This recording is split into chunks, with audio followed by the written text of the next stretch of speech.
Financing Authority, or who otherwise disrupts the orderly conduct of the council or public financing authority's business, to be subject to the removal of the chambers after being admonished by the presiding officer. At this time, the general public may address the City Council or Public Financing Authority on closed session items. Please be aware that the maximum time allotted for members of the public to speak on closed session items shall not exceed 3 minutes per speaker. Per state law, prohibits the City Council or Public Financing Authority from taking action or entertaining extended discussion on a topic not listed on the agenda. Please show courtesy to others and direct all of your comments to the mayor. There are 2 items listed on the closed session agenda this evening, Honorable Mayor. Item 1, threat to public services or facilities. Government Code Section 54957, consultation with the city manager, police chief, city attorney, and other city officials. Item 2, conference with legal counsel, anticipated litigation, Government Code Section 54956.9, Subdivision D4, one matter related to the Montebello Armory site located at 244 George Hensel Drive. In addition, Honorable Mayor, members of the City Council, an item has come to the attention of the City Attorney's Office after the posting of this agenda. We are recommending the City Council add an additional item to the closed session, which is permitted under Government Code Section 54954.2, Subdivision B, upon a 2/3 vote of the council. In the opinion of the City Attorney's Office, this item does necessitate direction or action from the City Council. It relates to several employee claims filed against the City Council and Councilmember Torres earlier this afternoon. Council, I would ask that this item be added to the agenda as an anticipated litigation item to discuss those claims, and if so, those claims would become public. Okay, can I have a motion to walk on item, would it be 2A? Let's call it 2A, and there are 3 of them. So we'll call it 2A through C. Okay. Thank you. Can I have a motion? I'll make the motion. Can I have a second? Second. Mr. City Clerk and Secretary of Authority, can you please call roll? Mayor Pro Tem Jimenez. Aye. Councilor Torres. Aye. Councilor Melendez. Aye. Councilor Peralta. Aye. Mayor Cobos Cawthorn. And I vote aye. That passes unanimously to be added to the agenda. Thank you. And consistent with Government Code Section 54956.9, Subdivision E3, as soon as we can have copies of those available, we will provide them. Thank you. Madam Clerk, do we have, or excuse me, Honorable Clerk, do we have any public speaker comments for the closed session items this evening? At this time, we do not have any speaker cards for closed session. Great. Thank you, sir. Absent any additional comments from the City Council, it would be appropriate to recess into closed session at this time to discuss items 1, 2, and then the 3 items, anticipated litigation items we added as 2A. Okay, we are going to closed session. We'll return shortly. Thank you. Thank you.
And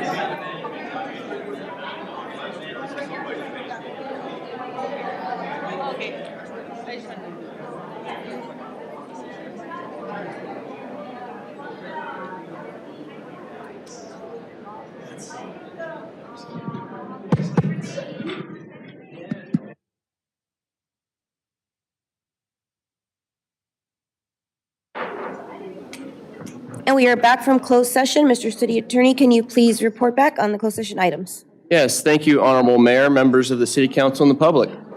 Record should reflect that the City Council did recess into closed session at 5 p.m. this evening to discuss the 2 items listed on your agenda, as well as the additional 3 anticipated litigation items that were added as a subsequent need. And the following will be my report. Item 1, threat to public services or facilities, Government Code Section 54957, consultation with the city employees listed on your agenda. Record should reflect that those employees provided an update to the City Council on various COVID-19 and related health-associated issues. No direction or action was taken. Item 2, conference with legal counsel, anticipated litigation, Government Code Section 54956.9, Subdivision D4, related to the Montebello Armory site located at 244 George Hensel Drive. City Attorney's Office and City Manager provided an update to the City Council on our interests associated with this site. Direction was provided to the City Attorney's Office, but it is not related to initiating litigation, and therefore there is no final action to report. The 3 items were added as a subsequent need relate to government claims filed by the City Manager, the Human Resources Director, and the Deputy Director of Public Affairs. Those written claims prompted the closed session. City Attorney's Office provided a briefing to the City Council on those claims, and copies of those are in the back and available for the public. Honorable Mayor, this concludes. I should note for the record that Councilmember Torres did not participate in that discussion due to conflict of interest concerns. Honorable Mayor, this concludes my report. Thank you. Thank you. And before we start our meeting, I want to recognize we have Mayor from Claremont, little Jed Liano. So thank you for coming to Montebello.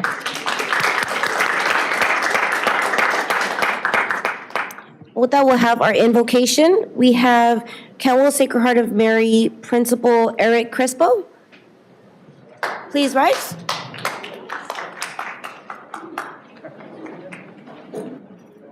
Welcome. Thank you. Good and gracious God, we come to you today asking for your guidance, wisdom, and support as we begin this meeting. Help us to engage in meaningful discussion and nurture the bonds of this community. Fill us with your grace, Lord God, and continue to remind us all that we do here today. All that we accomplish is here for the service of humanity. We ask these things in your name, amen. Thank you, sir. And please remain standing. We have Army Vet Arturo Ponce. He's going to be leading us in the Pledge of Allegiance.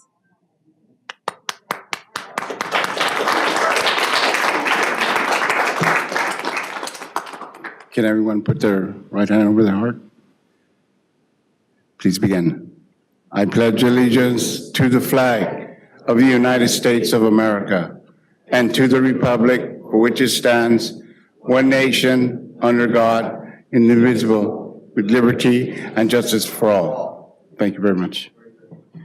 Sir, will you, wait, Arturo, will you tell us what, I just know Army, will you give us your ranking? Did you go to war? What can we thank you for your service for?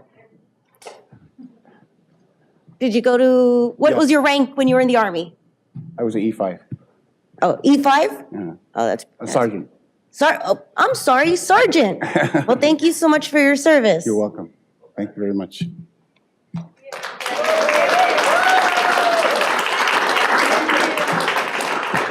Mr. City Manager, are there any corrections to the agenda? Mayor, we have a correction to the minutes, and they've already been sent to the council for review. Okay.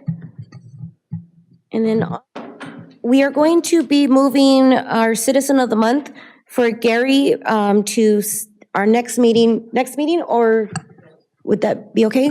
Okay, so we'll move it, if staff can move that recognition. And we are actually, If we can have Christine Guerrero from Cal Cities, please come up to the podium.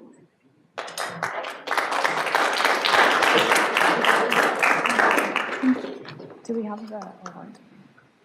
The award? No? Okay. Okay.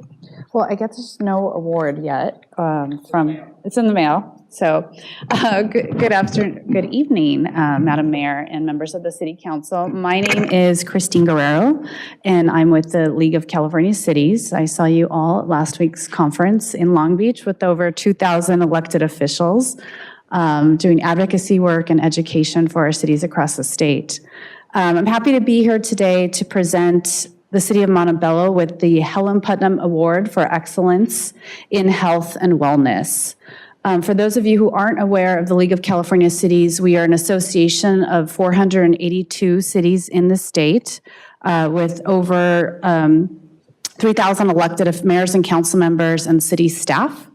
And we hold a prestigious award ceremony every year for cities that display outstanding and innovative programs that not only help their residents, but also help other cities to replicate the programs in their own cities. So it's a model for cities throughout the state.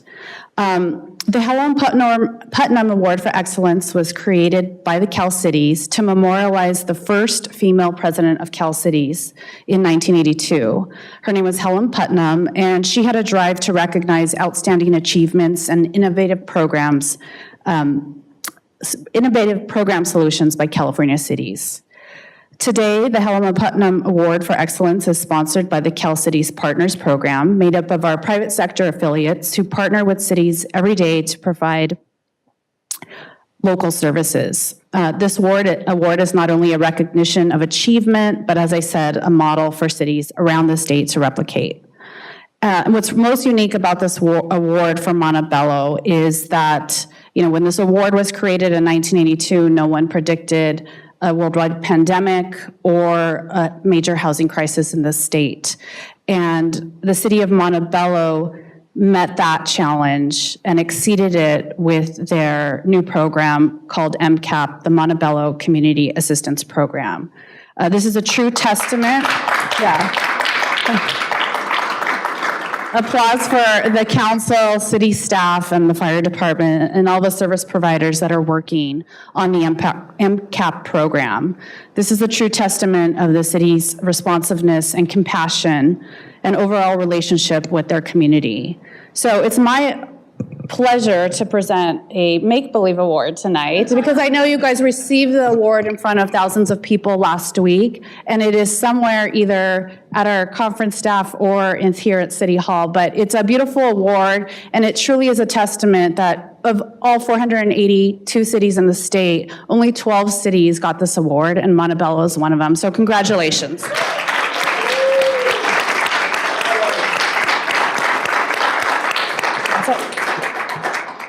I know Mayor Pro Tem Jimenez and I accepted it, but I don't believe we were the ones that should have been up there. But they said it had to be us. But I believe it's our MCAP that is the one who truly deserves everything. They're there countless hours. They're in the riverbed. And we have, so I want to take a picture after, but I want them to be highlighted in our fire department. So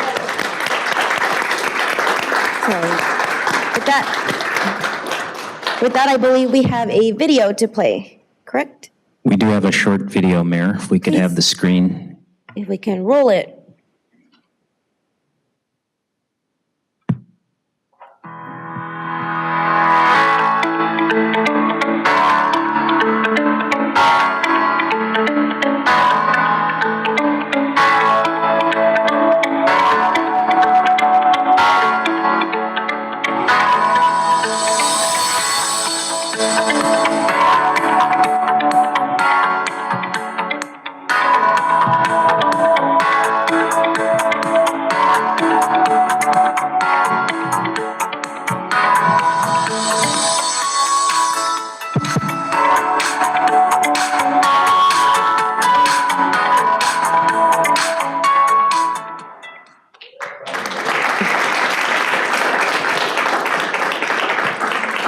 So if we can have the MCAP, our fire department, please come to the front and take a picture with the make-believe award, that'd be great. Come on, guys. We saw your faces in the video. Come on, come on.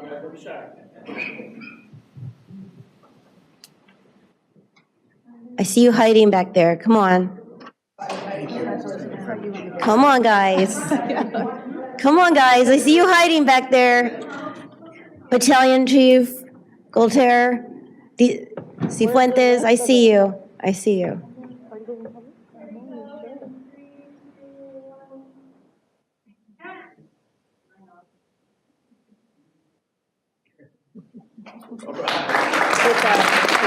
I know. Congratulations.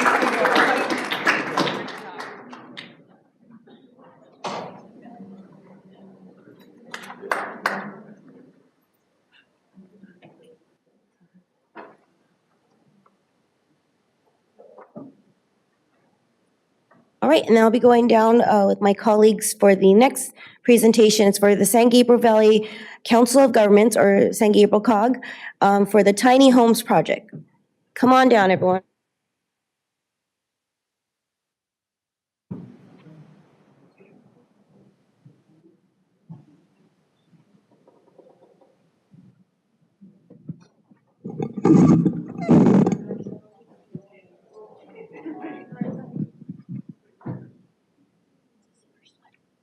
Thank you.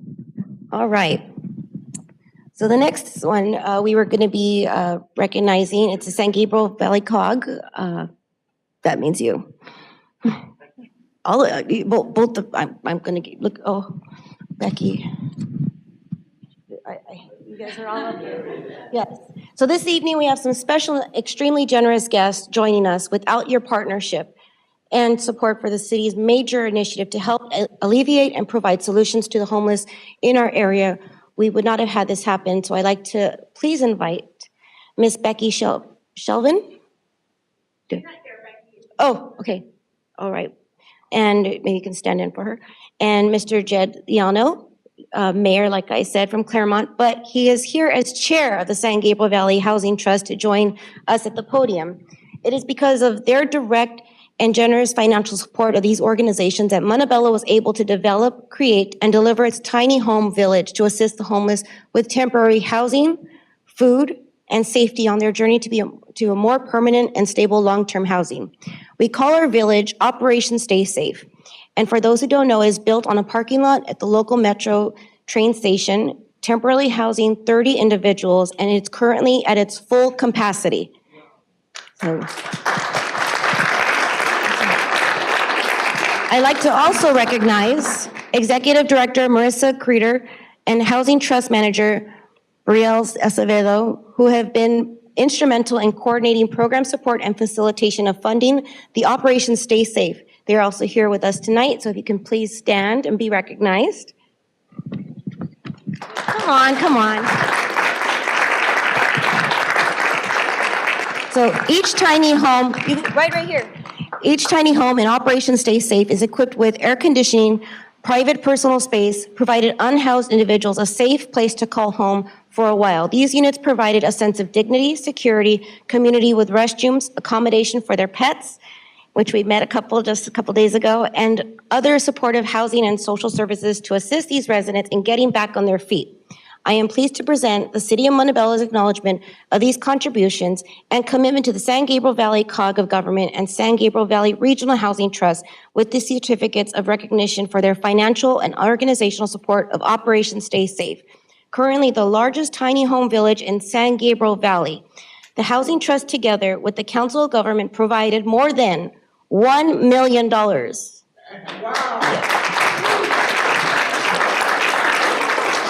In grant funding on the site's preparation and the acquisition of prefabricated homes and communal facilities. These include vital funding for the first year of operation with options to fund future years of the operation. This is a milestone project that we are proud to host and even happier to have partners just like you to make this a reality. So on behalf of the City of Montebello, I sincerely thank you all and present these certificates of recognition.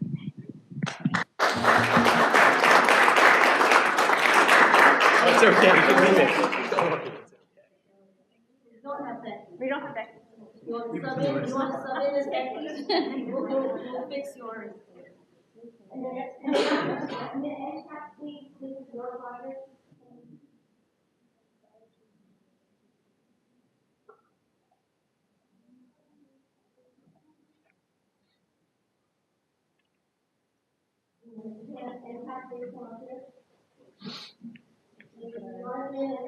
I saw you. Jonathan.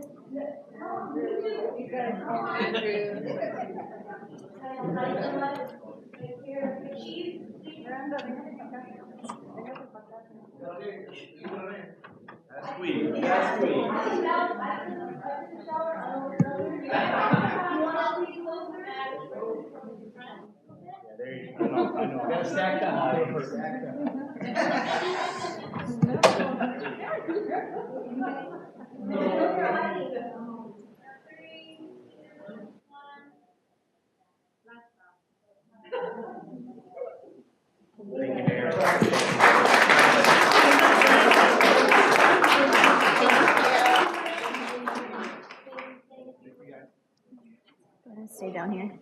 Wait, please, there's a couple more presentations. Yeah, there's two more? Oh, one more, okay. So we have a program, it's recognition of local landlords and property managers. Also, they help solve this crisis for the unhomed here in the city of Montebello. We have a village of support and cooperation, and collaboration, just amazing fire department. We have our Officer Park from our police department. Also, I don't know if we can call him the homeless whisperer, but he's just amazing also. So, please thank him. He's probably out there right now. But at the podium right now, if we can please have Rosa Maria Cruz, Eddie, are you guys here? Come on down. And Grace Chang. Over the last several months, our MCAP team has reached out to and met with several local landlords and property managers here in the city of Montebello. So these property managers and landlords created and we had this initiative with the goal of engaging and partnering with local property owners who would potentially offer dwellings in our city. This would provide additional housing support for MCAP, the clients, and engage with those experiencing homelessness. This vital community link is another way that our community teams are connecting with community members who have the resources to help us address the ongoing need for housing options. And although this program is just starting, we already have 13 individuals, both children and adults, receiving housing because of these individuals next to me. They are great collaboration and partners. The City Council would like to recognize these three landlords here this evening who have been instrumental leaders in stepping up and offering housing opportunities with the MCAP team. Again, you guys are coming up here. So MCAP team, please join us. So Rosa Maria Cruz. Eddie? Carillas. And Grace Chang. Thank you. So because of you guys, thank you. Thank you, thank you. Who are these people? Because I'm sure it takes.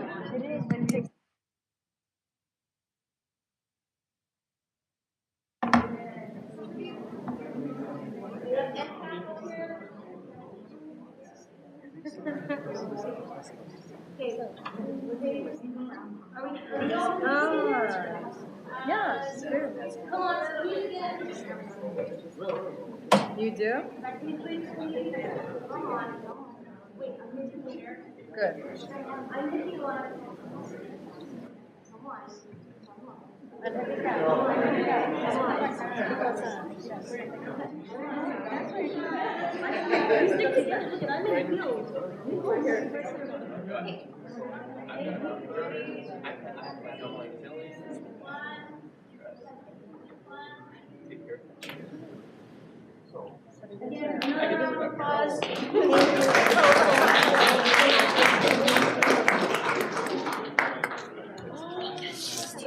I think that's it, right? Okay. Yes. All right, now we can go up.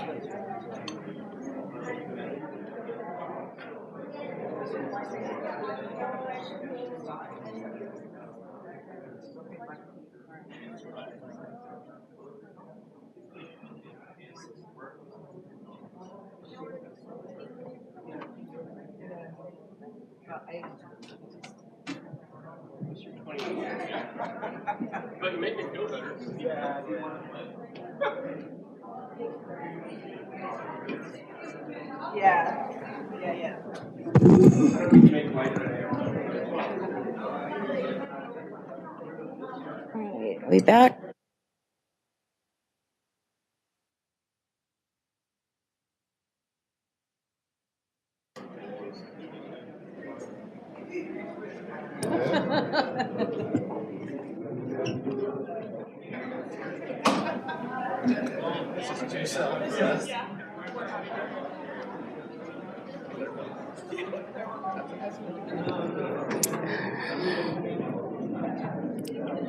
So for September, okay, all right, we're back. So for September, it's National Hispanic Heritage Month, September 15th through October 15th. Once again, we acknowledge a cultural celebration that is close to our hearts here in Montebello, National Hispanic Heritage Month. It's observed every year. This month raises awareness about the rich histories, cultures, and contributions of American citizens who have ancestors hailed from Spain, Mexico, the Caribbean, and Central and South America. September 15th is significant because it marks the independence anniversary of several Latin American countries, followed closely by Mexico and Chile on September 16th and 18th. The observation originally started with 1 week of commemoration in 1968 under U.S. President Lyndon Johnson, but was later extended to a 30-day celebration by President Ronald Reagan in 1988.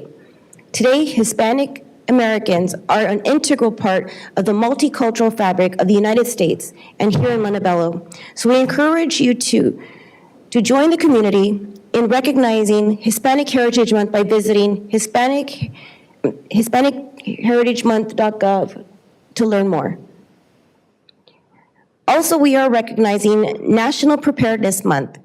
I know many residents have been feeling the effects of the excessive heat wave that is a threat, and the threat of rolling blackouts and record-breaking temperatures. We have also been seeing the images of devastation and human suffering caused by the deadly Fairview wildfire, which has burned nearly 19,000 acres, killing 2 people and evacuating countless residents from their homes.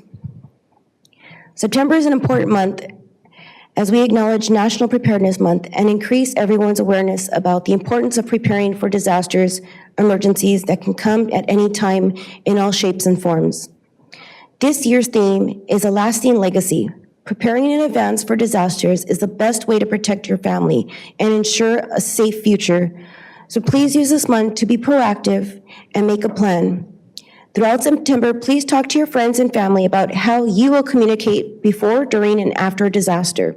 If power or communication are lost due to storms, earthquakes, or other large-scale disasters, please make a list, build emergency kits for your home that include water, food, and first aid.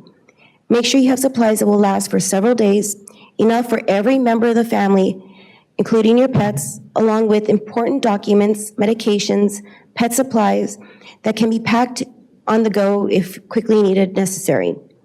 As a community, everyone can take simple steps to be ready for the emergencies, disasters that might come unexpectedly.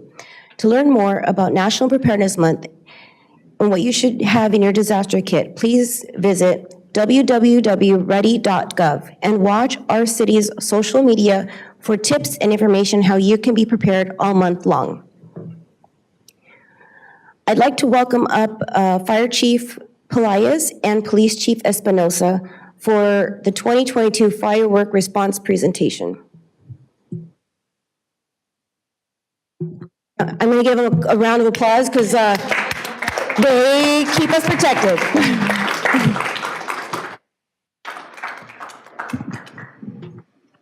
And thank you both. We had a huge power outage last night, and both of you, police side, made sure everybody was not going down those streets. Fire, you guys took the lead on making sure we were all good, so thank you both for that. And I think it was like 4 in the morning that you guys were doing that, so thank you both. Welcome.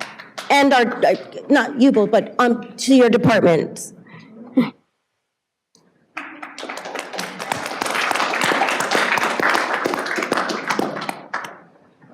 Good evening, Mayor, Mayor Pro Tem, and members of the City Council. We're going to be making a joint presentation with our partners here on police and fire. And it's information that we felt it was imperative that you guys should receive and vet. We're also going to bring up our newest addition to our fire department, our arson investigator, Captain Gary Robinson, who put a lot of the data together. He's also part of the Verdugo task force. He's our coordinator. He comes with 20 years of experience from Arcadia, and he joined our department July 4th of this year. So I'm going to ask him to come up. Chief. Good evening, council members. So as Fire Chief Pillai has mentioned, we're going to tag team this. And one of our primary complaints we have at community events, and probably throughout the whole year, right? Outside of traffic, which is a constant. But one of the primary ones is fireworks, right? And so it's fitting that we both present on this because the fireworks, you'll see as far as the workload that it creates for the fire department, the workload that it creates for us, in addition to the safety concerns, right? And they'll talk a little bit, our people will talk a little bit more about the safety concerns. As you know, there was a tragedy that occurred this last 4th of July, right? So it's more than timely. It's probably overdue that we do this.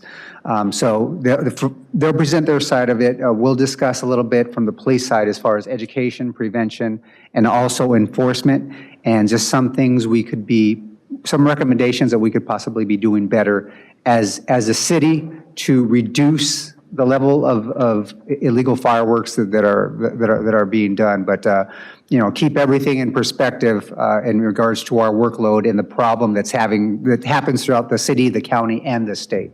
So, but with that, I'll go ahead and turn it back to Fernando and his people and our people. Presenting for the police department will be Sergeant Ray Kamui and Sergeant Omar Rodriguez. Gary, I'm going to have you come up and go ahead. And if we have any questions at the end, of course, we welcome any questions. And Mayor and Council, after this presentation, there's some recommendations that are on this PowerPoint that we'd love to receive feedback from the Council as to what direction you'd like us to focus on or move forward on. So we'd love to hear that after the presentation. Greetings, Honorable Mayor, Mayor Pro Tem, Council, and city staff. My name is Gary Robinson. I'm your Montebello Fire Captain of our Fire Department Community Risk Reduction Division, additionally overseeing our Fire and Arson Investigation Unit. I am a nationally accredited fire and explosion investigator, as well as an expert witness.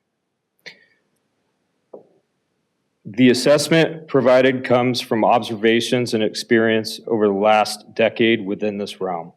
I stand here in unison with our partners from your police department, Sergeant Rodriguez and Sergeant Kamui, as your public safety representatives. It's our responsibility to identify, analyze, and present possible solutions when we observe a need. With that in mind, our following presentation addresses the events surrounding the 4th of July holiday based upon our observations the last 2 years. You get slide 2. So our goal, July 4th, 2022, proved to be yet another significant impact within our community. The ultimate goal of the Montebello Fire Department is to effectively mitigate the loss of life and property by providing adequate education, resource deployment, and enforcement guidelines as recommended by the California State Fire Marshal's Office. The goal, especially for the 4th of July season, is to allow community bonding and celebration while maintaining a safe environment for everyone. Slide 3. A new report by the U.S. Consumer Product Safety Commission finds a significant upward trend in fireworks-related injuries. Between 2006 and 2021, injuries with fireworks climbed 25% in the U.S., according to the Consumer Product Safety Commission. So about in the last 15 years, we've seen that increase. There were an estimated 11,500 emergency room treated injuries involving fireworks in 2021. 32% of those were burn injuries. 8,500 fireworks related Firework-related injuries or 74% of the total estimated firework-related injuries in 2021 occurred within the 1-month special study period between June 18th and July 18th. Next slide. So here it shows, this is our statistics from the Verdugo Fire Communications Center. It's our regional dispatch center. And it shows that Montebello Fire is in the top 5 in Verdugo between July 4th and July 5th, 2022. So looking at kind of statistics with the cities involved, Alhambra is slightly more densely populated, approximately 20,000 more in population, 3,000 more per square mile. So right now, Montebello is roughly around 7,000 per square mile, and Alhambra is closer to 10,000, roughly. The other 3 cities, Glendale, Burbank, and Pasadena, they crest the 100,000 population mark, approximately 3 times the square miles as Montebello within a range. Chief, you have anything? I do. I just want to put a perspective on it. Pasadena is doing it with 8 stations. Glendale's doing it with 9 stations. Burbank is doing it with 6 stations. Alhambra with 4, and we're doing it with 3 stations. And you can see that out of the 12 cities, fire departments, we're in the 5th. So it's a testament to the work that our guys do and the duress and stress they're under during these times. Next slide.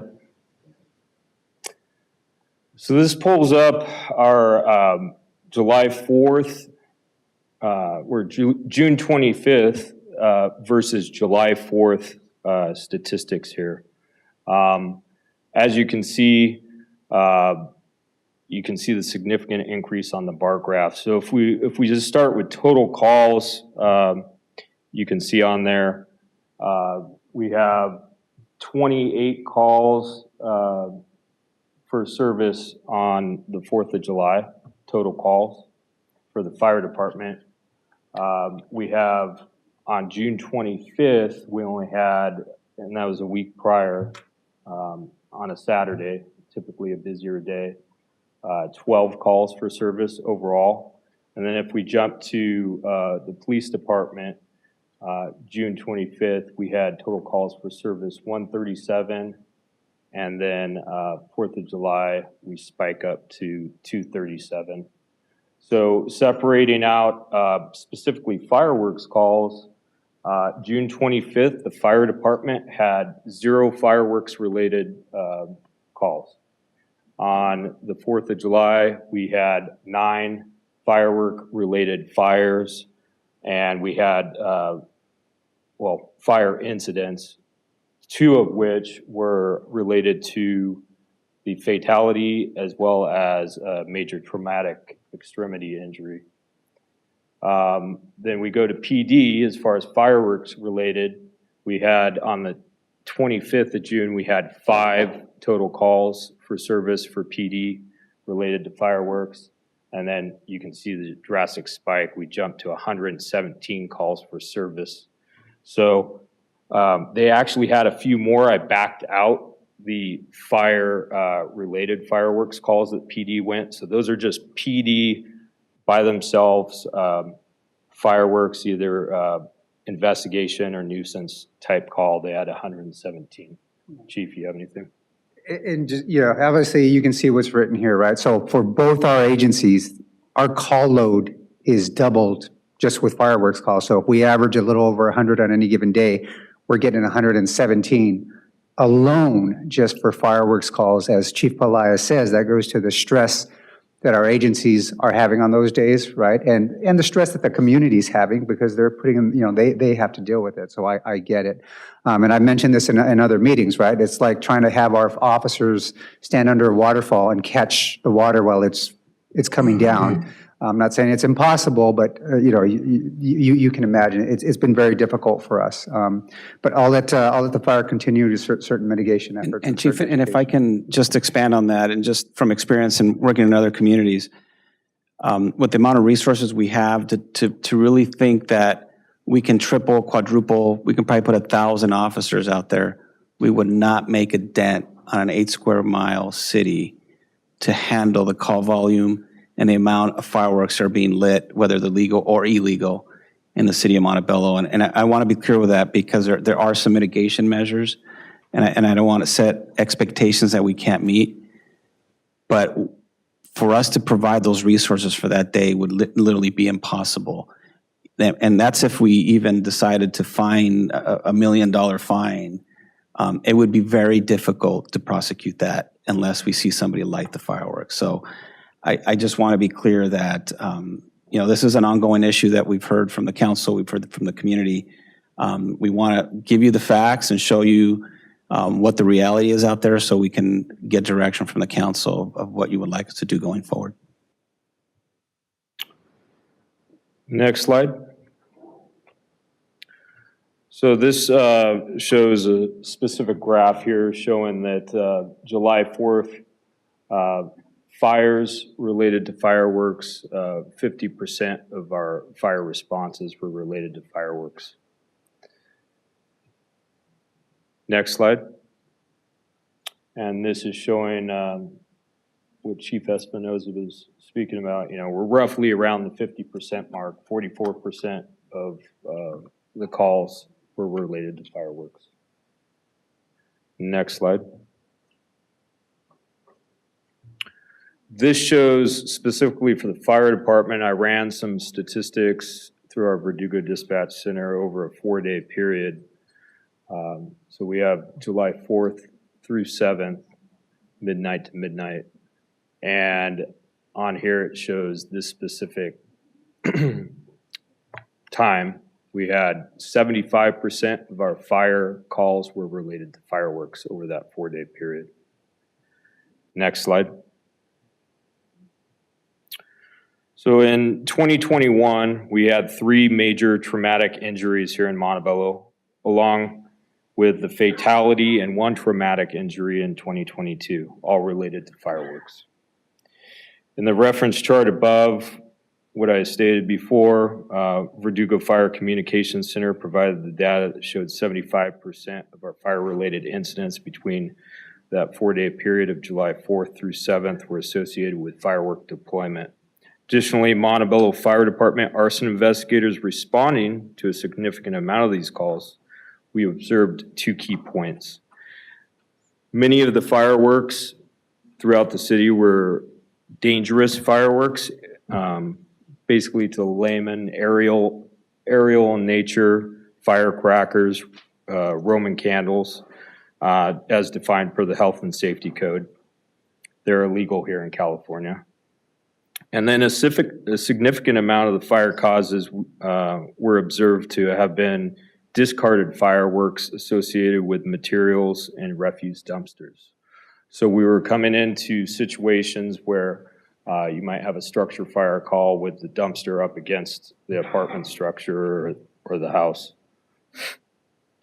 Next slide. So additionally, we decided it would be prudent to provide the following air quality data as some other cities have looked into. So we did a little research. We're not air quality experts, but you'll see in the following graphs that it shows the spike in air quality midnight of July 5th. The following data was extracted from AQMD that gives a general idea of additional health and safety implications. South Coast AQMD, Air Quality Management District, is the air pollution control agency for major portions of Los Angeles, Orange, San Bernardino, and Riverside counties, including the Coachella Valley. Fine particulate matter levels on July 4th and July 5th are typically among the worst, the highest in those days of the year. The smoke and combustion products from the fireworks add to the fine particles already present in the basin that are primarily caused by motor vehicles as well as fugitive dust and industrial emissions. Due to the fireworks-related Independence Day celebrations, the Air Quality Index, the AQI, may reach the very unhealthy category or higher from the evening of Monday, July 4th through the early afternoon on Tuesday, July 5th. Next slide. So right here, you can see the spike in the graph, and we found it to be prudent to at least bring this as far as the totality of everything that we have to present. The following graph shows observation made by AQMD at midnight, July 5th, and then the hours before and after. Fireworks are known to emit high levels of particulate matter, as well as metal air pollutants, all of which can contribute to negative health effects. Particulate matter is defined as an air pollutant that can be harmful to human health. Particulate matter 2.5, as they go in the measurement, 2.5 and 10, shown on the graph. They're particles that are 2 1/2 microns in diameter, which increase exponentially on July 4th, are microscopic particles that can affect health because they travel deeply into the person's respiratory tract, entering the lungs.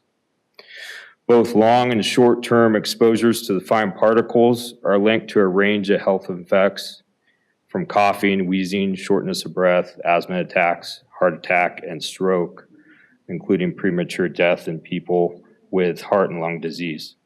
People with heart or lung disease, older adults, and children are among those most at risk from particle pollution exposure.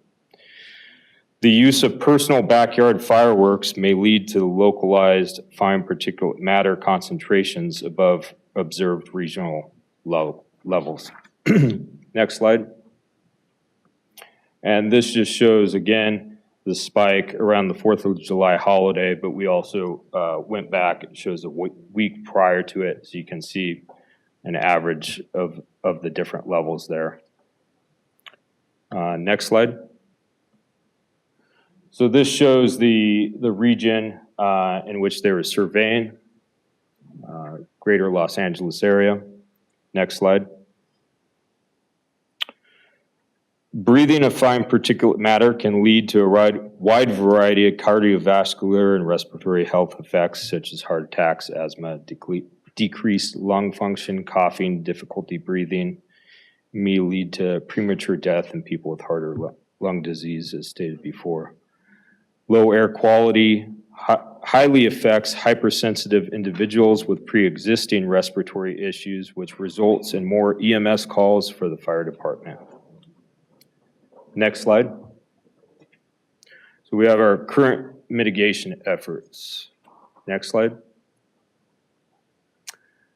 So 2022, there was a social media campaign. We had banners and billboards. Exemplar locations would be the freeways. We had stuff over by Quiet Cannons with visual off the 60 freeway and down off of Greenwood, down towards the 5 freeway. We had a social media campaign, and then we also had a tip line through We Tips. I wanted to see if Sergeant Rodriguez might mention something on the tip line as far as either the success of that and or possible changes. So in 2022, we used the LA County We Tip line, which a lot of citizens were using it improperly, and it kind of overloaded the system. Individuals or citizens were utilizing it to report individuals who were lighting fireworks at that particular moment. Those calls should be directed to our regular business line at the dispatch center here at the Montebello Police Department, so that we can then dispatch officers. That tip line, the intentions of it were to gather intel information for us to be able to go out and do directed enforcement, undercover operations, and identify individuals that were selling illegal fireworks and or storing large quantities of illegal fireworks. Thank you. So those were our current efforts. Let's go to the next slide. Now, what we have proposed is coming up. Next slide, please. So some of the ideas that we had in speaking with PD and our staff, lawn signs, seeking permission from the property owners to display educational lawn signs on their property. Banners, again, hitting the banners hard throughout the community. Major intersections such as Montebello and Whittier Boulevard. I know we had a banner across Whittier Boulevard. Also hitting mailers and a door knock campaign through volunteers, identifying areas of the high call volume through our statistics and educate the residents through the door flyers. Also, some ideas we're posting on Montebello bus lines, coordinating with them, post educational literature on their buses. Again, social media, public service announcements on directed enforcement and undercover enforcement activities, and seeking community participation from community groups, neighborhood watch groups. Next slide. These are some examples from various cities, either national or local. This is Costa Mesa, the partnership with Fire and PD. Just different flyer campaigns and examples that we provided. Next slide. Again, big things on here, mentioning, having water close by for the discarded fireworks in the event something goes awry. Safe distances, the alcohol component within, the backyard parties, and supervision. These are just general examples of things that we would hit that campaign with. Next slide. All right, so the engineering component, a couple of things to go about getting the stuff off the streets, whether that be, safe and sane and dangerous fireworks altogether, or it's just dangerous fireworks just as far as our enforcement. We're just bringing this to your guys' attention for the community. But a couple ideas is a safe return program. I know Los Angeles City did it out in Van Nuys. And having drop points at the fire station. However, having the fire investigation unit personnel being the ones that are accepting the product because of the safety concerns. If someone decides to drop off an explosive device, we're able to identify the differences between that.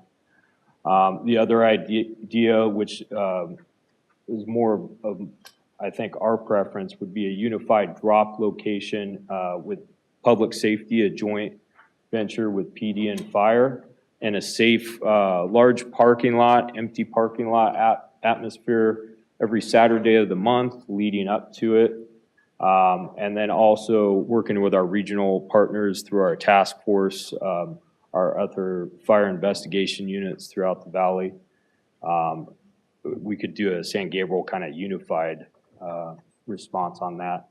And then also huge component, again, Los Angeles City typically does it every year. They came to our task force here in the San Gabriel Valley this year, and we were able to provide them with past seizure materials to display with Channel 7 News, bringing the two TV news outlets, doing a briefing, or even possibly on the PD side, being able to utilize a Nixle blast as a reminder to residents. Next slide. So enforcement, I'm going to bring PD in on this, but we're talking about directed enforcement. I'll see if I can let Chief Espinoza or Sergeant Rodriguez elaborate a little bit on that. Yes, if an ordinance were to be passed, it would allow us to hold the property owners accountable, individuals who are lighting fireworks on the property, or tenants who live at the residence. we would an ordinance would allow us to hold the property owners accountable. Currently, cities such as Monterey Park and Azusa have such ordinances. We would be working in partnership with the state fire marshal to properly dispose of those fireworks that are seized during the 4th of July season. We would be implementing an administrative citation program. The ultimate goal would be to maintain the safety of the community, a 3-step cite with fee schedule based on first offense, second offense, third offense. Again, talking about a hotline, establishing a hotline within the police department. We would be accepting tips from the community in order for us to then go out and conduct enforcement at locations known to house fireworks or be selling illegal fireworks. Sarge, if you were to cite a property owner, you physically have to see them light an illegal firework, correct? Currently, yes. And so, and I think too, so with the ordinance, as the city manager was saying, right? So we have to see whoever's lighting it, right? And it's nearly impossible to do that, right? Especially since you have a lot of people mixing safe and sane in with their bottle rocket. So next to impossible, but the ordinance would help us as far as if we did get a good tip of a house firing illegal fireworks, even though they're out in the street, if we can see them going back to the house and I can put 2 officers just in a car to watch, that goes back to the owner, right? And with that, not only police department, we might be able to incorporate the use of our code enforcement, the use of a fire inspector, right? Because we only have so many officers, but it would help out with a citation program, some type of municipal code, right? As a force multiplier for us. And so I know Omar mentioned quite a few different things here. Even on the tip line, hopefully we can reserve that for the big illegal fireworks that are coming in so we can work our way backwards, and the social media in addition to the regional, don't want to call it a task force, but I know this year we probably could have done some better information sharing with our neighboring agencies, because if they're bringing into Montebello, they could be bringing into Monterey Park, and we should be working together and do that sharing across the board. Chief, I just want to be clear for the council, and I know this ordinance is great. It's a great start. But other communities have tried this, and it does not make a dent. And I want to be clear with that, because I don't want to think that, hey, we got this great plan, and we're gonna solve all the firework problems in Montebello. It's great that we have this, but it's not going to solve the problem. I just want to be clear on that, especially on the legal side, to try to prosecute these and collect. It's not that easy, and I get what we're trying to do, but I don't want to give false expectations to the council that we have a magic pill that we're going to solve the firework problem, because we're not. If I may, Honorable Mayor, to the city manager's point and to the fire department's point, communities are adopting these social host-like ordinances. They operate similar to, a noise ordinance or an underage drinking ordinance where, the host, the property owner, becomes liable. And it's easier because, some circumstantial evidence can lead you to a conviction versus just lighting it and enforcing that person. But to the city manager's point, you can have a law, but it's only as strong as your enforcement personnel are. So I know in some of the communities that we serve, we've adopted the ordinance, and you only end up writing 10 to 15 tickets on a 4th of July because you only have that many personnel out in the field with the capacity to do it. And of the 10 it or can 15 operate as a deterrent in combination with education and outreach, but ultimately, if there's not boots on the ground, then it's hollow. And then trying to collect of the 10 or 15, it's another story.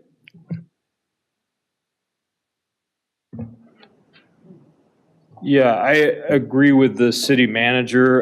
It is by far from solving a problem. And I will go off of example. 6 years ago, I worked with Azusa Police Department on a task force, and we have a slide that we'll be able to show you, but with some of their statistics since 2021, it does take a dent out of it, but it doesn't completely eradicate the fireworks situation.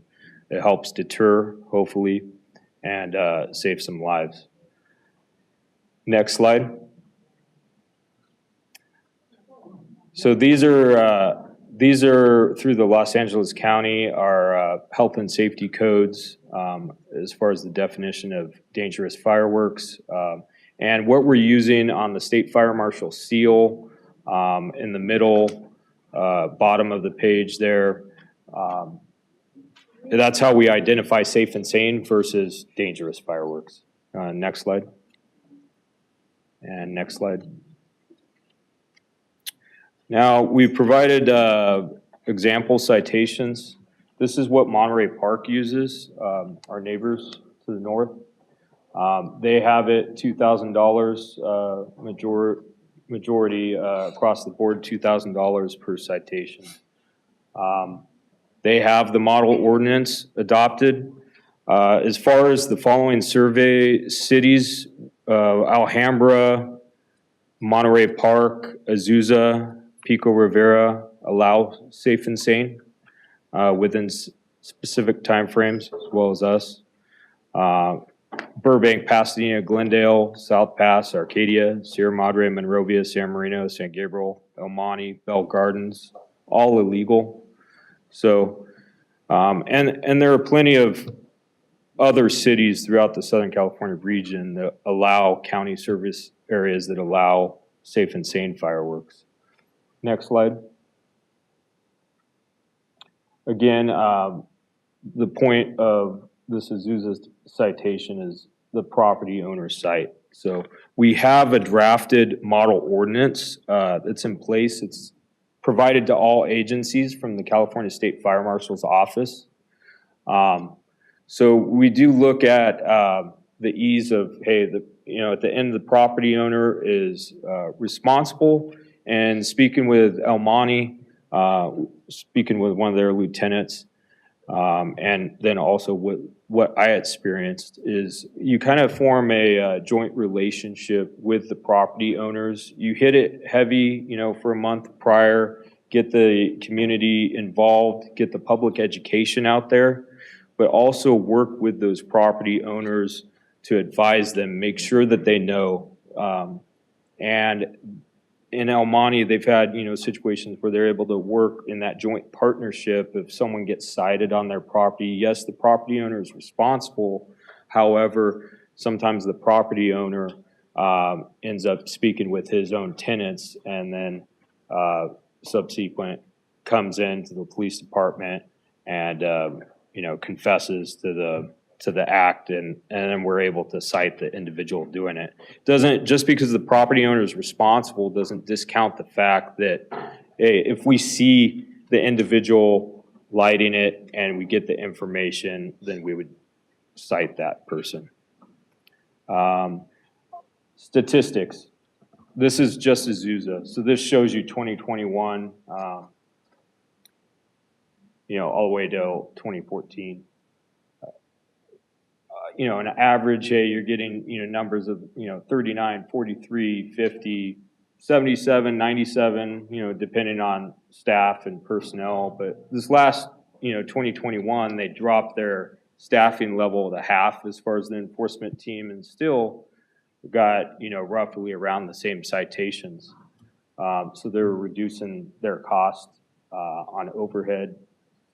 And if they're writing, Azusa is writing citations, they adopted $1,000, I believe it was. So you can kind of get an idea of the dollar amount and what we would try to accomplish. So one of the things with, we're not going to solve the problem, for one. And I think with the money coming back, we're going to be able to assist the community fireworks show, maybe other community events, maybe with some of the with the revenue that comes in, looking out for the safety and well-being of the community. But at the end, we just wanted to bring these statistics, all these examples to the table. and let you guys decide what would be best. So, thank you. Thank you. Questions? Mayor Pro Tem Jimenez? Comments, questions? That's you. I don't have any questions. I'm just glad that we're finally seeing something like, we're taking some action and trying to figure out an approach. And you just said it right now, like, we're not going to be able to fix this. I live in the south side of Montebello, and throughout the year, and I know it happens in every part of the city, we have the apartments on Greenwood, and it's hard when we have some of our residents texting us for someone to come out, because again, it's hard for us to explain. And even when we explain, when we get out there, unless you see the person, then nothing can be done. But it's nice that this is great just to see these numbers. And it's also a little crazy because I think some of us kind of feel, just to see the statistics and the numbers makes a huge difference. And I hope that the residents can see that we are trying to figure out ways to come to some sort of, again, not a solution, but a way to handle this problem, this situation throughout the year. So thank you. I don't think I've ever met anyone with your specialty. Thanks. Thank you. Thank you. Councilmember Torres, questions, comments? Thank you, Madam Mayor. And thank you very much for the presentation and just for being so thorough in your research of surrounding areas and what everyone's experiencing, as well as what's happened in Montebello. I think my comments are more for the council. I may have a question for you as well. But some things that I try to avoid when I think about creating ordinances and laws and policy in Montebello is adding things on the books that, as we mentioned, don't really that need enforcement power, right? It's one thing to have those laws, it's another thing to actually enforce them. Another thing, especially when it comes to public safety, is adding duties and responsibilities that for organizations that are already strained in their main mission. Now, when it comes to July 4th and when it comes to the safety of our residents, that is definitely in line with what we're trying to accomplish in terms of preserving life and preserving property. But I think, as we mentioned, a lot of the damage comes from fireworks that are already illegal, from aerial fireworks that people are importing. And then the other thing is just from fires, from people kind of carelessly throwing away fireworks that are still lit in trash cans full of materials that are combustible. So I guess with that stated, I'm just very hesitant. I definitely would like to see more enforcement on the illegal fireworks side, the stuff that is already coming in, the stuff that we already have issues with, the stuff that, those kinds of fireworks that are already identified as extremely dangerous and explosive. I mean, we had a gentleman that passed away from such a firework this past summer. I guess if I have a couple questions. One would be, so we talked about having a social media campaign, doing walking and mailers and social media and TV and all these things. What does a success, and this is still very preliminary, so I understand if there's not a very pinpoint answer, but what does a successful media campaign look like in terms of effectiveness? Like what kind of ROI is a city expecting from these kinds of measures, and how do we judge how successful we are in those campaigns? So either we can alter them for the future or say like, hey, these are worthwhile efforts that we're spending money in and we should continue. Is there any kind of, would you be able to kind of generally say like a percentage number decrease or, over time expectations? Councilmember, at this point, we probably haven't vetted that out fully to be able to answer that. At this point, we could, if that's something the council wanted to direct us to move forward on. These are just ideas of things that we can do. Definitely, we would want to look at all those things and what you brought up to make sure that we're hitting our target if that's what we're shooting for. But it's way preliminary right now to really answer that. And that's a significant question for me, just because those funds can be used all different kinds of ways. I imagine that they're pretty discretionary if we're talking about social media campaigns. And so having a target that we're trying to hit for me, I think is important in saying like, okay, is this a worthwhile effort here, or are there other places that we can better use those funds? And then the second, and I guess this would be for both the police chief and the fire chief, or Mr. City Manager, you can answer as well, but with what we're proposing here, how does that fit within the current capacity of the police and fire departments? And what do you imagine, like how many officers would be allocated for these kinds of efforts? Councilmember, I'll answer that just because we've had this conversation internally, and when I worked for the city of Almani, the complement of officers for 10 square mile was about 135 at the time. And we pretty much had everybody on patrol that night. We paid overtime. We brought in all the resources we could, and we didn't make a dent. And I probably could have tenfolded that amount and still not, we didn't, we wrote some sites, we made some impacts, but we didn't make the impact of solving the problem that the community was asking us to do, as the noise, the effect of the noise, that we couldn't solve. So the answer to the question, do we have the resources to do what we need to do to make an impact? We don't. Would we need more to do it? Absolutely. And I'd like to add, agree 100% with the city manager. And what we're mentioning here and what we're offering are tools, right? So we have one flathead screwdriver, maybe we use a Phillips. So, and some of these are cost, many of them are cost neutral, right? If you during campaign season put lawn signs out and you ask your neighbors if they're willing to do that, right? If we can get somebody to donate or community members to do that, fireworks are illegal, that is a force multiplier that might be able to help us. So to your hesitation, again, these are all tools and the options that we have to just scratch the surface, because we want to be as efficient, as you're saying, as we possibly can be. Absolutely, and I definitely appreciate that. And then just to close with these comments, Mayor, I thought it was kind of interesting as we were going through the numbers and showing the number of calls in all the different cities, that the top cities like Pasadena and Glendale, I believe those cities have outright bans on fireworks. So talking to, how ordinances don't necessarily transfer into what you see on the street, this is a very significant issue, a very serious issue, and just unfortunately something that's so widespread. It's like, how do you go about this? So again, I appreciate the presentation and the brainstorming on how to address this. Thank you, Madam Mayor. Councilor Melendez, questions, comments? Yeah, I just have some comments. Thank you, Mayor. First of all, thank you for the presentation. Very well detailed. Give us a lot of information that's extremely useful for us. There's a lot of guidance in there as well, and definitely ideas that the council can implement. And I'm kind of in a similar stance than both of my colleagues have spoken, and some of the conversations that we've had here. This is not something that we're not going to eradicate the issue, but we're trying to do everything we can to prevent, prevention methods, and try to do everything we can to just, do our part, right? I think the deeper conversation is at the federal level, with interstate commerce and the flow of goods and a lot of these illegal fireworks coming from different states and different countries. I think where it's at is there needs to be some type of federal legislation. Here, earlier we had Christine Guerrero, who's with the League of Cities. It'd be great for us to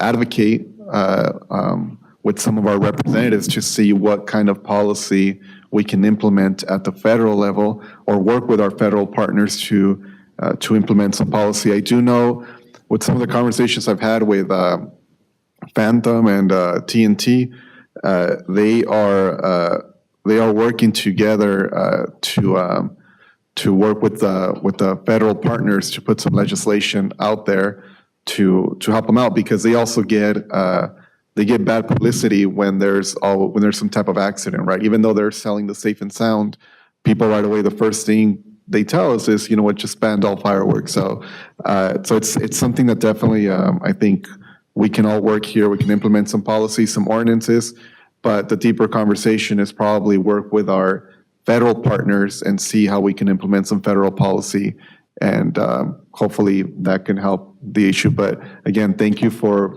both teams working together, for staff and for us trying to tackle this issue early on.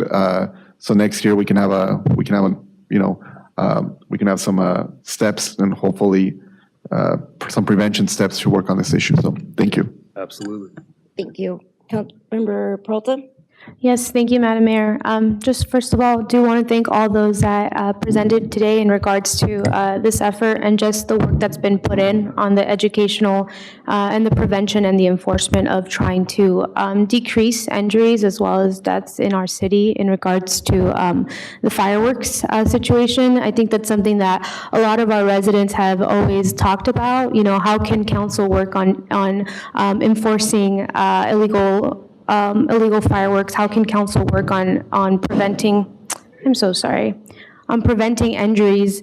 And so, you know, seeing that Montebello fell in the top 5 cities, and then having less stations and staffing to address those numbers, I think is extremely concerning, right? We're getting even similar numbers as other cities that are bigger in population and have more resources to be able to address those concerns. So seeing the strain that we're receiving within both our departments is very concerning. And so I think that, you know, as we move forward, I think it is important to see these numbers and really own that narrative with our community in regards to the efforts that we are making, especially even just as a social media campaign, as the door knocking and outreach that we're doing, and also bringing back the city's fireworks show, right? That was in an attempt to also decrease the use of illegal fireworks within our city and have residents come out and actually spend time and watch our fireworks show. And so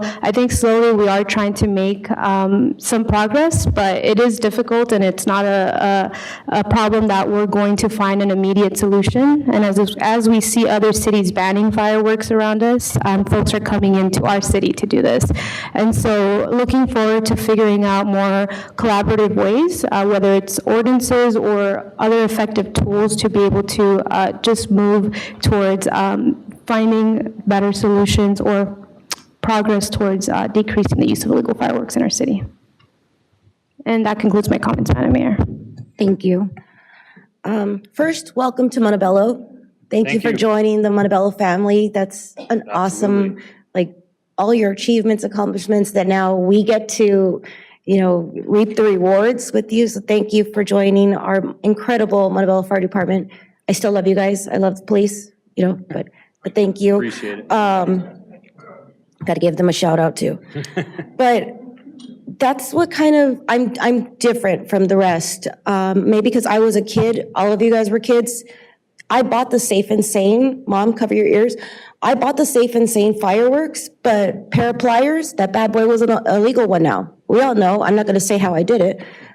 A hammer, that Safe and Sane was now an illegal one. You guys, firefighters in the back, am I wrong? A pair of pliers and a hammer, that bad boy was now shooting up. But another thing is patrol. You guys are patrolling, but I know I didn't do my fireworks in the front yard. So how did you know what I was doing in the backyard? That doesn't make it easy for our police department when I'm sure I'm not the only one that was doing fireworks in the backyard. But, you know, my mom's not happy.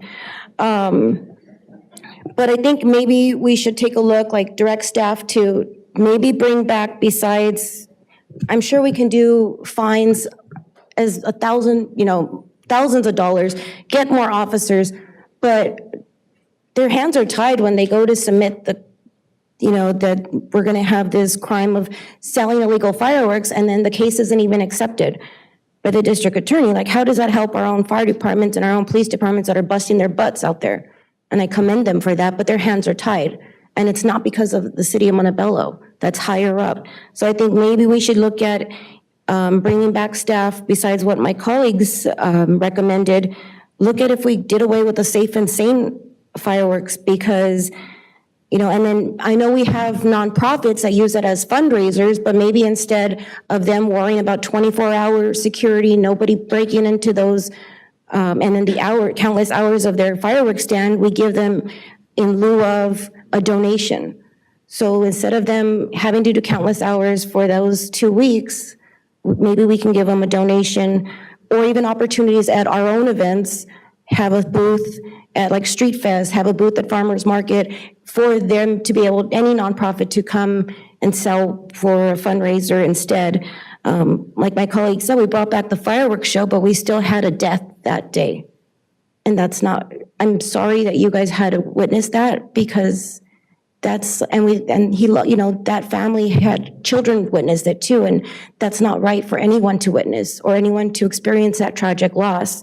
So I think we really need to have staff look at all the options, because just because it's illegal, anything can be altered. So if we can have staff, do I have to make a motion for that, City Attorney? City Manager, do you have enough or clear direction to know what your next step is? I do. If the mayor would like, maybe you can form an ad hoc and we can discuss it further in ad hoc and kind of vet it out there and bring it forward. If that's to the pleasure of the council, I think that gives us an opportunity to have more dialogue about it. Do we do it right now? So I'd like to make a motion to form an ad hoc, what should we call it? Firework response? Firework ad hoc. Firework ad hoc. I'd like to be on it. I don't know if anybody else wants to, but not because I favor fire, but I would like to be on it because I know what you can do with the legal ones also. So you create the ad hoc first. So motion for ad hoc creation fireworks. Okay, you want to make the motion? Can I have a second? I'll second. Okay, Mr. City Clerk, just for the ad hoc creation. Mayor Pro Tem Jimenez. Councilor Torres. Councilor Melendez. Aye. Councilor Peralta. Aye. Mayor Cobos Cawthorn. And I vote aye, that carries unanimously. And now for those members, should it be Mayor Pro Tem? Should it be, I would like to be on it. I'll be on it. Okay. I have a huge problem down. Okay, so Mayor Pro Tem says she'd like to be on it as well. Hearing no one else? I do express interest in joining.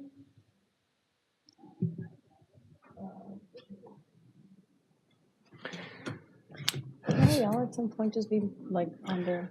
So rules of procedure, I mean, you have 3 nominations. Rules of procedure would dictate that you take them in the order of, the nomination. So be appropriate to take a motion in a second. And if that fails, then you proceed down the list of nominations. I have a question before we vote. I was just, Madam Mayor, if I may. Go ahead. I was just wondering what the current makeup of ad hocs is, just in terms of who sits on how many. It's in the back of your binder.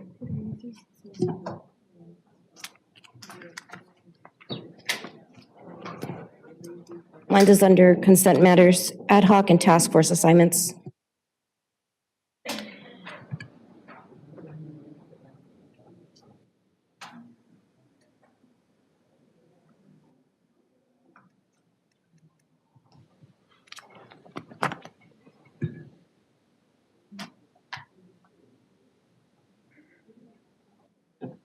I mean, so, it'd be appropriate for the council to make a motion or further discussion. You know what, can I say something? Mayor Pro Tem, go ahead. I'd like to nominate Mr. Melendez because I think I'm sure all of us have had residents come and approach us about this problem, but I think initially it was really Sal who brought this forward, and he had it in his council orals once upon a time. And I know that we've exchanged and we looked at each other's messages, and it's always the same residents that reach out to us. So I think because he was actually the very proactive one on this issue, I'd like to nominate him and have him be on the ad hoc. And Madam Mayor, if I may. Go ahead. Just as an observation for ad hoc and task force assignments, both the mayor and mayor pro tem sit on six ad hocs each.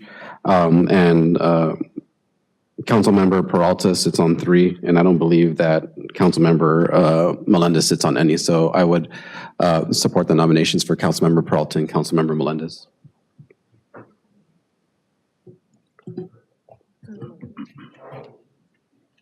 And this is given that everyone's expressed interest. Well, I'm still waiting for a motion. I mean, there's been a lot of discussion, but no formal motion or ask. I'll motion Councilmember Melendez and Councilmember Peralta are assigned to the firework ad hoc. Okay. Is there a second? I'll second. Okay. Be appropriate to take a vote on that motion? Yes. Go ahead. You want to make a substitute motion? Yes. Mayor Putnam, I couldn't hear you. I'd like to make a substitute motion to nominate the mayor and Sal. Okay, the substitute motion takes precedence. Can we have a roll call, please, on the substitute motion? Well, was that seconded? I'm sorry. Mayor Pro Tem. She made it. Oh. Yeah, there was a substitute motion. Was there a second to the substitute? Can I substitute? I'll substitute. I'll second. Okay, there's a motion and a second by the mayor, so that is now the motion on the floor. Mr. City Clerk? Mayor Pro Tem Jimenez, Aye. Councilor Torres, Nay. Councilor Melendez, Aye. Councilor Peralta, Nay. Mayor Cobos-Coughlin. Aye. That carries 3 to 2. That motion carries, so the ad hoc committee members will be the mayor and Councilmember Melendez. Thank you all for your hard work. Thank you. And please, thank you for keeping our community safe thank you guys in the back also. Okay, on to public comments. Mr. City Attorney, can you please read the statement of oral communications? Yes, thank you, Honorable Mayor. At this time, the general public may address the City Council or Public Financing Authority on both non-agenda and agenda items. I'll wait a second.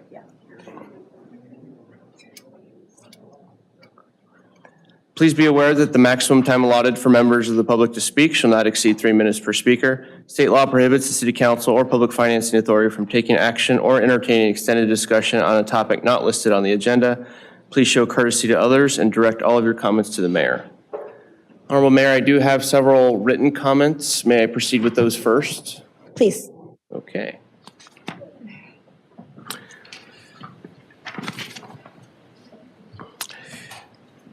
This email is from Miguel Espinoza. Greetings, Council. My name is Miguel Espinoza, and I am deeply concerned about the state of our city with regards to election. Even for Montebello, this is an unfortunate new low. We have 2 candidates, one in District 1 and one in District 5, both of whom are being controlled and supported by felons.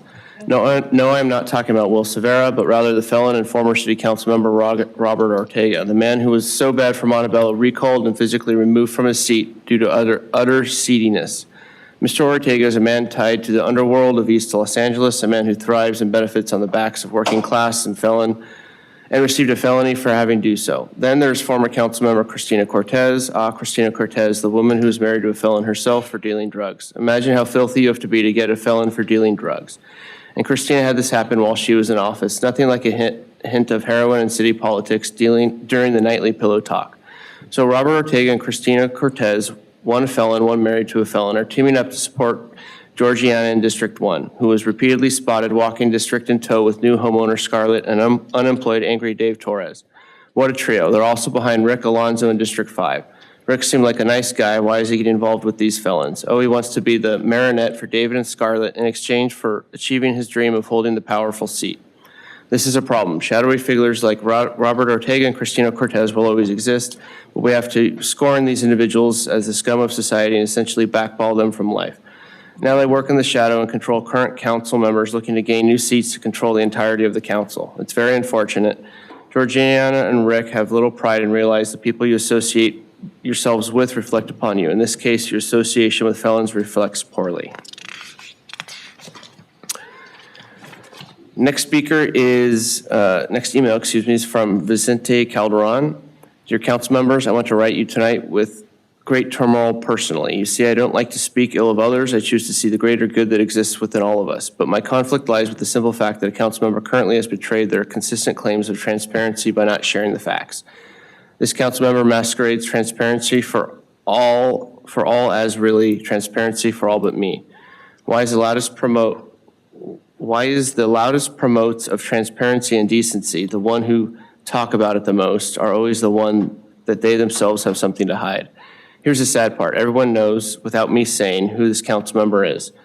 Think about it for a moment longer. You already know, don't you? David, be transparent and stop hiding. Release why you left the city of Los Angeles. The silence and lack of transparency on the matter makes everyone believe you committed further harassment and were forced out. This is not only unbefitting for a council member, but also for a human in general. It leads one to believe is a pattern. Otherwise, why would a young man in the peak of career just up and leave his job? It makes no sense. We deserve to hear the truth. Release your records. Let the truth be known and transparent for all to see. If you don't sign a release to allow the LA to release your disciplinary documentation, you must have something to hide. Release the records or everyone else will assume that you have something to hide. Thank you. Next is from Joshua Scorgi. Hello, I'm a resident of Montebello and I am for Topgolf coming to Montebello. I basically passed by that golf course for the majority of my life and that place is always empty. It costs more to run than it does in a day. We need change and to bring in something that brings in crowds all over LA County. I've been to 2 separate ones and they're always packed. With the new houses being built, they're going to want high-end places and Topgolf is guaranteed to bring in money for the city.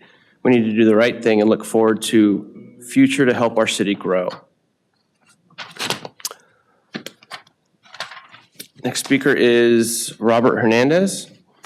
At the last council meeting, I submitted a public comment addressing Councilwoman Peralta and her recent purchase of a home in Montebello. The councilwoman responded to my letter and attempted to state that she is an immigrant and Latina pursuing the American dream. Although I commend her perseverance, I want the councilwoman to understand that she isn't the only immigrant and Latina to purchase a home that may have purchased homes after years of hard work and saving. While her statement was a great attempt to deflect, the real issue isn't the townhouse, Councilwoman Peralta. The issue is how you acquired the funding to purchase a home that is worth almost $700,000. I understand that you stated that you and your mother had saved the money for a down payment, and although commendable, it would be nearly impossible to save that amount based upon the limited wages you received in previous years and the fact that you were unemployed in 2020.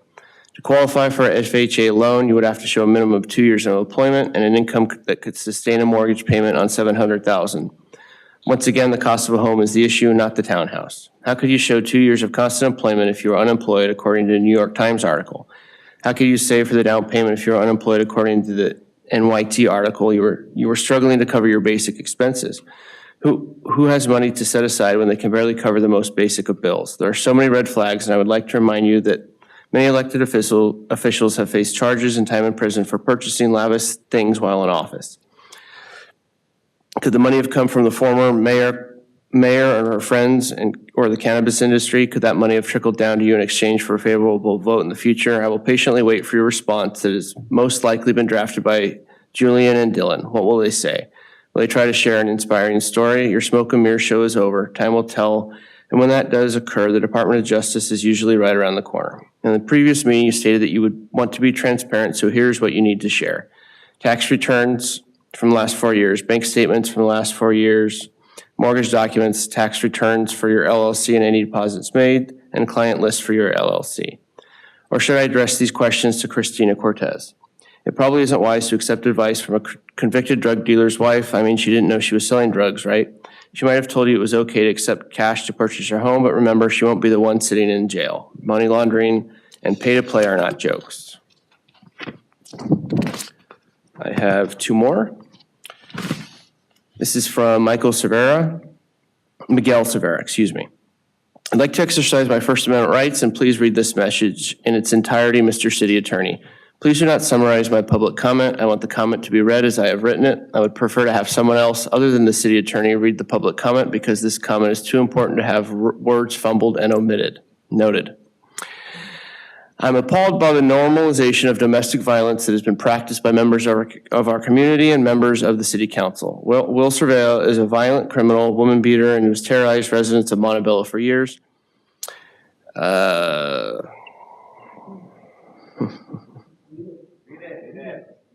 Excuse me.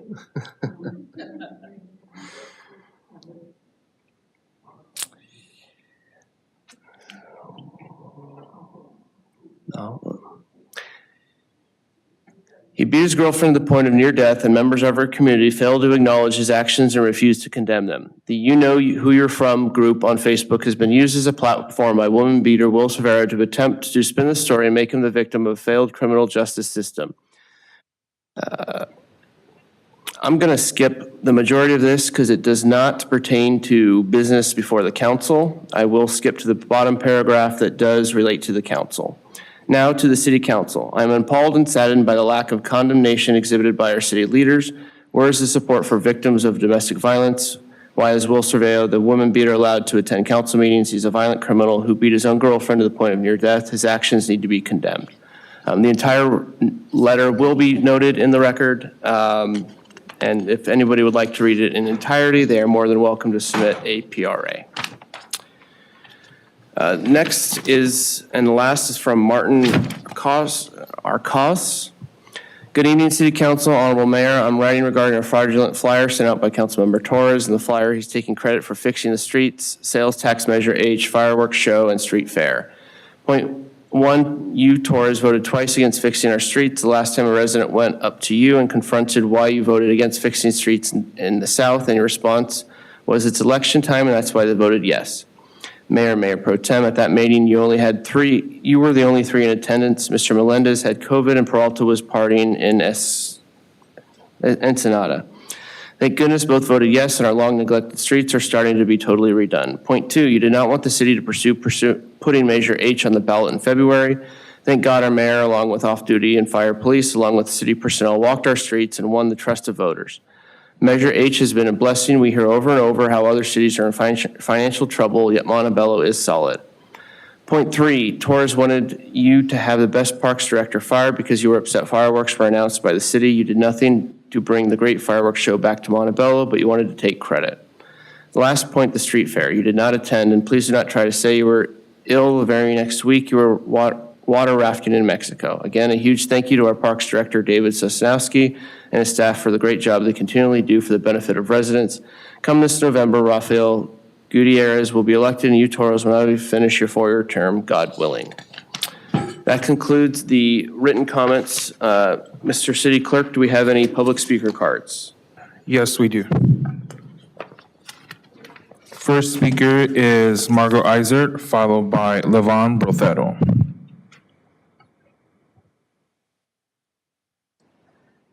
This is a non-agenda item, but it has to do with the preservation of our precious trees. We must have a person in charge of the pruning who actually knows about natural trees and what they need to do to thrive. They provide oxygen and shade, but if they're mutilated, they don't do that. And it costs a lot of money, expensive pruning must be stopped. We must have an expert who knows that trees must be allowed to stay in their natural shape to provide shade and oxygen, and it would be much less, and realistic safety features. I've heard people say, oh, they drop branches, no, trees grow and they're nourished and healthy. They just did a huge amount of extremely extensive and unnecessary trimming, and it costs a lot of money. But if somebody who really knows about trees could be in charge, the workers would just do the minuscule amount, and our trees could provide shade and oxygen and make our city beautiful. And I want you to be aware of this. We have to be an obligation to do that, especially in the hot weather and things like that. So please listen, get on the staff real experts on the natural growth and safety features of trees without extensive pruning that has to be done. It's very, very, come around and you can look around and they're doing it again. Real trees aren't skeletal. They're beautiful, lush, full of green leaves and habitat for birds and insects and even animals like squirrels. We need that in our city, and we need more native plants, native trees. So let's just get that. It will save a lot of money to let the trees grow naturally and only minorly prune them if they are maybe blocking the street cleaners or something, or some telephone wires. But other than that, or electric. But natural trees are most conducive to a beautiful community, and they're good neighbors, and they're good to hug, and they're, we need that in our city rather than the alternative. Thank you. Next speaker is Levon, followed by Levon will be Eric Crespo.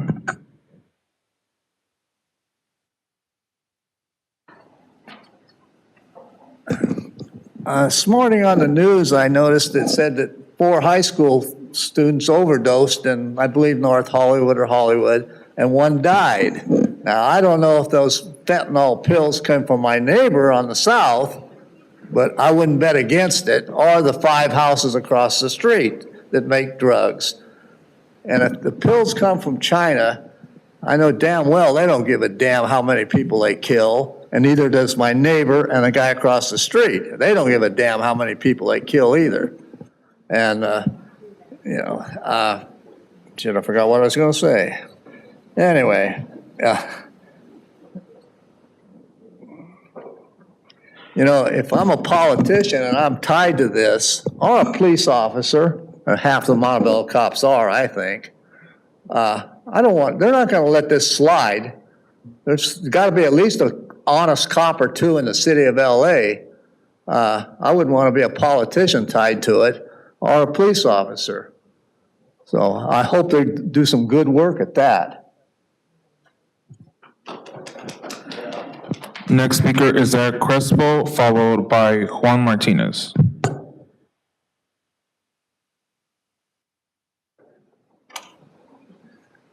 Good evening, Honorable Mayor and members of the City Council. My name is Eric Crespo. I'm the new appointed principal at Counsel Sacred Heart of Mary.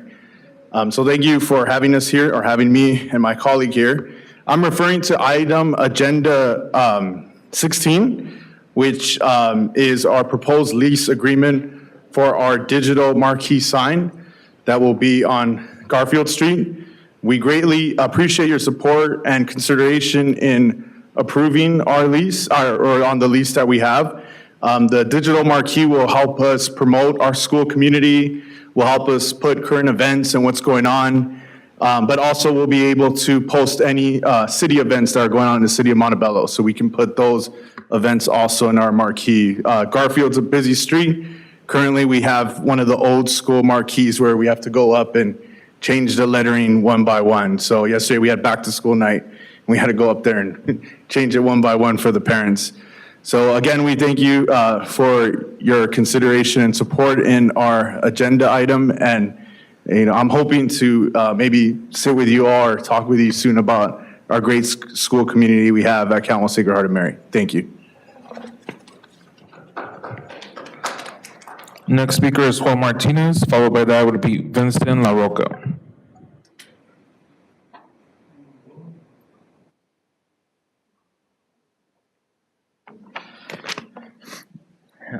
Good evening, Council. My name is Juan Martinez. I am running for District 4 in the city of Downey.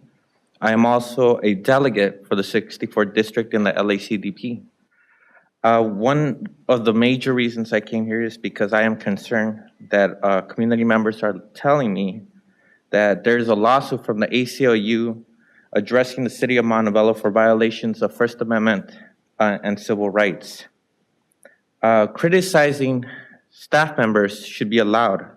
It shouldn't be directed just towards one individual, in this case, the mayor. This is a violation of California state law and of that of the Constitution. I know that you clearly understand that. It's petty to see that people who understand this and are sitting up there refuse to acknowledge it and are using their taxpayer money to fund lawyers to craft ordinances to silence the people. That's pretty disgusting. My suggestion to you, if you guys want to see endorsements for your races, is to repeal this ordinance and have something positive to say about yourself when you show up asking for the Democratic endorsements.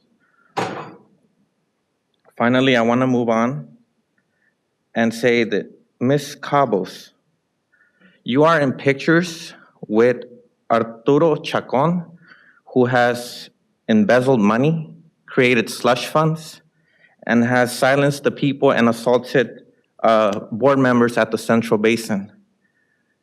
If you are a person who supports women's rights and is trying to deviate or stay away from corruption, Arturo Chacon should not be someone you're taking money from or supporting.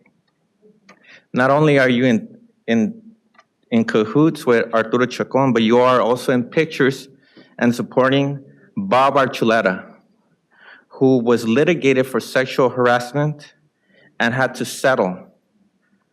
There is no reason for you to be working with criminals and sexual predators, and it is disgusting to see that someone that claims to be for the people and for the community doesn't seem to understand that. I implore you to cut ties with those criminals and apologize to the community members of your city and of our district. It would be great if you can do that. Thank you. Next speaker is Vincent LaRocca, followed by Vincent will be Jairo Queme.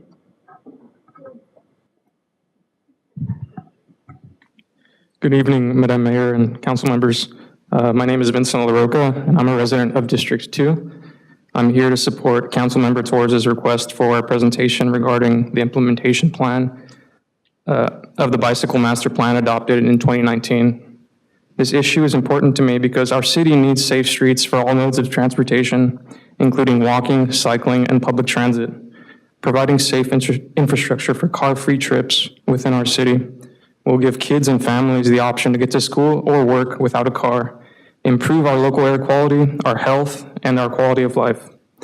The city needs to develop a presentation or document to clearly define a plan to implement safe bicycle infrastructure and needs to utilize findings in the bicycle master plan adopted in 2019. Currently, we only have 2 bike lanes in our city. They are both unprotected, meaning it's just a painted lane on the street, and cyclists are in danger of being hit by distracted drivers. The 2 unprotected bike lanes are on Montebello Boulevard and Avenida de la Merced.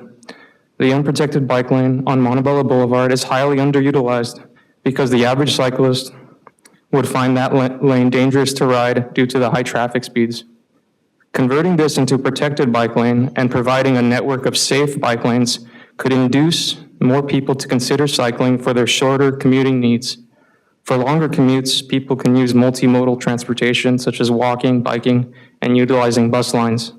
We must work together to develop and implement a network of protected bike lanes that will attract new cyclists and keep existing cyclists safe. In conclusion, bicycles are not simply for recreation, but also can be used for transportation. They can be used for short trips around our city, such as to pick up groceries, visit a city park, go to the mall, the movies, local restaurants, and other local businesses. I hope we can improve the quality of life in our city by providing a safe network of bike lanes for residents to enjoy. I look forward to seeing the city's presentation and implementation plan for a new bicycle infrastructure. I also support Councilmember Peralta's request for a discussion on traffic and safety concerns. I'm concerned about the safety on our streets, specifically when it comes to pedestrian safety. I was shocked to hear that the Traffic and Safety Committee has not had a meeting in over 2 years. We need to reinstate these meetings to ensure safety concerns are heard and addressed. For example, Lincoln Avenue between Montebello Boulevard and Wilcox Avenue is a street that is particularly concerning to me. The speed limits posted on the street, 35 miles per hour, are rarely followed by drivers, and there are several pedestrian crossings along the avenue that have only yellow pedestrian crossing signs. There are no additional devices or street designs to slow down traffic and protect pedestrians crossing the street. This is highly unsafe, and we need to do more to protect our fellow residents. This is just one example of where we must do better to slow down traffic in our city. Thank you very much for your time. Next speaker is Jairo Kevin, followed by Linda Nicholas.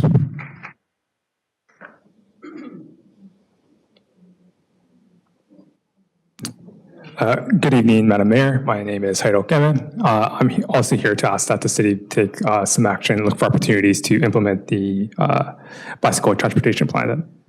While not a resident of the city myself, I have spent plenty of time cycling throughout the city, whether it's for recreation or a little more purposefully, running errands and other sorts of things. When I was younger, I was far more open to hopping on my bike and just hitting the streets. Now I'm a little bit older and I'm a little bit more risk averse. And I find it a little bit more difficult to just hop on the bike. It takes some courage building to make the same trips that I would before. And it all has to do with the risk presented by other people driving. It would benefit everyone in this community to reduce the conflicts between drivers and cyclists and other roadway users. Proper implementation of the bike plan would go a long way to reducing that conflict. And as for a real-world example of what the lack of proper bike infrastructure does, I can share that. Recently I made a trip to Fermentos on Beverly. It's a quick 10 minutes away from my house, but the idea of spending just even a couple brief minutes on Beverly Boulevard on a Sunday afternoon was discouraging enough that I chose to drive. It just felt, I didn't want to risk it just for a sandwich. So now that zero emissions trip, me on my bike, turned into a driving trip, and now there's associated greenhouse gas emissions. Now there needs to be parking for me. And of course, now I'm contributing to the relative danger on the road.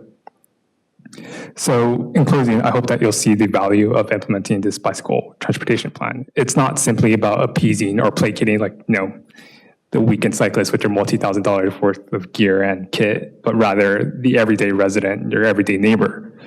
It's really about opening up the city to many more people. Thank you. Next speaker is Linda Nicholas.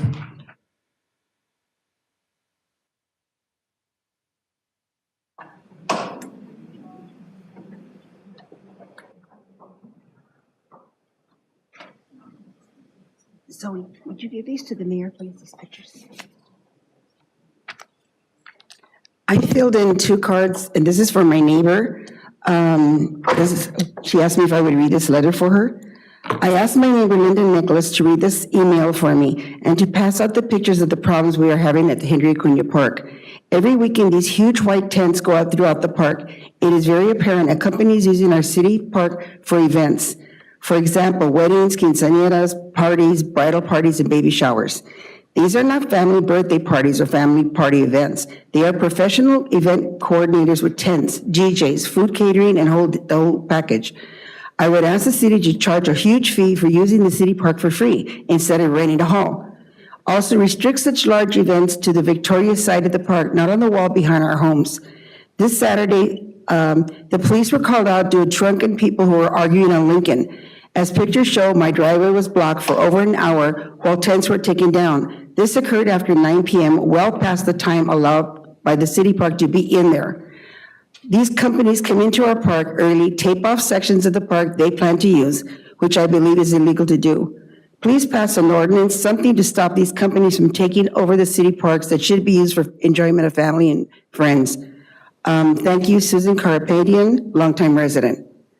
Since I have time, I want to address the gentleman from Downey. He has the wrong information.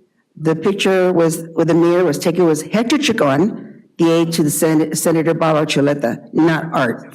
He's a former Montebello school board member. So that's the end of Susan's. Now I'd like to put in my card. So start the time over.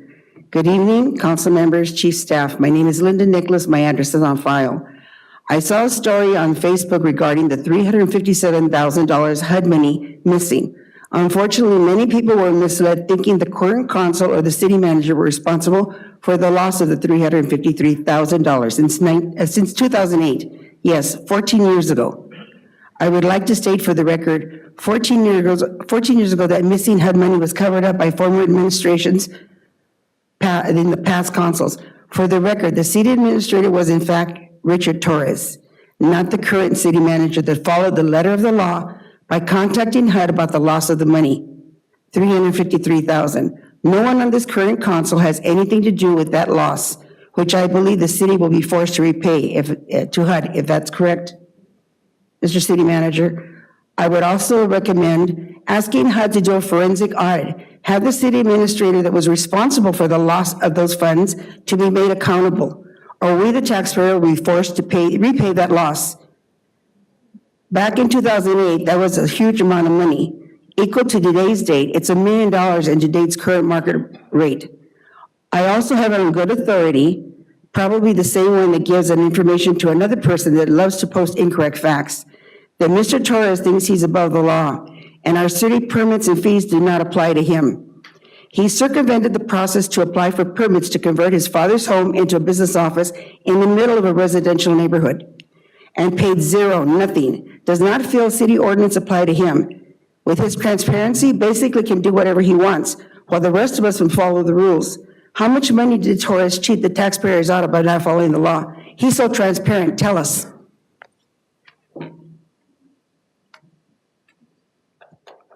Madam Mayor, that concludes all the speaker cards for public comments. Thank you.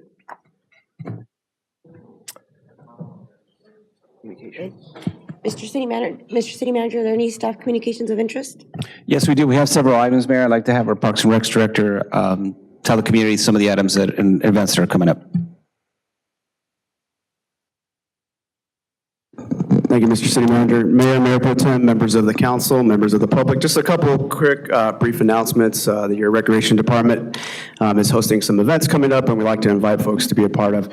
So Saturday, September 24th, the Montebello Volunteer Program will return with our City Service Saturday series at Montebello City Park from 8 a.m. to 11 a.m. Check-in at the Senior Center parking lot. We'll be working on the playground in preparation for the larger events going on with the 5K and the Heritage Festival on October 15th. So once again, that's Saturday, September 24th, City Service Saturday at City Park. Check-in at 8 a.m. at the Senior Center. Also, additionally, we still have a few more weeks left for the weekly Farmers Market series. Thursday nights from 5 to 9 p.m. on the southeast corner of Montebello and Whittier, Wells Fargo parking lot. Every week there's a live band that's participating. It's a certified organic market, so there's organic food for folks to buy, as well as crafts, vendors, and some activities for kids. So once again on that, it's Thursday nights from 5 to 9 p.m. at the Wells Fargo lot, and that takes place from now and every Thursday till the end of October. Thank you, Madam Mayor. Thank you. First public hearing, item 10. Mr. City Attorney, would you please read? Yes, thank you, Mayor. First public hearing of the night, and we do have, looks like 4 of them.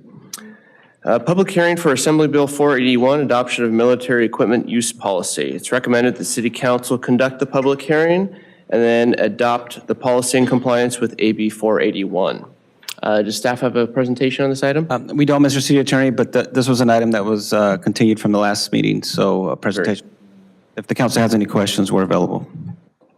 Okay, at this time, I'll open the public hearing. It's 7:56. Yes, anybody desiring to speak on the military use equipment policy, now is the time. Are there any speaker cards, Mr. City Clerk? No speaker cards on this item, Madam Mayor. Seeing none, Mayor, it'd be appropriate to close the hearing. Okay, closing the hearing, still 7:56. Okay, and the item is before the council. The recommendation is that staff adopt the policy. Okay, this is continued from the previous meeting. Can I have a motion to approve? I'll make the motion. Can I have a second? I'll second. Okay. Mr. City Clerk? Mayor Pro Tem Madam Mayor, is there discussion on this?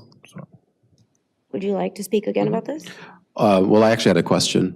Since this item was continued from the last time, will our comments be reflected in last meeting's minutes or in this minutes, or do we need to do it for both? It's per meeting, so we can adopt the comments that were made at the last meeting, will be incorporated in the last meeting, and if there's comments in this meeting, we will incorporate them in this meeting. Thank you very much, Mr. City Manager. Just if the record can reflect for this meeting my comments from the last one. I'll save council's time, but I would like them to be reflected here too. Okay, can you please reflect my comments as well? Okay, so I have a first and a second. Mr. City Clerk, please call roll.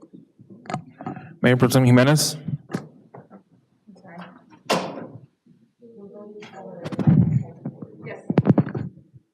Aye, yes. Councilmember Torres. Nay. Councilmember Melendez. Aye. Councilmember Peralta. Aye.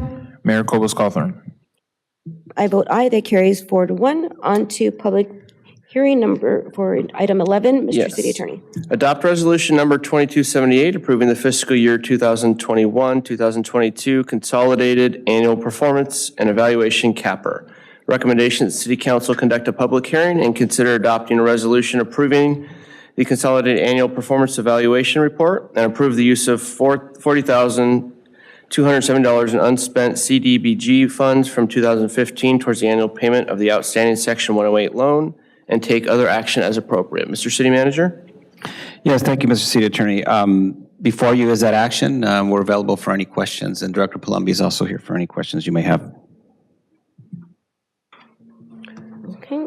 This one is also a public hearing, Honorable Mayor, so unless council has questions of staff at this time, we can open that hearing. We'll open the hearing at 7:59. Okay, anybody desiring to speak on the 2021-2022 CAFR? Now is the time. Caper, excuse me, I'm not a finance whiz. CAFR is no longer a word. We don't use that word anymore. It should be capper. Okay, seeing none. Seeing none, Mr. City Clerk, do we have any speaker cards? No speaker cards, Madam Mayor. Close the hearing. It is 7:59 still. Up at council level. Councilmember Torres, do you have any comments, questions? I believe the order goes to the Mayor Pro Tem first. You don't have any, right? She doesn't have any. Thank you. Yeah, a few questions on this. On page 31, and I'm trying to pull up the agenda, so. And this is page 31 of the agenda, not of the report.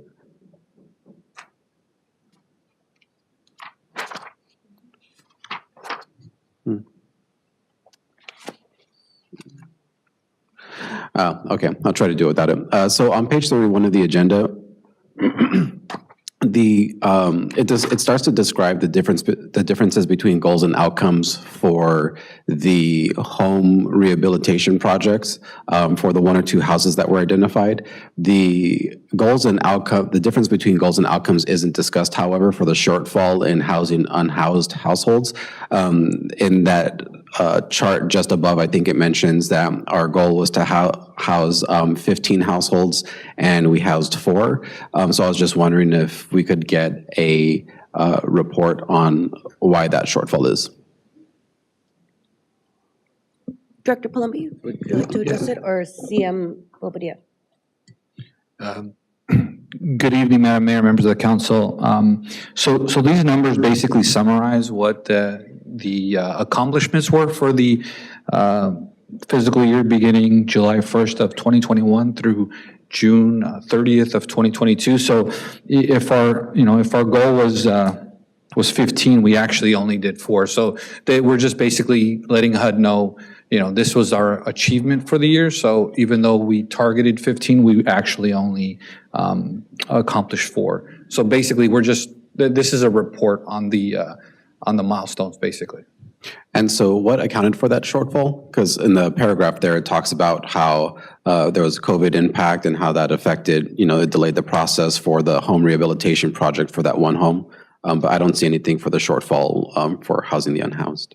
Yeah, I would have to go back and I can provide a report back to the city manager on that. And we could look at, the data for that information. I appreciate that. Understood. And these questions will be in the aggregate. They kind of build up off of each other. So what kind of housing does MCAP identify as the most urgent among our unhoused population? In terms of the conversations that we've had and the contacts that we've made, what housing, and I guess because I'm going to lead to the questions, just kind of asking in terms of the projects that we have so far, are we meeting the demand that we see? So report on the street. So, I mean, I can take a crack at that. I know we have MCAP staff here, but I mean, we are out about meeting different types of folks. They range from different types of categories. So there is no target. It's who we reach out to. Sometimes it's word of mouth. Sometimes we get a call. Someone they tell us there's somebody here or somebody at a park, somebody in a car. We have a wide range of types of clients and where they were and where they came from. It'd be hard to say that we have a category or a priority of what we're looking for because the unhoused can be anywhere. Okay, just because as policymakers, getting that information and in terms of considering the projects that come to Montebello, I think it'd be very helpful to understand our unhoused population and the kind of housing that would be most appropriate for them. I'm sure my colleagues are aware when it comes to affordable housing, there is a massive range of ways to address housing instability, from transitional housing to emergency housing, supportive services, wraparound services to, single women with children, just all kinds of different ways. So I guess taking this as an opportunity to just kind of understand what our populations look like. Yeah, and just to be clear, the CDBG or the CAPER does not, our intent was not to use that money for that reason. That would be a totally different conversation about how we handle our homelessness problem and how we're doing it through MCAP and other resources. So just two separate issues. But the caper isn't really used for the whole spectrum of what we're doing. Right. Yeah, this conversation may be a little bit broader than that, but I think there are some touch points where there's overlap. In seeing the numbers and in trying to achieve our goals, I was wondering if our pallet shelters are considered affordable housing, and if in trying to meet those numbers, if those will be reflected in the future there. Our tiny homes are not affordable housing. It's definitely not. It's a shelter. It does not have amenities that an affordable housing unit would have. I wish we were able to build that type of facility for a shelter, but unfortunately, it would be very costly. But the shelters are a place that temporarily house folks that have issues that we can eventually get into some type of affordable housing component or transitional housing. But to answer your question, no, it's not affordable housing. Okay. Earlier today, it was mentioned that Operation Stay Safe is now fully occupied. And I was just wondering, like, what the final number for that is. Are there any units that have 2 adults per, or is it? I'm not sure that was an accurate number. I was there yesterday, and I believe we're 22 residents to date, and we're working on the last 8. So we have 22 residents that are currently in the complex, and there's still 8 vacancies that they're working to fill. Thank you. Thank you. And Councilmember, and also just to be fair, of the 22, it can be transitional as well. There could be people that we brought in that are already on their way out that we found a place for. So it would be unfair to say that there's 22 and been 22 for a while because they come in and out. Thank you very much. And my last 2 questions, I was wondering, the report here talks about Section 8 and how we use that for housing. I was just curious what the city's voucher allocation is, how many vouchers the city has. I have to go back and also look for that, and I can report back when we give you the information on the actuals for the housing. Sure. And last question, Madam Mayor. Councilmember, I will bring you back more precise information, but off the top of my head, we do not fund or conduct Section 8 housing. It's done by the county, and I believe all our vouchers go to the county and administered through the County of Los Angeles. Through the continuum of care. Correct. And last question, it's mentioned in the staff summary that we housed, man, my vowels are getting all mixed up, that we housed 4 participants at a cost of $8,154. I was just curious, because that seems like an extraordinarily low number for the individuals, considering how expensive housing is, what kind of services we provided for those 4 individuals? Yes, so I would ask MCAP to come on by. I think the services that they provide are a variety of those services. So if you don't mind, I'll maybe have them share a little bit about the types of services that they offer. Sure. Yeah.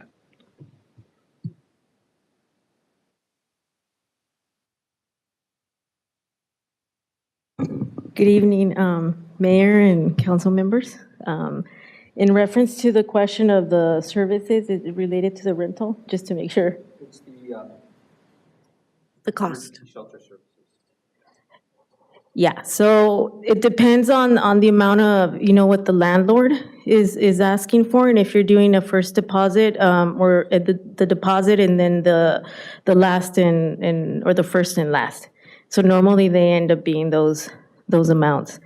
So, and then we get them into a program, because the objective is that they are going to be able to sustain or in some type of program or income that's going to help them add to that. So we're just trying to get them started and have the landlords accept them, which we obviously are working with our landlords to engage them in taking these payments. Thank you very much. I appreciate that. As final comments, Madam Mayor, just to note that housing is a particularly difficult issue, a lot like fireworks. The solution is far off into the future when we'll finally be able to solve it once and for all, but I definitely appreciate the efforts of the city through CDBG funds and the MCAP team towards solving the crisis in Montebello. Thank you. And Mayor, and if I may add, although these are limited funds, we've really tried to stretch that dollar and look for every available source that we can get via grant, via CDBG. And sometimes the requirements that these agencies put forth are difficult to navigate through, and we have to make the best that we can, just like we did with the tiny homes and money from the COG. So I really want to commend staff for really looking at every viable dollar that we can get and see how we can spend it in our own house community to really make an impact, which I believe we have over the last 2 years. So thank you, staff. Thank you. Councilmember Melendez? No questions. Councilmember Peralta, questions, comments? Yes, thank you, Madam Mayor. In the plan, it says that the goal was for the home funds that were allocated for 2 homes to receive rehabilitation assistance. It states that 1 home was identified, and due to COVID and the situation that we're still 1 home left from meeting that goal. I just have a question. How does the city go about getting applicants and then choosing them for a program like this? Just because rehabilitation assistance, I think, is something that is widely needed throughout Montebello. So just understanding kind of how we go about choosing folks that would meet the requirements for a program like this. Thank you, Councilmember. So we do have our housing manager, Rosemary Parrish, who presented for the annual action plan, and she works very hard to take in that information and make sure that it's processed accordingly. And she communicates with HUD on a weekly basis to make sure that we're following all the guidelines that are in place. Okay, and then to follow up, does the city advertise, like, for example, we have a rehabilitation service assistance program, apply here, and then the city chooses from that pool, or how would that work? Yes, so there's a process, and we also work with the Housing Rights Center, for example, and our public information office to get information out. We're actually conducting a workshop in the next few weeks, and the target is to get out in the community and talk about housing issues, and we're going to work with the Housing Rights Center to do that. Awesome. That's really exciting. I know last council meeting I had requested for the city to be able to promote more in regards to landlord-tenant issues, and so I'm glad to see that there is that effort being made in regards to restarting the workshops and spreading that information.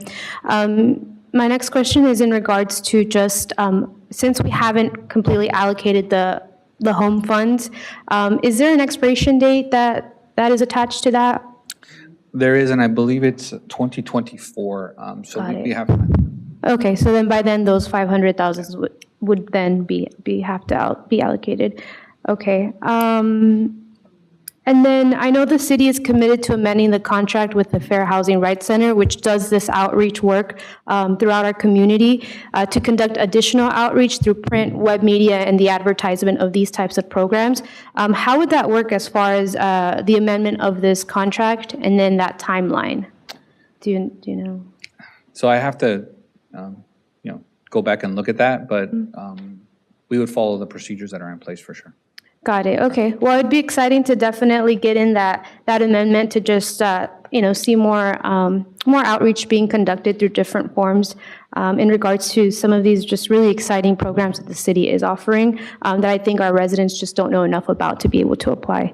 And then lastly, I don't know if this is more a question towards our city manager, but is there an opportunity for the council to provide input prior to the allocation of these types of fundings?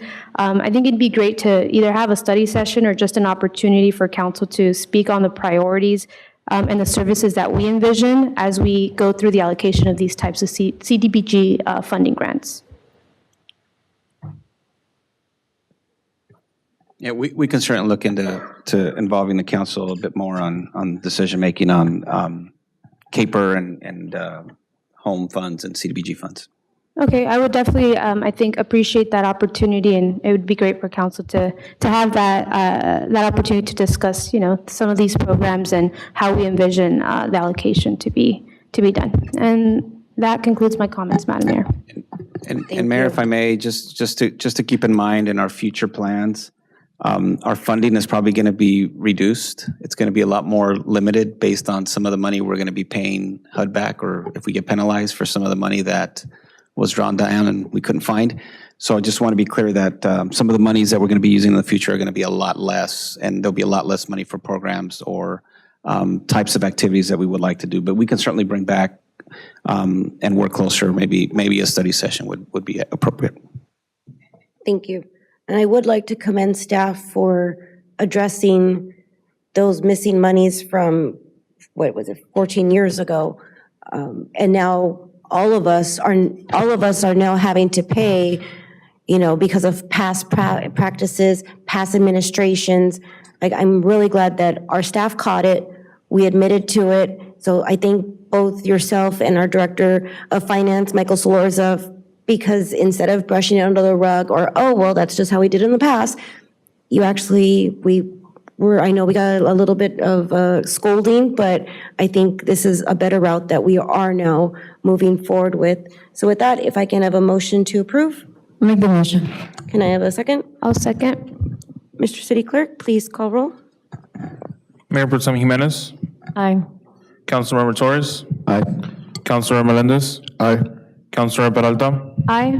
Mayor Cobos-Cothran. I vote aye. That carries unanimously. On to item 12, which requires the approval of both the City Council and Public Financing Authority.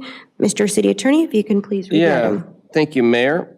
This item is a joint Public Financing Authority and City Council item.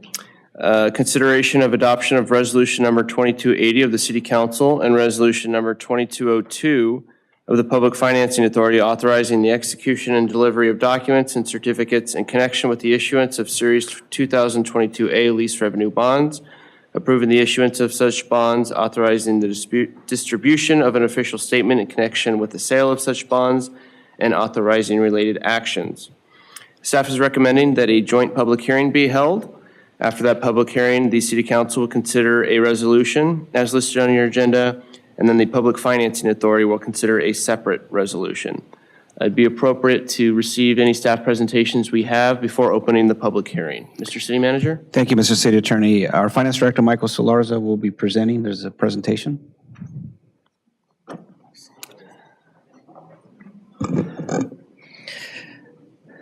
Thank you, Mayor Pro Tem, City Council, City Manager. So thank you for giving me the time to present the golf course improvement project financing. Next slide, please. So before you tonight, as City Attorney Cardinelli gave an overview, there'll be two resolutions that get considered, one by the City Council, one by the Montebello Public Financing Authority, that in the end, if approved, gives authority to issue bonds to basically reinvent our golf course and improve it. The goal is to issue $15+ million in bond financing for construction, engineering, architectural, soft costs for the entire golf course project. So next slide, please. So, I'm fond of saying things like this take a village. This is definitely a team effort. In this case, I think it's more akin to a small urban city. As you see, the team's been working together for the last couple of years, honestly, and in earnest for the last 6 years. Municipal advisors, Urban Futures, underwriter Cabrera Capital, our bond counsel at Stradley and Yaka, Carlson and Routh, Disclosure Counsel, Quinton Thimmig, Underwriters Counsel at Nixon Peabody. We have a trustee, a bond insurer, and a rating agency. And I do have representatives from Urban Futures, Cabrera, and Stradlin in the audience in case there are some more technical questions. Should I need that help? But again, a big thank you to everybody involved, just from City Council to City Manager, City Attorney's Office. A lot of heavy lifting by Chris Cardinelli on this as well. So again, this has been a team effort for sure. Next slide. So what are we going to do with the bond proceeds? Should this item be approved and the bonds get issued, we're going to reinvent 72 acres out of the 118-acre existing golf course. We're going to create a new, modern, redesigned public golf course. It is a public golf course. It will continue to be a public golf course. And I think what's exciting about this is we'll have an opportunity to actually create a project that has synergy with the existing hotels, existing Quiet Cannon facility, and most importantly, synergy with the proposed Topgolf project. It really has an opportunity to retransform that entire campus up there on Garfield and the 60. And while that's a wonderful economic development project and will do a lot to bring some shine, some additional shine to that part of the city and to the city as a whole, I think something that cannot be overlooked is this project will help end the general fund subsidy of our current golf course. We have an enterprise fund golf course that, quite frankly, takes money every year from the general fund. And this project is aimed at redesigning that entire course so that it's at least revenue neutral, if not producing money. That entire re-envisioning of the 118 acres up there has many goals, but I think that's an important one. Next slide, please. And I want to point this out because even though this has been known prior to this, the state auditor called out the general fund subsidy to the golf course back in 2018 in their state audit report. And what's important is that state audit report in 2018 said, until Montebello takes steps to address the golf course's burden on the city finances, the golf course will continue to drain the general fund and divert money needed for other essential services. That's a pull quote straight from the state auditor's report. And I can't emphasize that enough about how this project will end that subsidy and help the general fund retain the money that it should, as opposed to propping up an enterprise that doesn't make money or doesn't even break even. And you'll see that, the report says by December 2019, the city should evaluate the effectiveness of its current plans and consider alternative uses for the golf course. And that is what's being put forth tonight, is a plan to finance alternative uses for the golf course. The city manager likes to tell the story. He told the story to me early on. I know he told the council at the time was, the question was posed was, how would you fix the golf course? And he said, very simple. Give me a marker and a piece of paper, and I'll write the word closed on it and stick it on the golf course, right? That's how it's drastic, but that's one way to stop the drain on the general fund resources, was to close the golf course.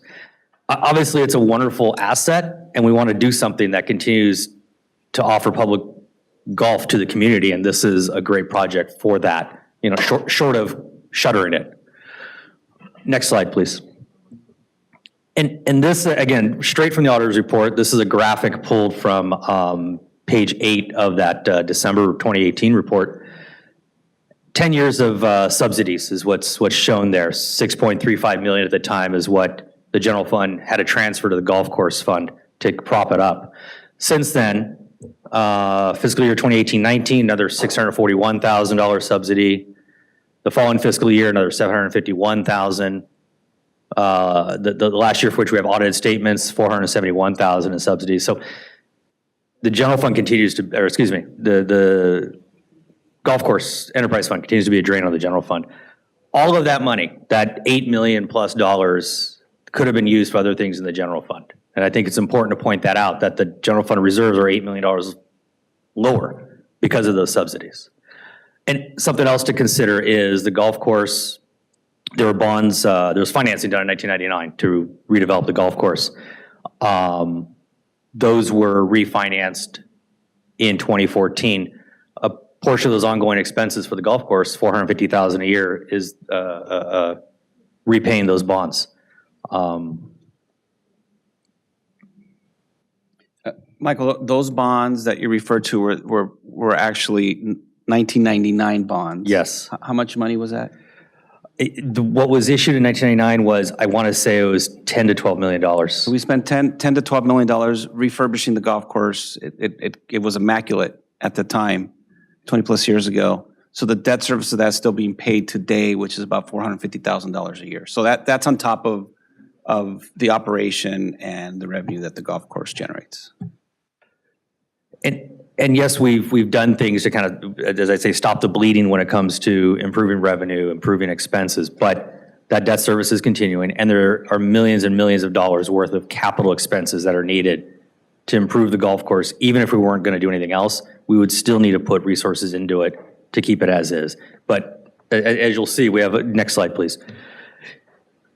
This is actually attachment K in the agenda packet. You can a lot more detail you can see up close. But what you're looking at here is this is the proposed redesign of the golf course. You'll see the Top Golf is that northern section. That's Via Campo, the 60 freeway just north of that. To the right of that, it would be Garfield. And then you see the Via San Clemente is the entrance road. But you see the redesign of the golf course, a 9-hole course, and then a 10-hole and a 6-hole course. And Michael, if I may, the 9-hole is a championship golf course, so it has par 5, championship par 4s. It has a light lidded 6-hole course. So during the day, if golfers want to play 6-hole par 3, they can play that. And you can see the layout. It's got some challenging holes over water. If you want to play at night, when the golf course is closed, you can play 10 holes. So it's got the opportunity for 6 holes during the day, 10 holes at night, plus a 9-hole championship golf course. And what's nice about this is with the lighted golf course, we're expanding the potential for hours of operation. Right now with daytime only, right, you're limiting your revenue generating hours. This expands that with the lighted course. I haven't picked up a golf club in 25 years, but this makes me want to play golf. Actually, I was at the golf course on Monday for a pre-bid construction meeting that our public works director was hosting. Just kind of get a feel for this project. And it's been a while since I've been on the golf course. And again, not being a golfer, I could still tell our golf course is in need of some serious rehab. And it would take tens of millions of dollars to get it to a condition that is something we could be proud of. This does that and transforms into something I think that the community can be proud of. Next slide, please. So again, just as an overview, a 9-hole championship golf course, total yards ranging from 2,800 on the red tees. Yeah, 9-hole championship course, red tees. Order, please. Order, please. Excuse me, can we keep order in the chambers during the presentation? We have one speaker at the time, and that is Mr. Salarza. Thank you. Excuse me, there will be a public hearing, and you will have the opportunity to correct staff at that time. Thank you. On top of that, there's a 6-hole, 10-hole short course. As the city manager mentioned, it's lighted. So again, really does change the nature of that course and opens it up to new breed of golfers. Next slide, please. So we have 3 phases of construction that are envisioned. Phase 1 is civil contractor, rough grading, underground, utilities, some sewer connection work. Followed very shortly thereafter as kind of, I guess you look at the more fine work, actually, putting the seed in and for the grass seed, landscaping, contouring of greens and tee boxes and fairways. And then finally, phase 3, the clubhouse construction. So,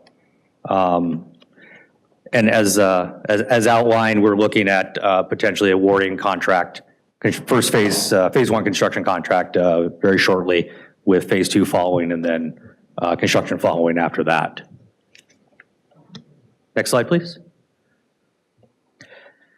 So on to issuing the bonds as part of the whole process. Staff and the financing team did a credit rating agency presentation to S&P, and once everything was presented, they came back with a designation. Our overall city issuer credit rate of A+ was confirmed, so there's no change there. So we were confirmed at A+. The A rating was confirmed for the lease revenue bonds that are considered for this golf course. We are pursuing insurance on the bonds, so insured rating on the bonds would actually be a AA. Again, all of that helps when we actually go to the market to sell the bonds. So at this point, we're seeking authority to issue not to exceed amount of $16.5 million. Again, that is put in as kind of a placeholder, just as a not to exceed, because it's going to be several weeks for closing. While we have great forecasting of what interest rates may be, the $16.5 million gives enough room just in case there is a change in interest rates. Anticipated pricing date is the end of this month. Closing date in October, which means proceeds would be available at that point. As with most bond issues, just like a mortgage that you're getting, you have to pledge some assets. So for this bond issue, City Hall, Police Station, and Station 56 are being pledged. Next slide. So kind of the summary of the transaction here. Principal amount, $15,140,000. Again, that's the target we're aiming for.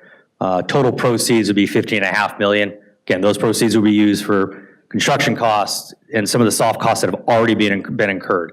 Design, architectural, engineering. Again, estimated, this of course, these estimates of true interest cost, annual debt service, they're as of September 6th. So again, market's changing. We'll have a fixed interest rate by the end of this month. About 4.72%. These are tax exempt bonds. Debt service for this year, about $430,000. Annual debt service of just under $1 million and 30-year term. So that is what the commitment would be to finance this. All in principal and interest at the 4.72% rate, about $30.34 million. And as I mentioned, we qualify for municipal bond insurance. The team worked really hard to find a basket of assets that would work, that the bond insurer would take consideration, hence City Hall, Police Station, and Fire Station 56 as the assets pledged against this. Next slide. So at this point, next steps, awarding phase 1 of the construction contract, give or take in October. Construction would start shortly thereafter. Phase 2 golf course contract, possibly November. Starting construction there, November and December. Complete golf course improvement looking at completion September of 2023. There is a tight time frame. I've been talking with James Enriquez, our Director of Public Works, in terms of, since we are looking at, as opposed to rolling out sod, doing seeding, there is a tight time frame. We want to get construction done to a point where the seeding can begin April through June. So there's enough time for the grass to grow for a September opening. So again, this is an exciting project. I think there's a lot of things to be happy for the community, and I think it really will transform, just not to mention that part of the community, but I think the entire city as well. So at that point, thank you, Mayor. And if there are questions, again, I'm available. Members of my financing team are here. Obviously, if there's any specific construction or engineering, I'm going to defer to my engineering colleague over there, Mr. Enriquez. But thank you at that point. Thank you. Thank you, Director Solorza and team. Mayor Pro Tem, do you have any questions, comments? No question. Thank you, Michael, for such a thorough, very clear, short presentation. This is great. Thank you. Thank you. Councilmember Torres. Thank you, Madam Mayor. If we can go back to the slides on the bond lease payments, just before next steps. Too far. Yeah, one more for it. There you go.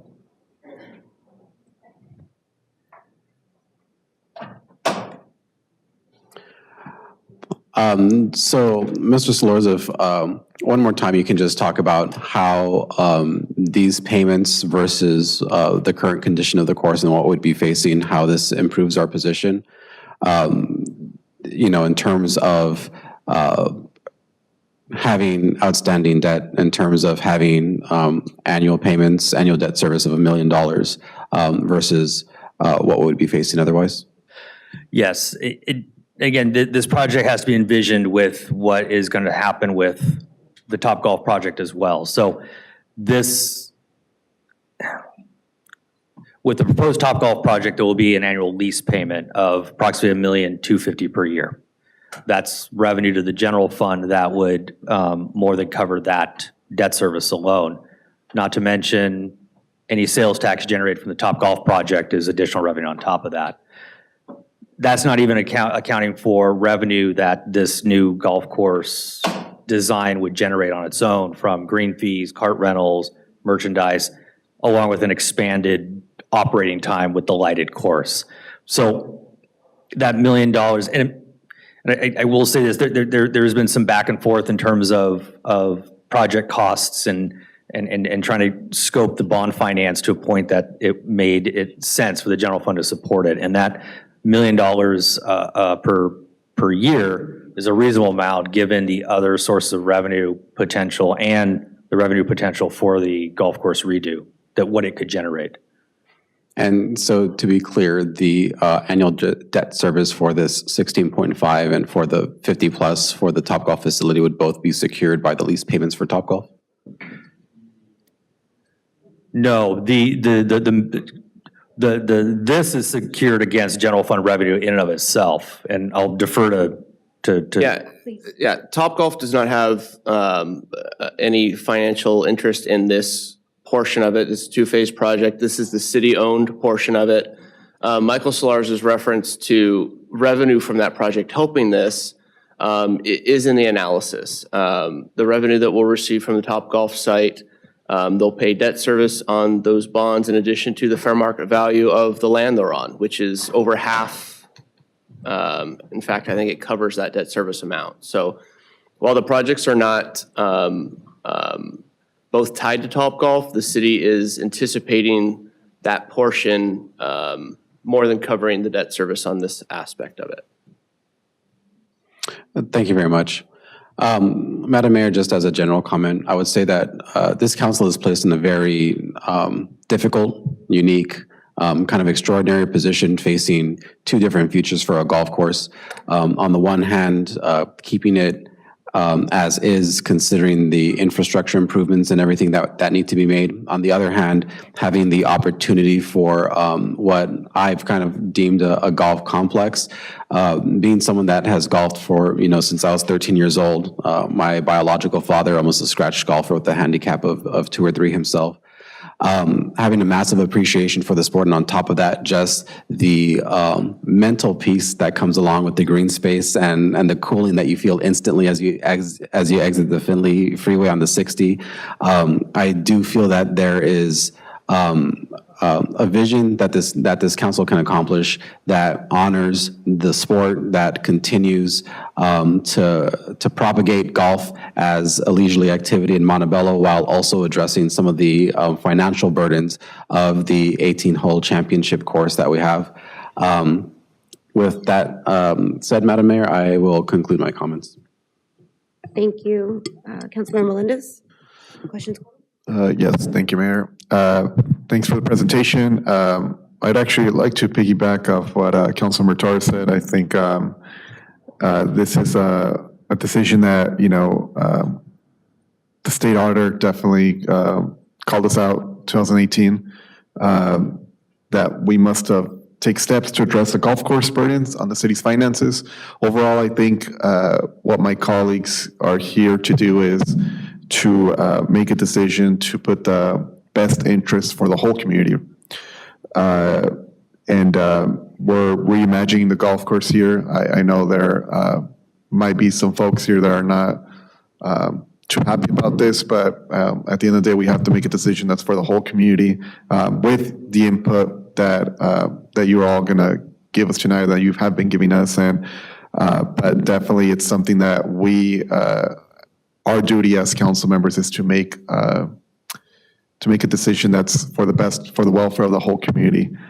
Aside from that, my only question is, if upon approval of this, when does this go into the market? Is it immediately or next couple of weeks, or how does that work? So the September 29th is when pricing would be fixed, and it would go into the market shortly thereafter.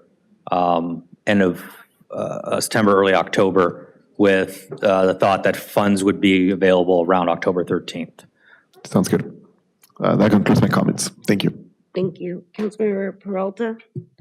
Yes, just 2 questions. Oh, thank you, Madam Mayor. I appreciate it. Just 2 questions, just to clarify for my understanding. So for the facility lease portion, we'll be using 2 facilities from a previous bond that will now be released. What is the potential timeline for these assets to be released after the issuance of this bond? It's a great question. So this is what's known as a parity deal, where we are using City Hall and the Police Department, which are already assets by the 2014 ABC series.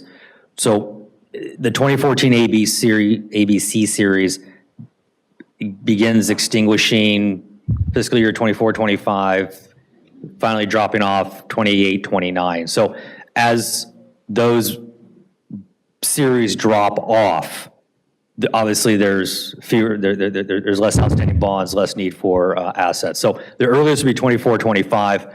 There is some language built in some of these documents that would, we'd work with our bond insurer to then release assets as the outstanding balance decreases. At the very outset, 28-29. Got it. And yeah, I think that's reassuring, and just knowing that some of these assets would be released and not necessarily be put through the whole term of the bond. Yes. My next question is, I'm just trying to understand bond insurance and what does that cover, and under what circumstances would that come into play?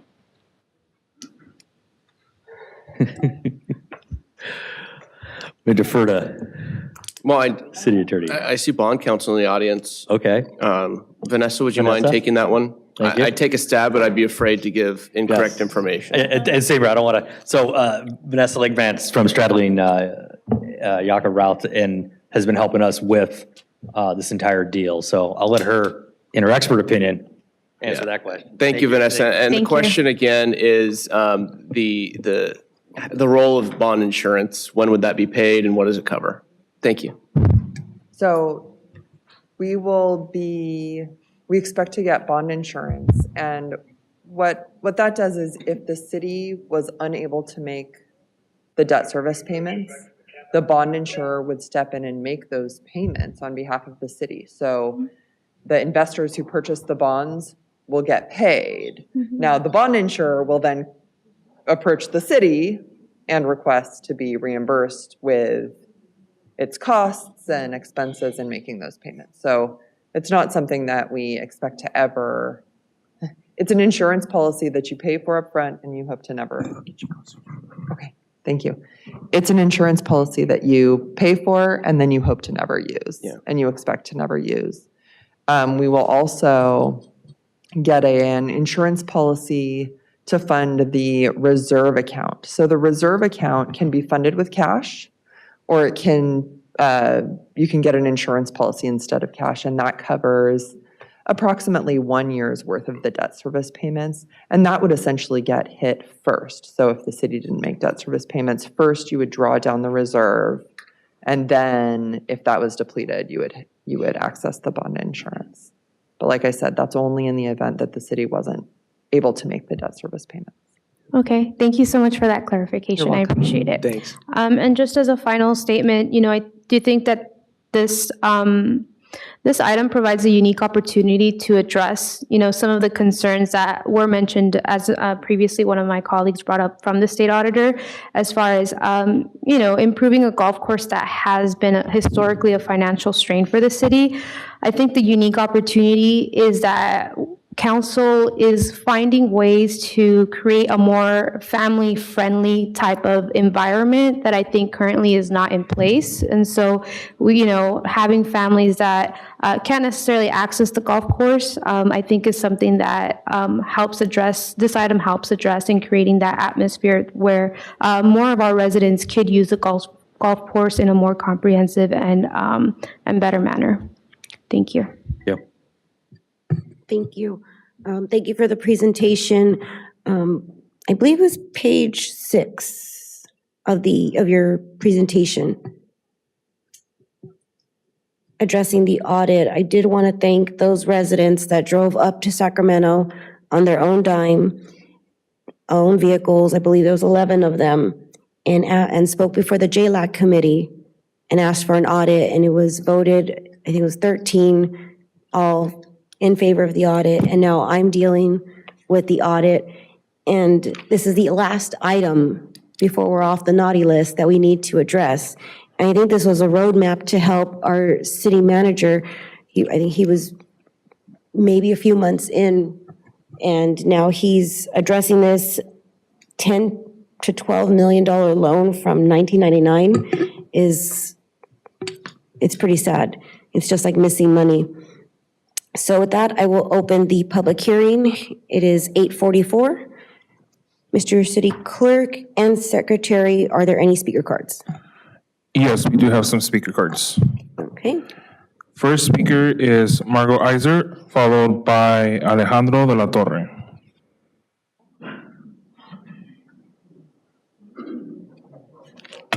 Hello, as a member of the public, citizen, taxpayer, resident, voter, I beg you, please don't burden us, the people, with any more bonds. We already have the parasitic Hiltons who've never helped the city, always sucking the money out. Let the people, the golfers who pay to play golf, determine what is the best way to deal with this wonderful, precious treasure known as the Montebello Golf Course, 18-hole world-famous championship golf course, open space, public recreation area, and park. Yes, there is a presentation, and I will let that person do it. I will yield more of my time. We don't need any more bonds. We don't need anybody from out of town coming in and telling us what to do. Everybody can use the golf course as a real special place, a historical treasure. There's a person coming up. I'm yielding some of my time to that person, so that person's Mr. Rundell, so he can have more time. So please, let us, the people, determine it, not some private for-profit corporation. Us, we the people, and the people who pay to play golf know what they need and want for a wonderful golf course and other experiences. Thank you. Next speaker is Alejandro de la Torre, followed by Raymond Mojica. Good evening, Council. Mr. Mayor, my name is Alejandro de la Torre, and I currently work at the Montebello Golf Course. I have been there for about a year now, and let's just say I have heard everything from the money that's been missing to who we can blame to all of the mishaps that the city has gone with. And we understand that the golf course has become a burden, right?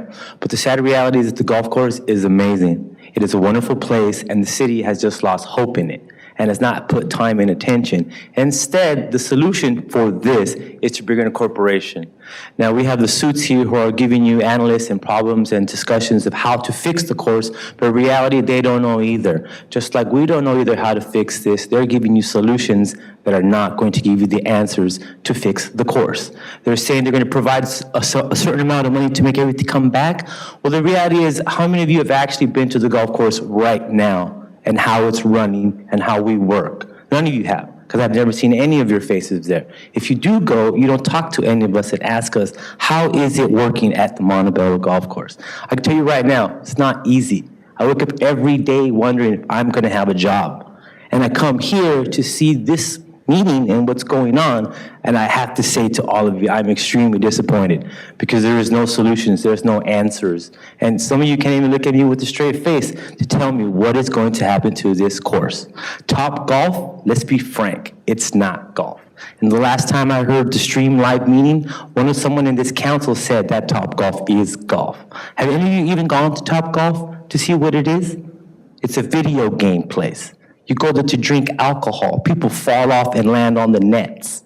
Montebello has been a golf course for over 100 years. How many of you can actually say you have done something for 100 years or know something that has lasted for 100 years?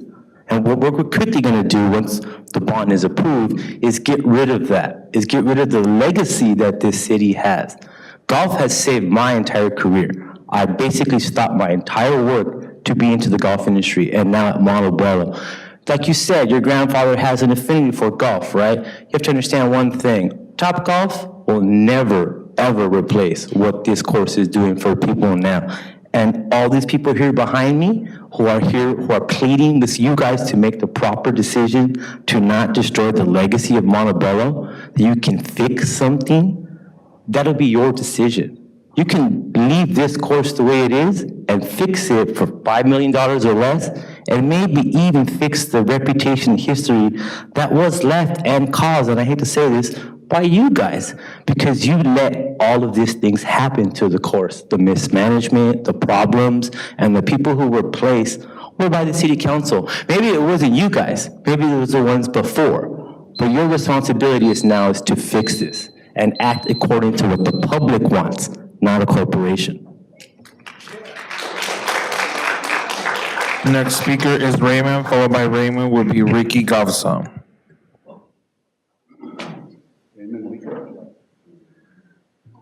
Good evening, City Council. Earlier, when we presented our statement cards, we asked Chris if we could, by the permission of the mayor, yield our 3-minute comment so that my constituent, Andrew Landeros, can make his presentation with maybe 4 or 5 additional minutes to his comment. My question is, Mayor, will you yield that 3 minutes to him? I believe we answered that question before. That's not policy. I would suggest you take your 3 minutes, and if the gentleman has a longer presentation, it's up to the mayor whether he goes longer or not. So yeah, there's a number of us who wish to yield our time for that him. is not policy, sir. Okay. So I would make your Yeah, comments. we didn't get an answer to that. Mr. Cardinale, I would motion to suspend the rules and to allow Mr. Landeros to make his presentation. There's a motion on the floor. I'll second. He only needs about 3 or 4 more additional I'll minutes. substitute the motion because I was going to allow Mr. Landeros extra time, but if you'd like to do a motion, I'd like to make a substitute motion because I was going to allow extra time. Can I have a second? Why don't we do some clarity for the record here? How much time does the individual need? No more than 10 minutes. And Out of equity, sir, for everybody that's here, there's a reason there's a policy. There's a motion, it's up to the council as far as how that policy is implemented. So I'll leave it to you. I would recommend that we provide some clarity, though, as far as how long the speaker will go. I'll make a substitute motion to allow Mr. Landeros 6 minutes. Can I get a second? I'll second it. Mr. City Clerk? Mayor Pro Tem Jimenez? Councilor Torres? Aye. Councilor Melendez? Aye. Councilor Peralta? Aye. Mayor Cobos-Cothran? Aye, that carries unanimously for Mr. Landeros to have extra time for his presentation. We did pause your time, sir. So if you have your 3 minutes, if you would like to make comments, we'll begin now. Okay, well, I wholly object to this project, of course. There was no consideration taken from the revenue that was generated in the last 18 months, and I believe the records show it was approximately $3.2 million as presented by the current management. At no time, or what I'm asking now is for the council to redirect their entire layout of this project, because I believe you can do a better job with the money you're asking to spend for this. So if that can be reconsidered and listen to the proposed option that Mr. Landeros has, please take that time to do so. Thank you. Next speaker is Ricky, followed by Ricky will be Joel Thomas.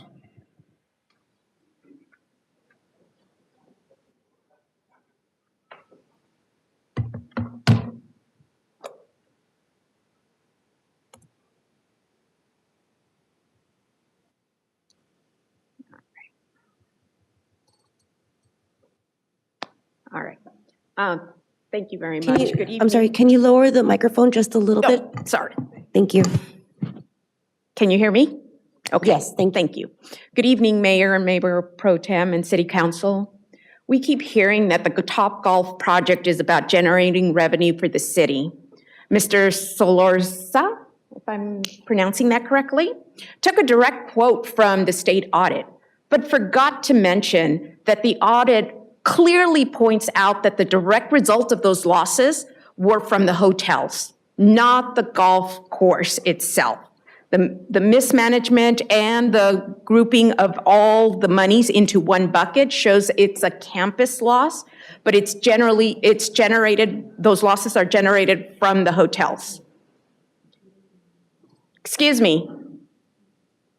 The city initially proposed to bring in Topgolf project that would generate approximately $27 million over a 24-year period at an original cost of $50 million for the bond.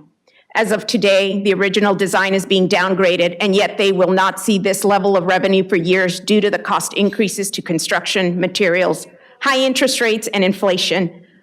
Doing this project in phases for a 9 and 6 hole golf course, as we just heard, or was it a 10? I'm a little unsure there, will not generate the same revenue at a high, and it'll have a high cost of $33 million in the 2 bonds, or over the course of the $15.1 million, it'll double, more than double the cost back to the taxpayers and the bondholders. By keeping the current 18 golf course with some upgrades to the irrigation, that would be less than 15%, or about $5 million of the current bond. This can be done without completely closing down the golf course, and it would continue to generate money during renovations. I hear some of the concerns of the city council is about the city and the residents and the general fund and how money has been taken out of the general fund to support the golf course. Guess what? There's a way to make sure that money goes back into that general fund, not only the $27 million, not what has been proposed. Let's talk numbers. Based on the current number of tee times and prices the golf course currently generates, it's approximately $3.4 million. And let's give the management team a generous upkeep annual budget of $750,000. That gives the city of Montebello an annual profit of $2.65 million over 24 years. That's $63.6 million over a 24-year return. Okay? Let's get a little crazy here and increase fees by about $5 per round. That will generate approximately $3.9 million in revenue at a profit of $3.15 million and a grand total of $76 million. I have 2 sentences, please.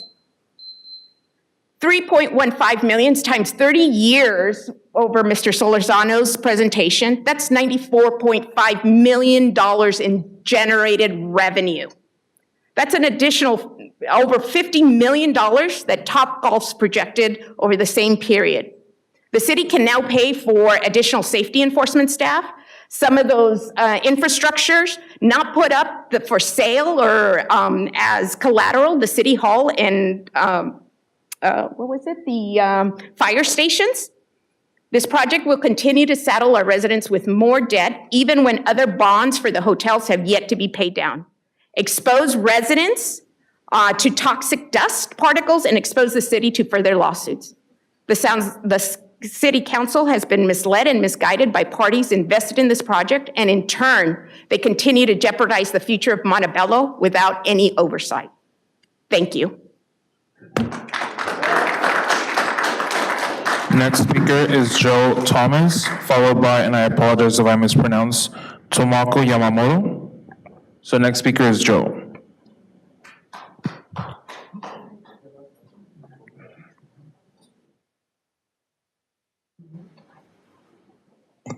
Good evening, Madam Mayor and members of the City Council. I can only echo what my colleagues have said ahead of me. I think that if you review your plans and look at the numbers again, you have a better picture of it. I believe also that Topgolf and the 18-hole golf course can exist on the same property without too much more moving around of the golf course. I would appreciate it if you guys would look over your plans and maybe we can both exist at the same time. Thank you. Have a good evening. Hi, good evening. This is Tomoko Yamamoto, Montebello Women's Club President. And today, our member is here. Stand up. Well, already, some of them, they already gone, but 2 hours, we are waiting this speak up. Also, it's so disappointed. Yesterday we play golf, and then now clubhouse, they said, no scorecard. And then, nobody tell us. That is so bad. And then, how to play. So I go home, I made the copy, and then I played. But usually, that is golf course, you're open. You have to tell us what's going on. Everything is so disappointed. Another people, they know. But our women's club, we don't know. That is so, today I want to say, what happened? That is a Montebello golf course. And then, there's we are play every week. And each time, condition is bad. So I go different course, I go another place. But still, Montebello, if they're gonna fix a nice golf course, now green is not bad, but the fairway is so bad. If they're gonna fix, a lot of people, golfer is coming. How to make golfer is 18 hole, we need it. It's not only 6, 9. Yeah, so please think about it. That is historical. I like Montebello Golf Course. I moved in here 1995.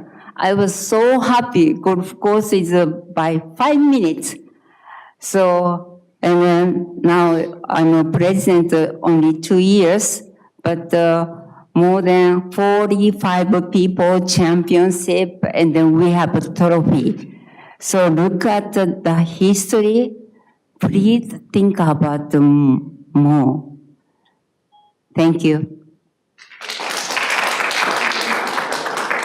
Next speaker is Andrew Landeros. Andrew Landeros.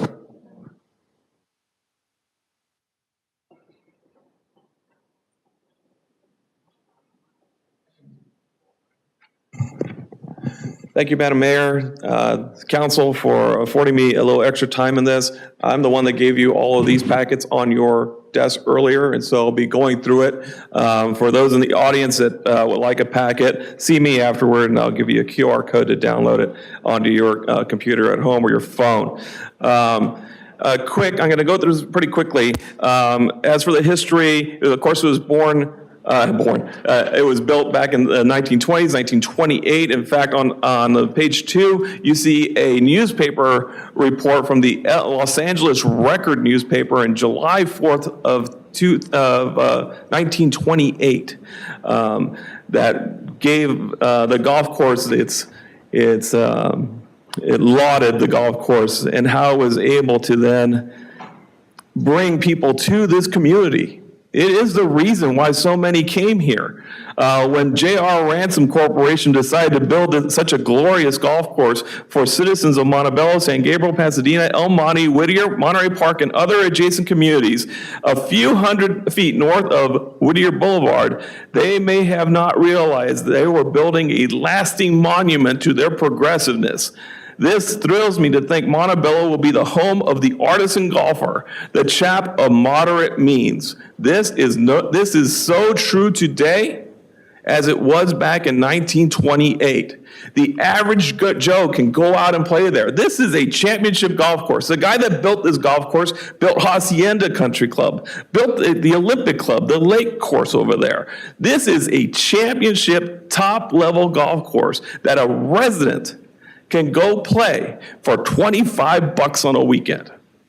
$25. And for all of the arguments that say that the average Joe can't go out there, I beg to differ, because if you go to any other golf course on a weekend, you are going to pay $50, if not $60, if not $100. To play a comparable golf course, you're sending all of these residents to Pasadena, or you're sending them to Industry Hills, or you're sending them to Long Beach, to play a comparable golf course. Whittier Narrows is not close. Alhambra, not close. Even Rio Hondo, not a bad course, but does not measure up to what Montebello is. So what are the current issues? On page 3 here, we know that the parking's limited. We know that there's irrigation issues on the golf course. The Quiet Canyon needs some serious refurbishment, and we have a very underutilized driving range. So let's look at the answers on the very next page. We create, we remodel the Quiet Canyon. We add water collection facilities throughout the golf course. That way we can sustain more water, which obviously is something that we're going to need. Let's add a large parking structure. Let's renovate the golf course to allow the pro shop to be moved to the far end of the range. And then create a horseshoe-styled range, because there is no bigger waste of land than the outfield of a driving range. No bigger waste of land. So let's use simulators to do everything that we need to do. Topgolf has that technology already. So I'm going to jump ahead a little bit. We do have, on the next page, we have create the parking structure with a bridge connection over to the Quiet Canyon. The lower floors of the parking structure could have escalators or elevators that go right into the driving range facility, as it would be right there. You see, it's a horseshoe range, and you can add solar paneling on top of the range facility to capture solar energy. That way you could power everything in it. Also power additional vehicles. So what does this plan do? At the end of the day, you guys are asking for $16 million right now. Instead of rebuilding something that you already have, put $5 million into the golf course to redo the irrigation system, which is necessary. Another $1 million, probably less actually at that point, could go into the actual refurbishment of the golf course. And that these are numbers that true pros have told me what it's going to cost. So the total of $6 million, and the golf course will be back to the form it was back in 2000. I remember playing there when I was in college, and I walked onto that first tee, looking down, and the fairways were cross-cut, and the rough was about 4 inches thick because they were going to have a pro tournament there the very next day. I was in absolute awe. I was in Montebello and playing a golf course of this nature. It's been a long time since then, and we haven't seen the golf course in that kind of condition in a long time. I did bring some very special guests out to the golf course last week, a couple folks that run the governing body of golf in Southern California, and they were very impressed still with this golf course, even in the condition it's in. Sure, the fairways are a little rough, but every golf course is a little rough right now. The greens are amazing. Even now, those greens are amazing, and they were the first ones to tell me. One of those guys was even playing in the U.S. Mid-Amateur this week in Wisconsin, and he was like, these are the best greens I've played in forever. That's the caliber of golf course you have. Your plan right now sticks an impossible burden on the golf course, because right now you're having trouble making money on an 18-hole facility that brought $3.4 million in revenue to this city. You think a 9-hole golf course is going to bring any money? Ask the folks in Monterey Park. They charge $25 a round for 9 holes on a much, much smaller golf course. And they do not get the money. They do not get that money. You guys better look for our new city hall if you're going to have to pay back the loan based on the golf course. It's just not going to happen. So, going back to the presentation, and we start going to the actual renderings that I put together. The renderings are based off the original. Sir, just to give you an idea on time, you're now at 7 minutes. 7 minutes right now? Okay, yes. I'll wrap up. So, again, renderings of the golf course, throw back to the Spanish hacienda that the clubhouse originally was before there was a clubhouse. Of course, it's a horseshoe-style range, and those are all launch monitors. Going over ahead much further, we're still working with Topgolf. This is still a Topgolf facility. We're using their own software. allows anybody to play golf games on there just like they were in a range or play a simulated golf round. But it also allows kids to play games where they're throwing a ball or hitting a ball into the screen, and allows them to now get into the action. How about those that don't like golf at all? They can kick a soccer ball or throw a baseball or throw a football at a screen. This allows the entire community to engage in this new facility. Let's also add another component. Let's open up the first fairway.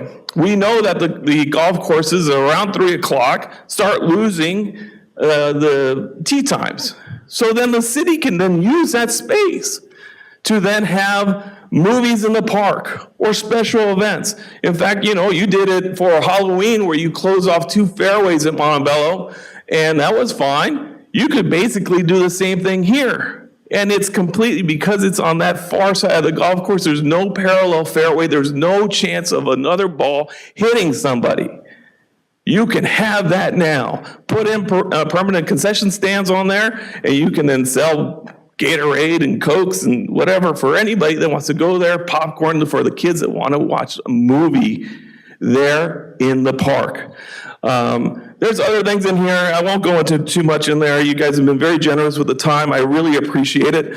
And at the end of the day, you guys, at least on the map that you have currently, you wanted to add another hotel. And on the last page, we can do that. We just put it right on top of the current Quiet Cannon. Of course, by moving the golf facilities all the way to the range side, that entire building can now be part of the Quiet Cannon. It expands his space to do events, and then put a hotel on top of it with a swimming pool looking out onto the wonderful golf course as it is.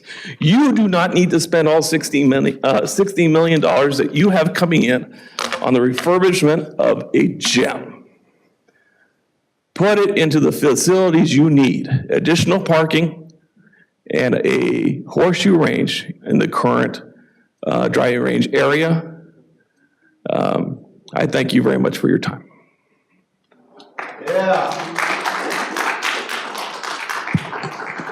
Madam Mayor, that concludes all the speaker cards for item number 12. Okay. It would be appropriate if anybody else is here in the audience desiring to speak on this item. It is a public hearing, so a speaker card is not required. Anybody else desiring to speak? No. I see Ms. Nicholas approaching the dais.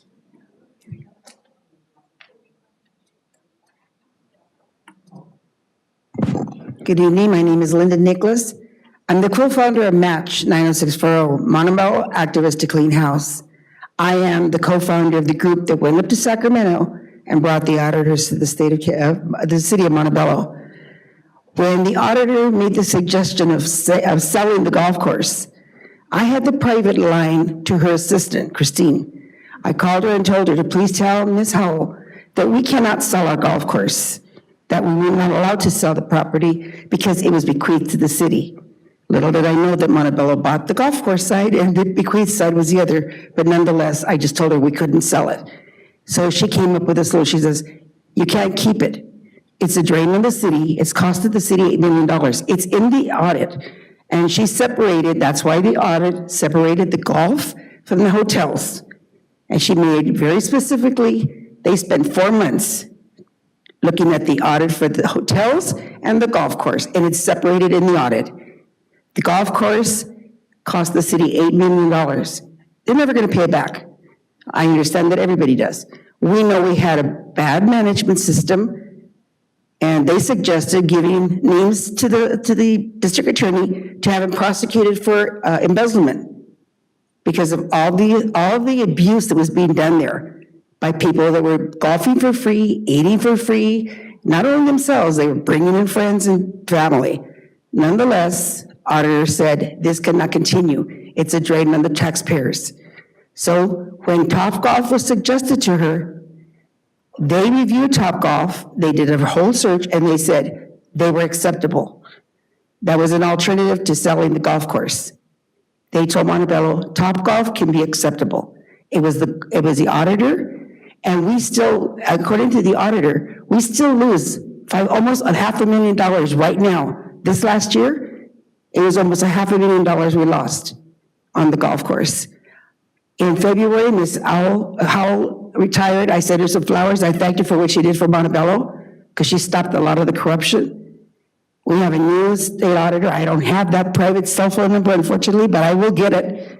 But we will continue to be on her watch list until, this is the last thing that we were on probation. And hopefully, once this is resolved, we will be, like you said, Madam Mayor, off the naughty list. Montebello can now start looking at doing positive things. And listen to the community, fine. But you have to understand, we the taxpayers don't want to pay for this anymore. Thank you. Thank you. Any other speakers?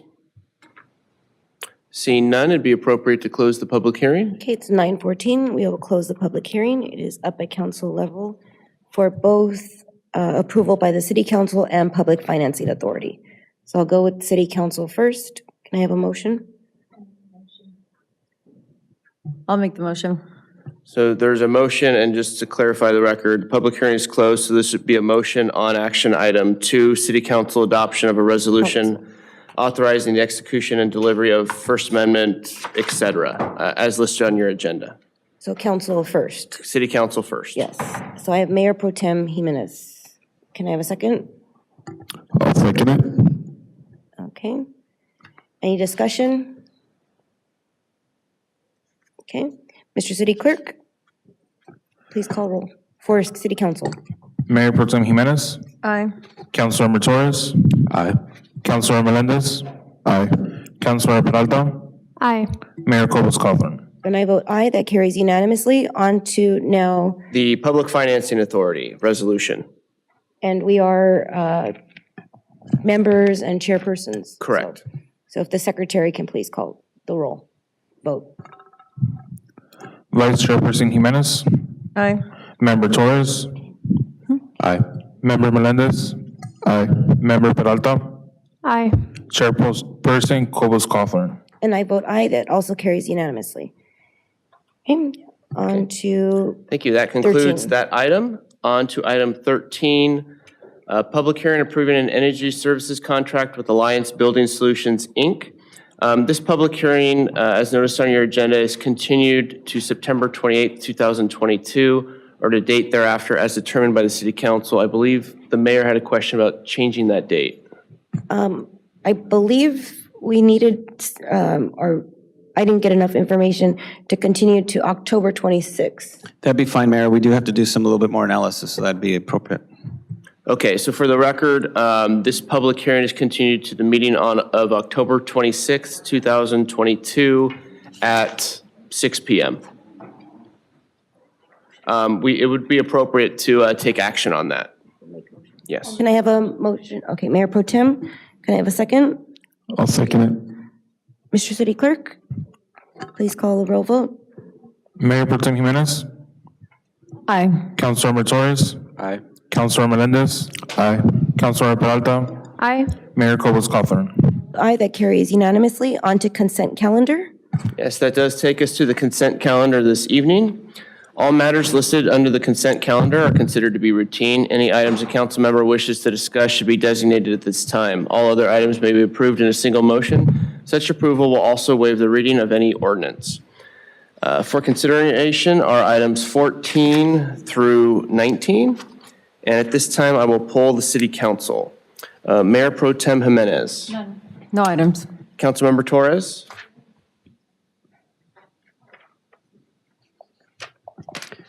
15 and 17.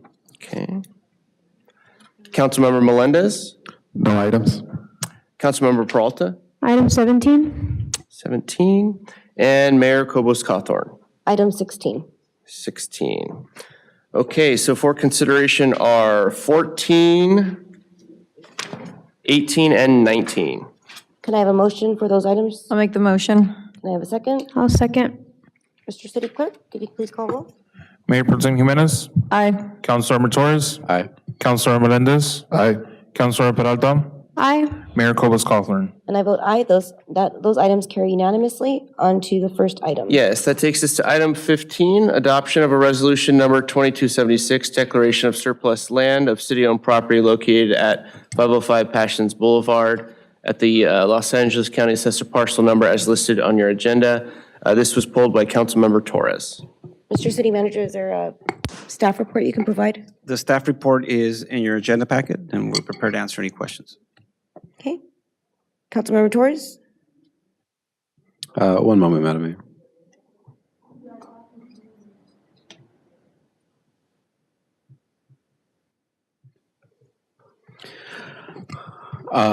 I just want to make a general comment, and this kind of extends both for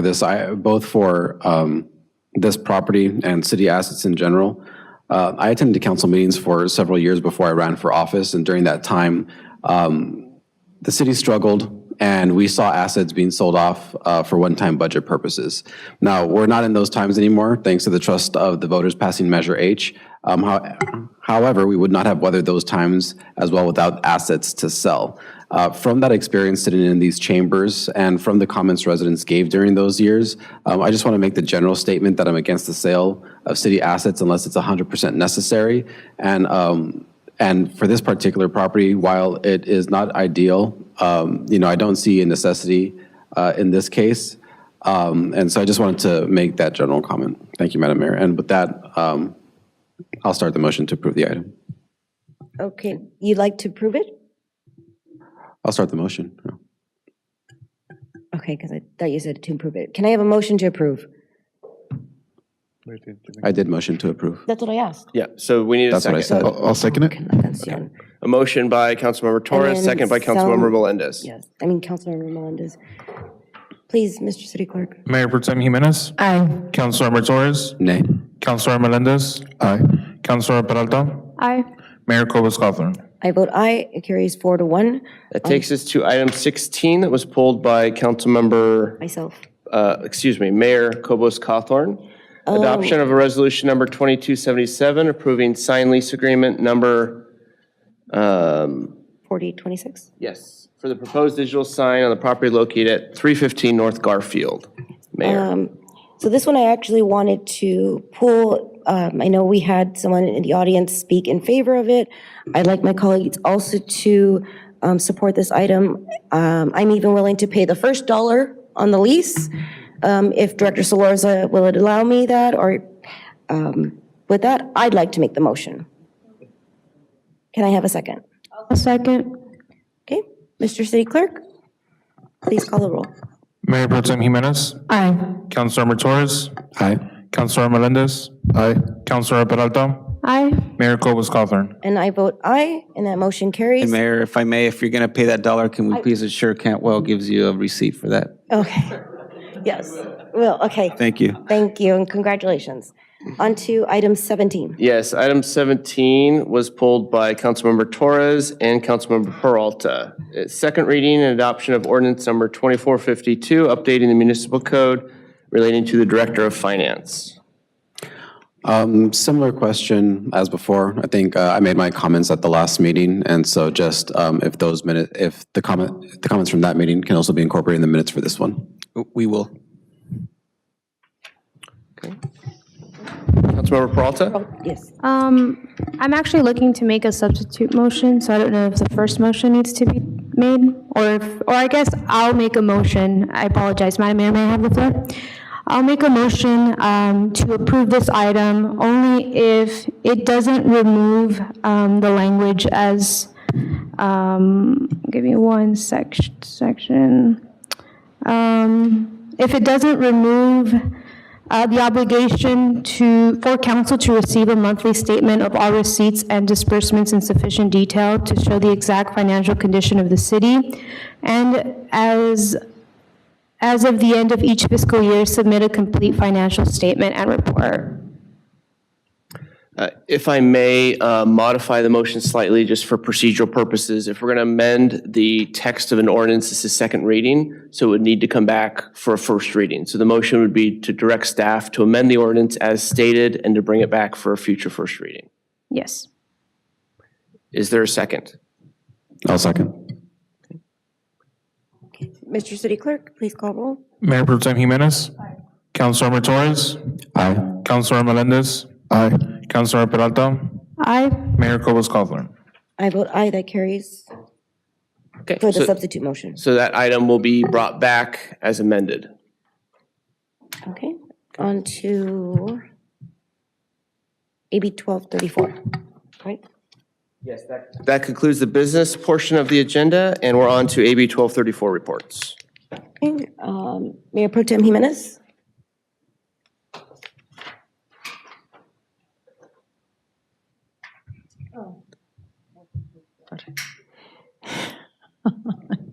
I didn't think we'd ever get here. Oh, the travel reports, is that what we're doing? Oh, I just went to the conference and just for one day went to receive the award that, again, we, for the very first time in the history of Montebello, we received. That's it, nothing else to report. Councilmember Torres?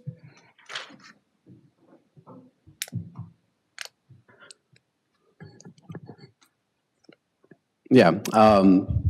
So for my travel report, I too attended the conference. I attended all 3 days, including the AB 1234 training, including talking about Brown Act violations and how they don't include one-way communications. But a Brown Act violation or a member is in danger of committing a Brown Act violation when a conversation is forwarded and a position is shared among a group. Amendments to Brown Act rules for participating in and posting meetings, and how, an interesting concept, how an agenda can include future agenda items. I also attended a session on innovative housing solution sessions. This conversation was, I think particularly for a city like Montebello, kind of interesting because we get to see how other cities with other issues deal with the housing problem. For example, one of the cities that was considered was a mountain community that deals with a traveling population or a population that vacations in the area. So trying to figure out how to, sorry, a little distracted with all the movement going on up here. Trying to find out how to provide housing for their own populations as well as those that come in and out. Some of the things that were proposed were a program, or some of the things that the city did, the city of Truckee specifically, they had a lease to locals program, and that was getting locals into vacant local units. They had a financial incentive for homeowners to open up their homes and rent out a bedroom or several bedrooms. They had a tiered structure on how much money the city would give to these homeowners. So it could be anywhere from $2,000 for a single room and one person up to $18,000 to open up more of their home and include more people. The criteria was based on AMI and geographic location of the job. And mentioning the jobs, this program was also meant to benefit those who worked in the local community. So as Montebello is looking at providing affordable housing and how to get the unhoused under a roof, programs like a lease to local and incentivizing homeowners to open up their homes for the unhoused is something to look into. And obviously today with the people that we had and those that have been able to do that, going down that path. They also had a below market rate program where they purchased deed restrictions, and these house up to 245% of AMI. So just a lot of different possible solutions for housing there. And with that, just in general, also saying always a pleasure to talk to our colleagues in other cities all up and down the state. It's an opportunity to sit down and really trade ideas. And that concludes my travel report. Thank you. Councilor Melendez? Yeah, I as well attended the League of Cities, and I'll keep it short. It was just, there was a lot of different sessions, and it was great to see our city of Montebello be highlighted, and of the many cities that were there, and yeah, that was a great conference overall. Thank you. Thank you. Councilmember Peralta? Yes, thank you, Madam Mayor. I attended the conference on Wednesday, Thursday. One of my favorite sessions was on supporting housing in your community through policy, finance, and communications. My colleague, Councilmember Torres, actually just spoke about some of the innovative policies that cities like Truckee and El Cerrito have going on within their city to aggressively reach their RENA goals and address their housing issues. As spoken, the locals lease to locals program that again provides financial incentives to homeowners to be able to house local workers. Below the market rate housing program, which I thought was really innovative, and basically offers rental and for sale options for the local workforce by creating a separate deed restricted inventory of homes, and only income qualified full-time residents can actually participate in that housing opportunity. And another session was the post-pandemic mentorship for women hosted by the Women's Caucus. This was an interactive session that encouraged mentoring skills and programs that help women within our community. Again, extremely proud moment for our city's MCAP program to receive the Helen Putnam Award for excellence. And I do just want to recognize and congratulate our fire chiefs, Angelica, Sandra, Jonathan, and the rest of the team for this amazing accomplishment for the city. And that concludes my travel reports, Madam Mayor. Thank you. Thank you. I had the one-day pass for the conference, so I saved us a bit of money. I did go to a couple caucus. It was the Women's, the API, and the Latino Hispanic Caucus. I also visited City Ventures, Ultimate Roof with Denise Rodriguez-Jones, SCE Edison, RWG Law, TAPCO Safe Travels, Dave Bang Associates, NASO Value Point, WCA West Coast Arborist, Republic Services, U Procurement, Pipe Sadler, Security Lines US, ICF Los Angeles, CPR One Solutions, CPS HR Consulting, Edco Disposal, Burtech, Willen Magellan, SSI Schaefer Enterprise, Griswold Lay Health and Safety. And I know my colleague mentioned that at the general session where all the cities and representatives gathered, our city was awarded the Helen Putnam Award, like it was mentioned earlier tonight, because of our awesome MCAP team and our fire department. So that concludes my report.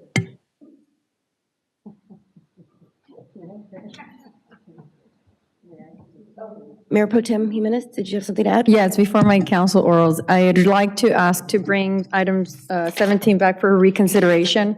I think the motion was actually not made, a sub-motion was made very quickly. I don't remember ever hearing the motion. So if we could bring number 17, can Mr. City Attorney? So the city does follow the Rosenberg's Rules of Order.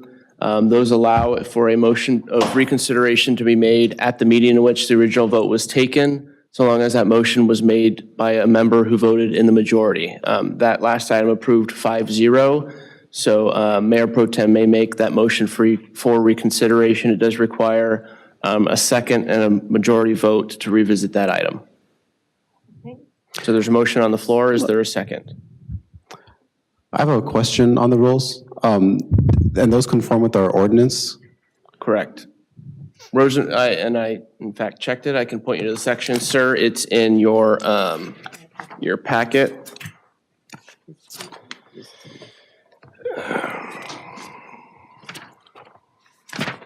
Let's see, under Rules of Decorum, I believe.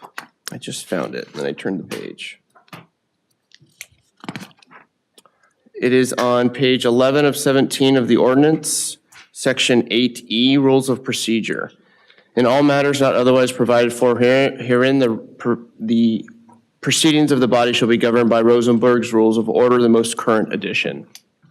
I have those most current edition up here with me, and I read directly from that rule.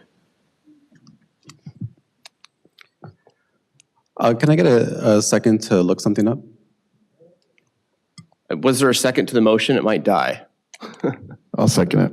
Okay. We have a second. So now it's for further discussion, and Councilmember Torres has asked for a moment.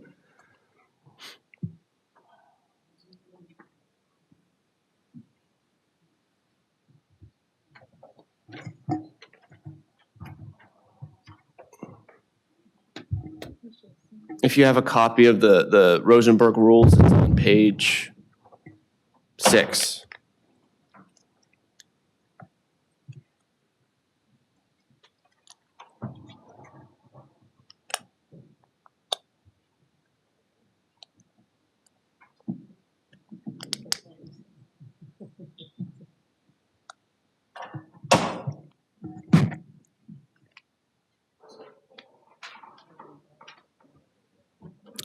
Thank you. I found what I was looking for. Okay, thank you. So there's a motion and a second. Mr. City Clerk, please call the roll. Mayor Pro Tem Jimenez, Aye. Councilmember Torres, Can the motion be repeated, please? So it is a motion to reconsider second reading of item 17. And this is without Councilmember Peralta's motion. This would reconsider Councilmember Peralta's motion that was approved, yes. Okay, aye. Councilor Melendez, Aye. Councilor Peralta, Aye. Mayor Cobos-Cawthorn. I vote aye. Okay, so Now back on the floor is item 17, second reading and adoption of an ordinance number 2452, updating municipal code, Director of Finance. The motion for reconsideration was made by the Mayor Pro Tem, so it would probably be appropriate for her to have the floor. Mayor Pro Tem? Oh, I'd like to make the, yes. So there's a motion to approve the ordinance as placed on your agenda. I'll second. Okay, there's a motion and a second. Madam Mayor, may I make a statement, please? Go ahead, Councilman. Yes, so just, in the past 2 meetings, I have made the same comment, and I wish the record to reflect that.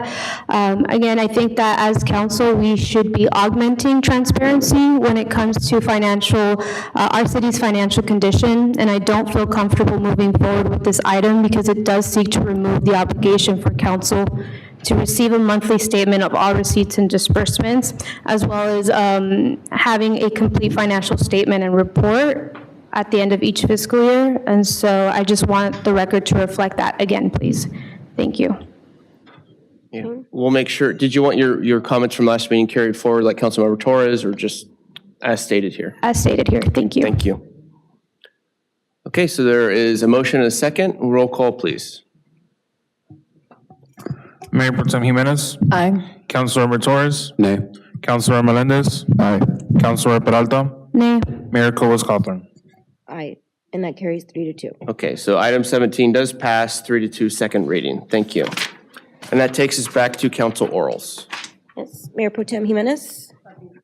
I'll be very quick. I would like to ask for council consensus so that we can direct staff to, well, first of all, as a couple of weeks ago, I think most of you know that we have this running group in the city, and during the summer, we tend to run in different parts of Montebello. We did go further down deep into the south, close to where I live, and a lot of the same complaints in that area, and I mean, I get to see them firsthand, is that there's very poor lighting, dangerously dark out there. So I'd like to ask for council consensus so that we can direct staff to reach out to Southern California Edison so they can assist with the street lighting in that part of Montebello. I know you saw that, Sal. I mean, you've seen it. All right, Mr. City Clerk, can you please call for consensus? Mayor Pro Tem Jimenez, Aye. Councilmember Torres, Aye. Councilor Melendez, Aye. Councilor Peralta, Aye. Mayor Cobos-Cawthorn. Aye, and that carries unanimously. On to your second. The second one is a similar situation, and having one of the nights that we started to run is Thursday night, and we will meet in front of Boulevard Market. A couple of weeks ago, some of our runners, they started texting, and I know that this has been something that's been brought up over the years, the intersection at Whittier and 6th Street, Whittier Boulevard in the downtown area. It's just a very scary corner, even when we had the farmer's market and we had the barricades there. It's dangerous. I did reach out to our city manager, and who made me aware of the fact that Whittier Boulevard is, it's a highway. It's got a highway designation, yes. It's got a highway designation, so that's been the problem, I think, over the years, the reason why that hasn't been addressed. But I And would, Mayor Pro Tem, if I also may add, that Whittier Boulevard is also part of the county system for traffic signals. So any enhancement or any traffic signals we add that, in addition to what the city entered into an agreement with many, many years ago with the county, we'd have to run it by them and ensure that we're not affecting the whole system throughout the corridor. And that's probably why it's been a challenge, but it doesn't mean we can't go talk to the county and Right. start to look at ways that we can make the boulevard safer. especially now that, I mean, yes, we're trying to revitalize and bring back to life the downtown area. So I'd like to ask for council consensus so that we can direct staff into working with the appropriate agencies so that we can figure out, safety for our pedestrians in that area, that intersection, again, which is dangerously, it's just a dangerous intersection. So, can we? Mr. City Clerk? Mayor Pro Tem Jimenez. Aye. Councilmember Torres. I have a quick comment.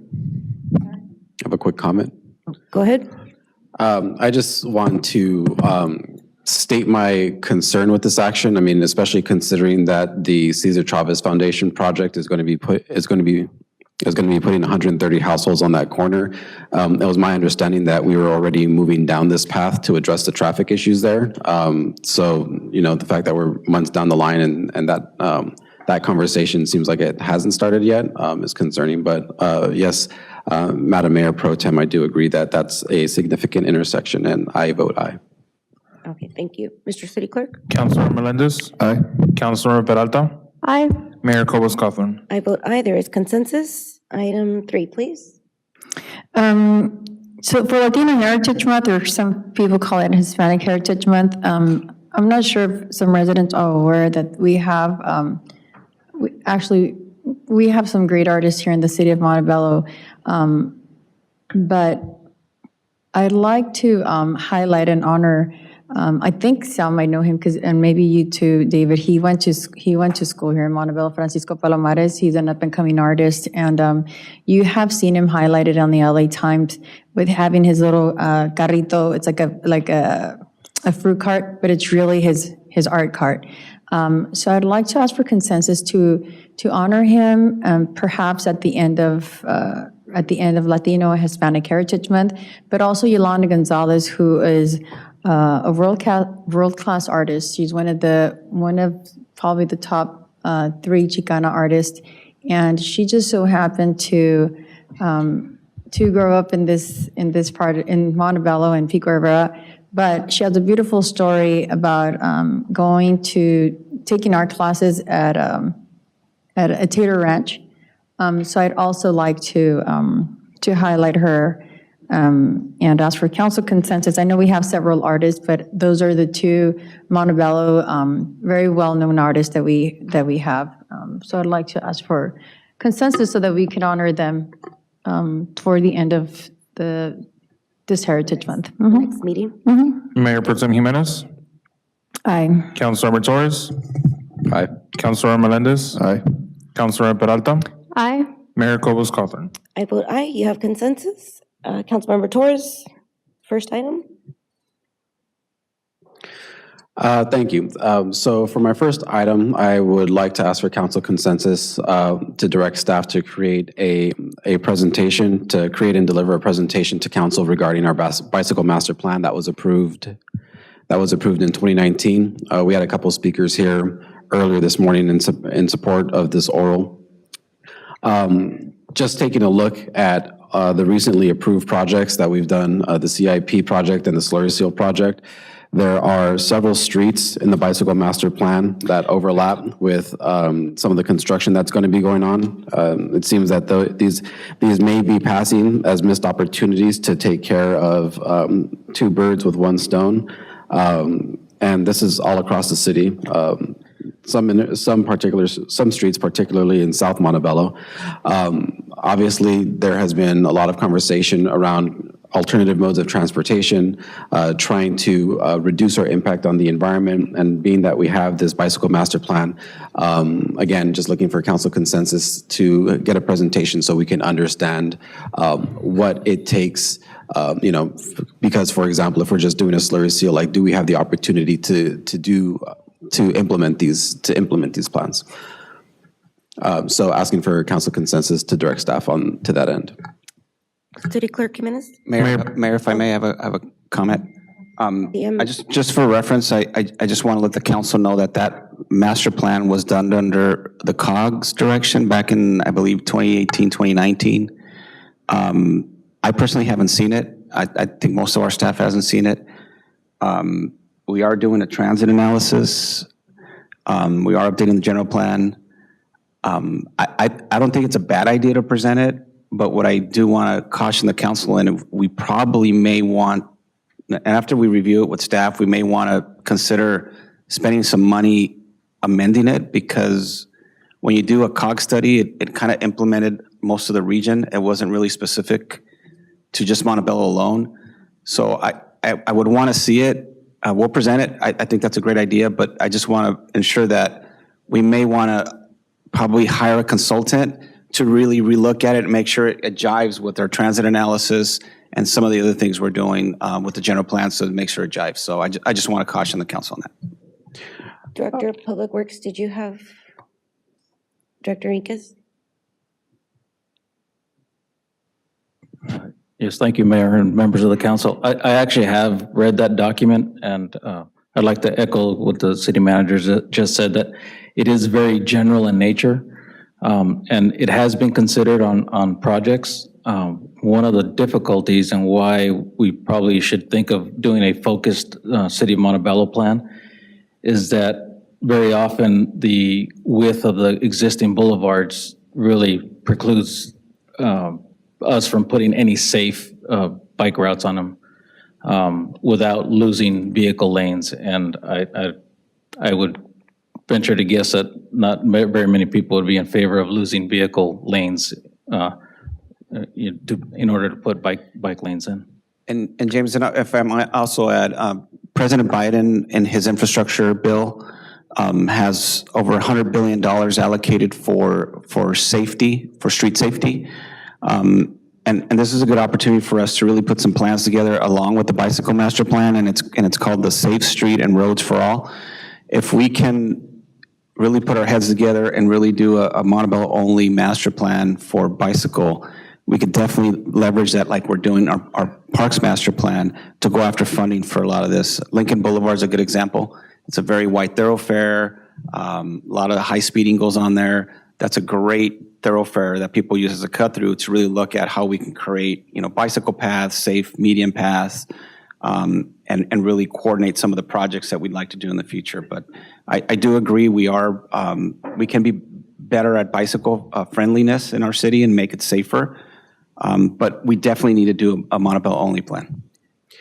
And just very quickly want to mention, I do appreciate that most of staff was not here when the decision was made, but I do want to remind council that four of the five members that sit up here were when we approved this plan back in 2019.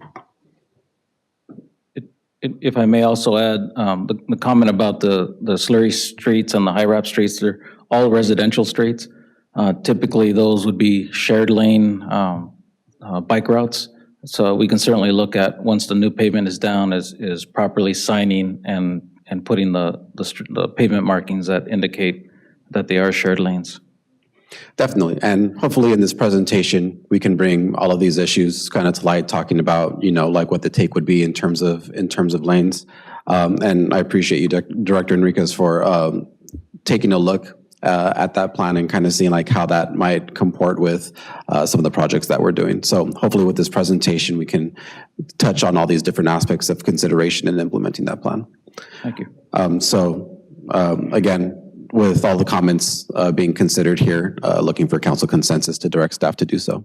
So you just want 2019's presentation brought back, or do you want updates? No, a presentation on how to implement the bicycle master plan from 2019. So talking about the issues, talking about updates that might be necessary, just in general, a refresh for council. And council member, would it be appropriate We have a heavy agenda, late October, late September, early October, maybe late October? Yeah, absolutely.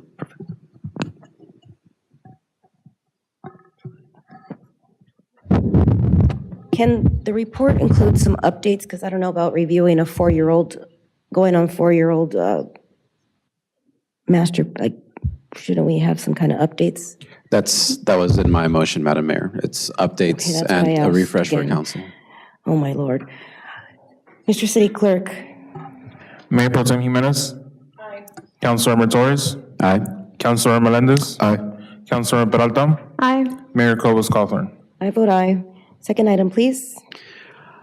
For my second oral, just because it is possible that this takes more than 1 hour of staff time, so coming to council for a consensus to work on this. But recently, we had a lot of confusion around water restrictions in Montebello. When I Googled water and was directed to the city's page, I came across a map that was very outdated. So just asking for council consensus to direct staff to update that map and post it to the website. Director Enriquez, can I tag you in again, please? Sure, thank you. We actually do have a better map that we can put probably as we transition onto our new website, make that available. And we do have some mapping capability now, as you have seen in previous presentations on streets. So we can look at putting a better, more clear map on the website. Okay, considering that, do I still need to get council consensus, or? Well, I think we got direction. Thank you. I think, can I make a comment about the postings? I think maybe next time, I know all of us should be good stewards when it's considering a drought, but maybe like, this does not, if you're Montebello Land and Water, this does not include you, or just so it's like not so broad and people start firing off questions like, oh, that doesn't include me. But again, we're in a drought, we all should be good stewards. Yeah, Mayor, if I can comment, lessons learned, yes, we do have 5 water companies. We control 1 of the 5. We will definitely improve our language to ensure that when we put out comments that way, that the public knows that this is for the water system for, or a comment for Montebello water residents that are from Montebello. And the others, they would have to check with their water purveyor to see what their rules and regulations are. Got it, okay. So you have direction. For my third council oral, I want to comment on, or I'd like to ask for council consensus to try and implement systems that would enhance fairness and further the spirit of First Amendment speech here in council chambers. I am the first defender of First Amendment rights to free speech. This country was founded on it, and free speech is what lets the people keep government accountable. During COVID, we had to make use of new technologies to maintain open access to government. We used phone and email so people could deliver their comments. It is also the unfortunate fact that there are those who have abused this well-intentioned effort by the legislature to promote participation. It's apparent that there are emails submitted under various email addresses by the same person. I would ask my colleagues for consensus to direct staff to look into ways we can maintain the same openness to public comment we've enjoyed through electronic communication, while also trying to address the abuse of the system. This for extra consideration, I don't even mind that people choose to comment anonymously. I think it's people's right to do so. When they come to the lectern in chambers, they are asked to identify themselves for the record, but they are not legally required to do so. However, we do see their face. We know that the same person isn't coming up to speak over and over again. I believe our digital communications should operate in the same way. There are third parties who offer credentialing services that both allow messaging and anonymity if one chooses, but with added layers of security so one person doesn't get 15 minutes of this council's time by submitting multiple emails. I am asking for council consensus to direct staff to find the details of this technology and return a report on its feasibility. So the concern is you don't want all the emails read? The concern is that one person is abusing the system and getting more than 3 minutes to speak by using multiple email addresses. Because I remember, I want to say, maybe my colleagues remember, maybe I'm mistaken, but I believe it was in November or December, you made a comment that all emails should be read. They should. Okay, so now you don't want them all to be read. I think each person should get 3 minutes to speak. Okay. Okay. Mr. City Clerk? Wait. Oh, wait, I'm sorry.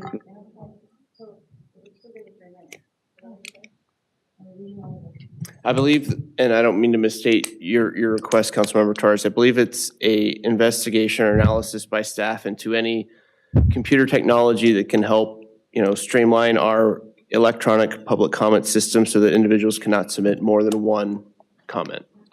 Yeah. Did you have a discussion?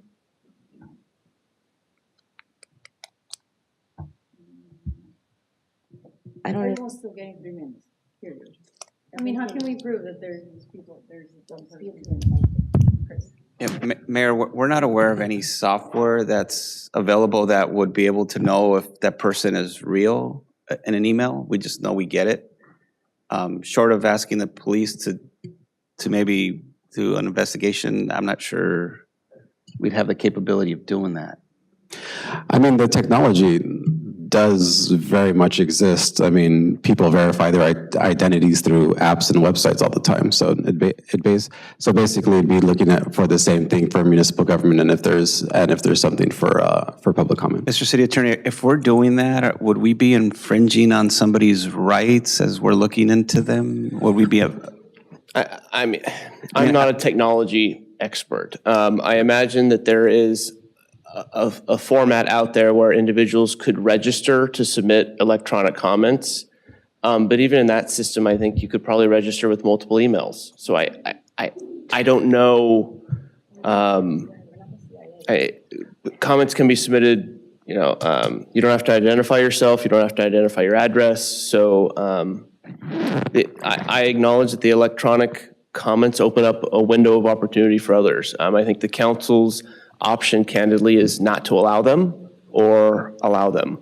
I think the questions that are coming up show how little everyone is aware of the technologies out there, which is why I'm asking for direction to give staff to explore it. First of all, there's technology like ID.me that I think for these purposes would be too extensive, but they go as far as registering social security numbers and everything completely securely. It's used by major government organizations. It's used by major teaching organizations, things like that. On a much lower level, you have two-factor authentication, which uses email address and text messages to your cell phone. There is a massive array of security when it comes to this. And again, asking for council consensus to direct staff to look into the technology, to see what technology exists and if it's feasible. I know we passed something about technology. I mean, listen to our microphones. When we're talking, it shuts on and off. So I don't even know if we have the technology, or how much is this going to even cost us? That's exactly what the feasibility study would be for. Yeah, it's simply just, to receive more information through an analysis of what's out there and what possibilities can be provided, not necessarily to approve something that we don't know yet. But I do think that as we've seen other cities do Zoom, and that provides that face-to-face contact and knowing who is providing these comments, as well as we used to do phone comments, and we do have in person. I think the issue with the anonymous emails and the multiple emails that we have seen is that they do tend to get very abusive, and they do tend to be very hurtful to the democratic process that we have, in that we have folks up here that are coming, showing their face, and giving us the respect of telling us their concerns. By having someone create multiple emails or do anonymous emails, I think does a disservice to everyone here, especially if their intent is to just hurt and create more division and hatred, rather than actually addressing concerns and issues that are going on within the city. And so for purposes of just fairness and I think transparency, that is what my colleague is suggesting. Mayor, if I may? Yes, Councilor Moore. The only thing, I'm not against what both of you are asking, But I do, I mean, I do believe like there was, the council body here did bring up these concerns when we were discussing whether to allow emails. And I believe Councilor Torres and Councilor Peralta, I think it was both of you that were adamant that every email had to be read. And I could be wrong. I could go back and try to see that. But those are exactly the reason why we brought up those concerns originally. And we were blasted. I think there was some social media attacks on us, and that we were not allowing a different forum of communication to come in. And this is precisely why we were saying that, right? I mean, now to make accusations of whether there's 2 or 3 emails, you guys might be right or maybe not, but to explore it, of course, yeah, we can explore it. We could see if staff has, if there's any ability to somehow track whether the same individual, but honestly, it's going to be, I'll probably say it's probably going to be difficult to track all of that, but just want that on the record to state that that's the reason why we were adamant about the concerns that we had, that there could be one individual submitting multiple emails. And I know both of you took a stance on that. I just want not to, I don't want to keep going back and forth and make an argument out of this, but this is why we had some concerns about it. Madam Mayor, if I may? Sure. Thank you. So my stance was that every email should be read, and I still strongly stand by that. I do believe that everyone has a right to address their concerns, especially when it comes to a public forum and the ways that we do public comments. I think the issue in itself is, ensuring that there is fairness when it comes to public comments, right? When someone comes up here and speaks, they have 3 minutes and that's all they've got. That's not the same fairness that is being provided in the system that we have when it comes to emails. And so I think what we're asking is just being able to be provided more information into what's out there to create that fairness, but never to not read those emails. So again, to clarify, my stance remains the same. It's just ensuring the fairness of the system that has been, I think, enabled for a while now. Can I just respond real quickly? Hernandez, Okay. yes. The only thing I would respond to that is that whatever policy we implement has to be the same policy that we implement with the individual that's coming here, because the individual that comes here, technically they don't have to list their address. I know everybody says address on file, but there's no file. So they could come, they could come here and anybody can come and speak. So For the record, we have no file. we have no file. records. So what I'm trying to say with that is that I don't want any type of software where there might be some singling out, residents, where they live or who they are, because any person that comes in here can speak, voice their opinion, provide, whatever issue they have, and we're not identifying who they are, right? So I just with that, I completely agree. I think I'm going to support Councilmember Torres' motion, but just for everybody that whatever same policies we have here, we're not going to target any individual that sends out an email or whatever the case is, or try to find that, who they are, who is this individual, because we don't do that to anybody that comes here. So I just want to. I completely agree. Madam Mayor, if I may just read my comments again, because Mr. Melendez, I addressed that exactly. I said this for extra consideration. I don't even mind that people choose to comment anonymously. I think it's people's right to do so. When they come to the lectern in chambers, they are asked to identify themselves for the record, but they are not legally required to do so. However, we see their face and we know that the same person isn't coming up to speak over and over again. So that was definitely addressed.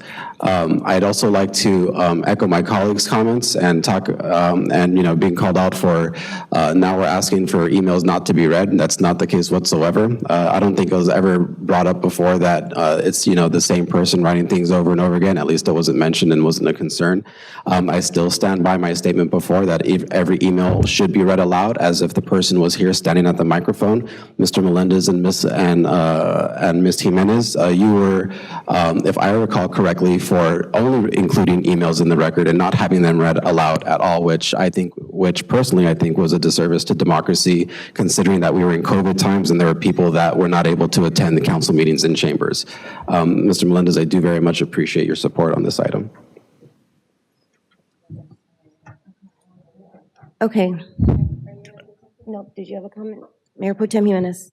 I want to wrap this up. I think this is a total waste of staff time, and I'll tell you this. I've been here for 4 years, and from the very first day that I sat on this dais, I had people coming up during public comment, bashing me, thrashing me, berating me, including, and I'm sorry, Linda, but I'm going to call you out because, including Linda Nicholas, at some point, she didn't know me. People didn't know me. People were on social media talking nonsense about me, and I didn't see these comments. It was only because people would share screenshots with me. So what I've always told my children, and the way I grew up, thank God my parents for this, they always told me, if someone is making a comment about you, if someone is talking about you, and you see that you don't know that person, then don't worry about it, because they don't know you. So while we sit up here and we listen to these public comments, if it's not true, then don't let it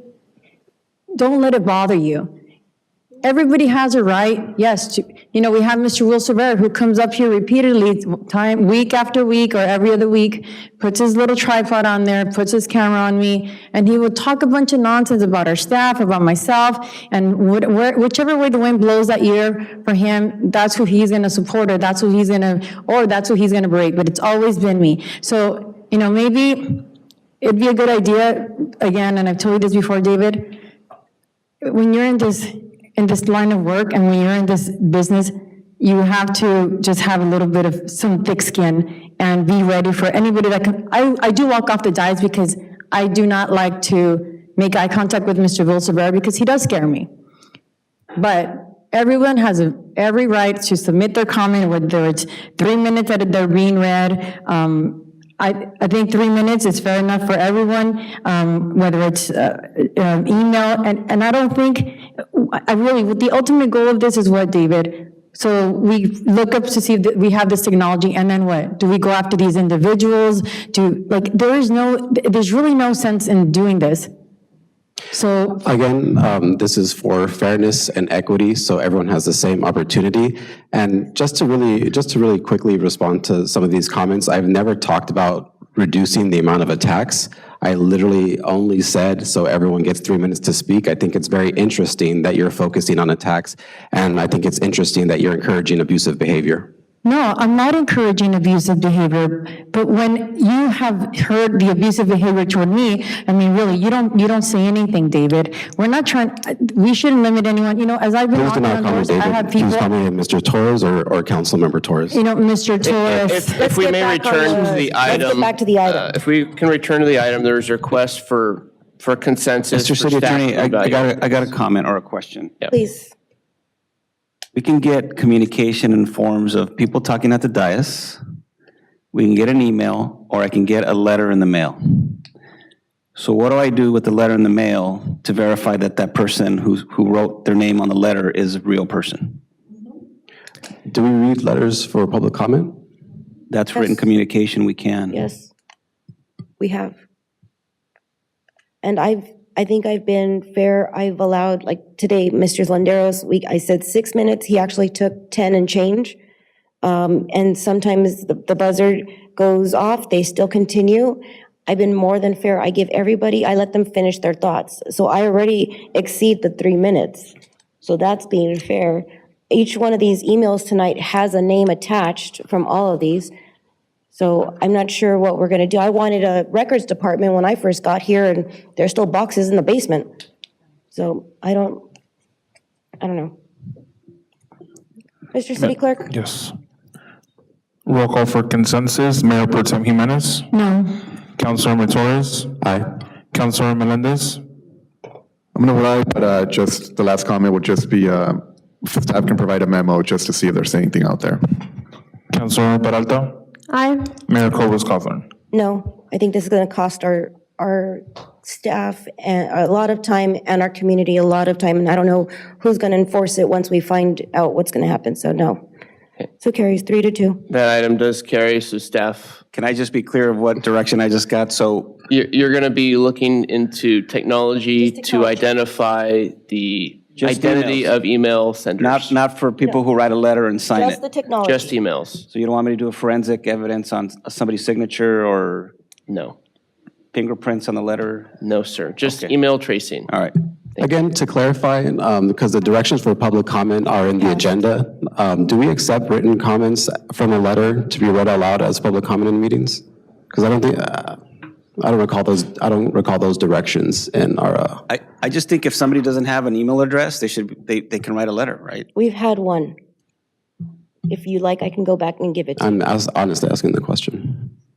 I mean, the sarcasm is Your not item passed. appreciated. Would you like to go to your next item? The sarcasm Your is not item appreciated. passed. Sorry, this is my only attitude I have at 10 o'clock at night when everybody in the audience has kids to go to, dinner to go to. Would you like to go to your next item? As an elected official, that's extremely inappropriate. This is the Like to go to people's your next business. item. Would you like to go to your next item, sir? I'm going to continue to my council oral 4 here. I think the attitude here is. Would you like to go to item I'd like 4? to apologize to everyone watching for what you're seeing here this evening. For item number 4, I just very simply want to convey to our public safety personnel the concerns of the business community. I'm sure you've received the calls, and I'm sure that you're already on top of it. But just to state here that it was. As long as I've been on council, I've gotten complaints and concerns from the community. It just seems that, particularly recently, that there have been phone calls to my cell phone, and not even sure how they got my phone number, about some of the break-ins and some of the things that are happening along the Whittier corridor. So just wanted to communicate that and bring that to your attention. Lastly, for council oral number 5, council did receive a memo addressing this question, and that concludes my orals. Thank you. Councilmember Peralta. Yes, my first one is discussion and seeking consensus in regards to how we can better increase more effective communications when it comes to water regulations among our 5 water companies. And so, as mentioned previously, the city of Montebello does have a unique challenge in that we do have 5 different water purveyors. So out of purposes of inquiry, I was able to have a conversation with a Cal Water representative who, in trying to understand what are best practices that could be shared to improve these communications and create a more collaborative effort in the sakes of dispersing more better communication and to avoid confusions when it comes to water regulations in the city. The representative did inform me that a few years back the city did have a working group among the 5 different water purveyors.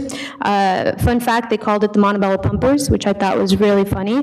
But they would meet occasionally closer to drought season and basically would get on the same page in regards to regulations and updates, so the city could provide these updates to residents. So as we move to hotter summers and more drastic droughts and more stricter water conservation efforts, I would like to see council consensus for the city to lead a similar working group.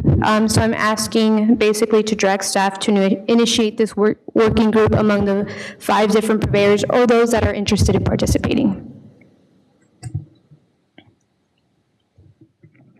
Mr. City Clerk? Councilmember Torres? Aye. Councilmember Hernandez? Aye. Councilmember Peralta? Aye. Mayor Cobos-Cawthorn? I vote aye. Please note that Mayor Pro Tem is out of the room for the vote. Item 2, please.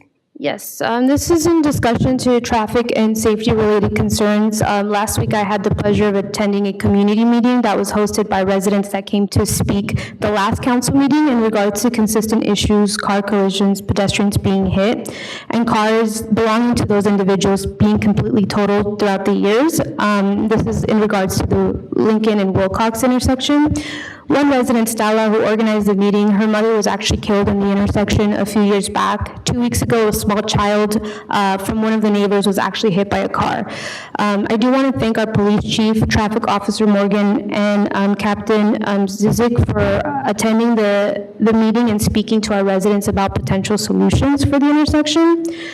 We did speak about the possibilities of adding a 2-second delay in the amount of time after crossing and changing the left-hand signal from yellow flashing warning light before turning red.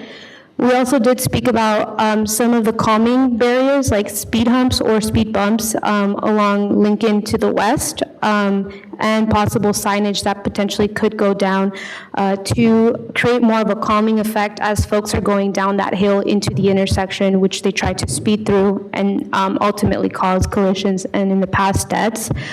From these discussions, I would like to ask council consensus to direct staff to bring forward more formal solutions to help address the dangerous and persistent accidents that are happening in that street, again, in an effort to reduce injuries and even possibly save future lives at that intersection. Mayor, at this point, I don't think direction is needed. We're already working on it. We already did the study on that street. The only caveat is, I'm not sure if all our controllers can do that, but we'll check with our traffic consultant to make sure we can do that. Thank you. And just one question. Is there a timeline as far as when council would receive those I guess, solutions, or how we would see them being implemented? Tomorrow, Mr. Enriquez can call the consultant and they can go out ASAP and start looking at the controllers. And if we can incorporate the 2-second delay, we can do that ASAP. It's just a middle, it's a switch if it has it. Okay, and then how about the actual, whether it's signage or barriers that would go down the residential street of Lincoln? We just had this conversation today about all of Lincoln from Wilcox all the way to Poplar. Yeah. And looking at ways of traffic calming, creating crosswalks onto Acuna Park. Yeah. So we'll be looking at that in general because it would be a sizable investment, but we definitely understand the dynamics of Lincoln and what it does and the cross through of traffic through there. And it is an area of concern. Okay, well, great. Thank you so much. Again, thank you for both departments in really being responsive to our residents in that area. And Councilwoman, and if there's anything we can do in between the larger study, like safe crosswalks or stop signs that flash or signage, we can do that now. Yeah. I'll leave that up to Mr. Enriquez to look at, but the bigger project we'll continue to work on. Okay. If I may add, the current fiscal year CIP program includes money for a study along the Lincoln corridor. I know it started at Montebello Boulevard, but I don't think the way it's stated now in the CIP, it went all the way to Wilcox, but we can certainly look at expanding the scope of that. Yeah. So I will be getting proposals from engineering firms to do that study.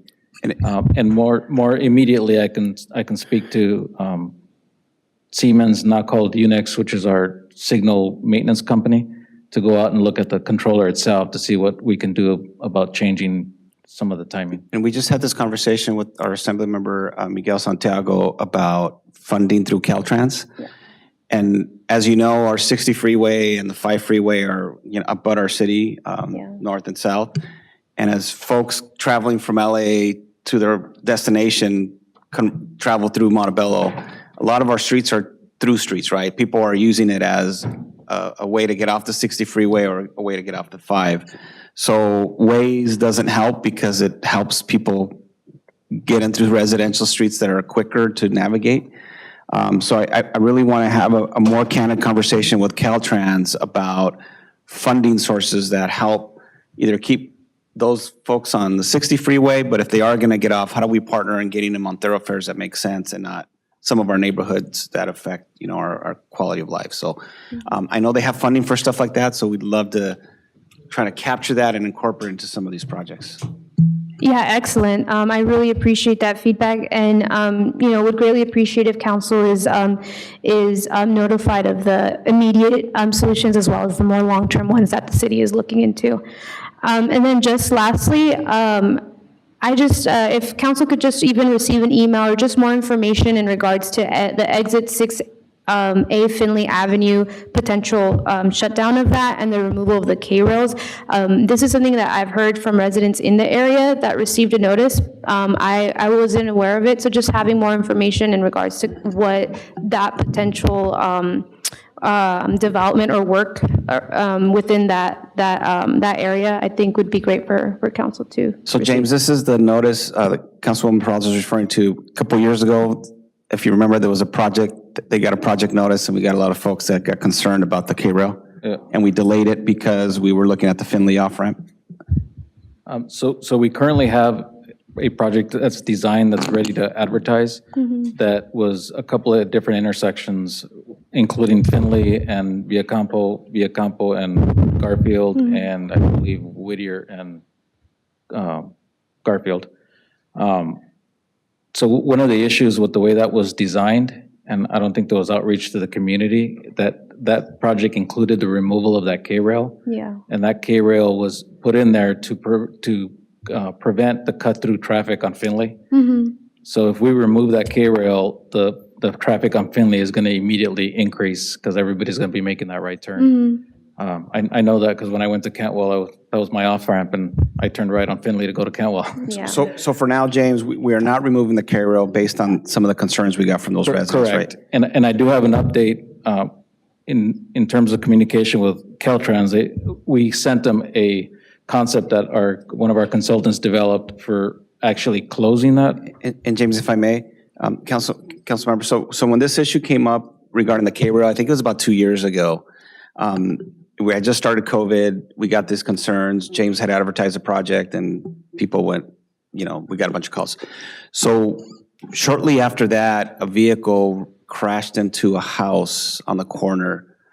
And when that happened, we got the school district that sent us letters and spoke to us. I want to say it was like November of 2020. And they were very concerned about the continuance of people coming off the off-ramp at high speeds and running the red light on the street and causing accidents or potentially putting kids at risk.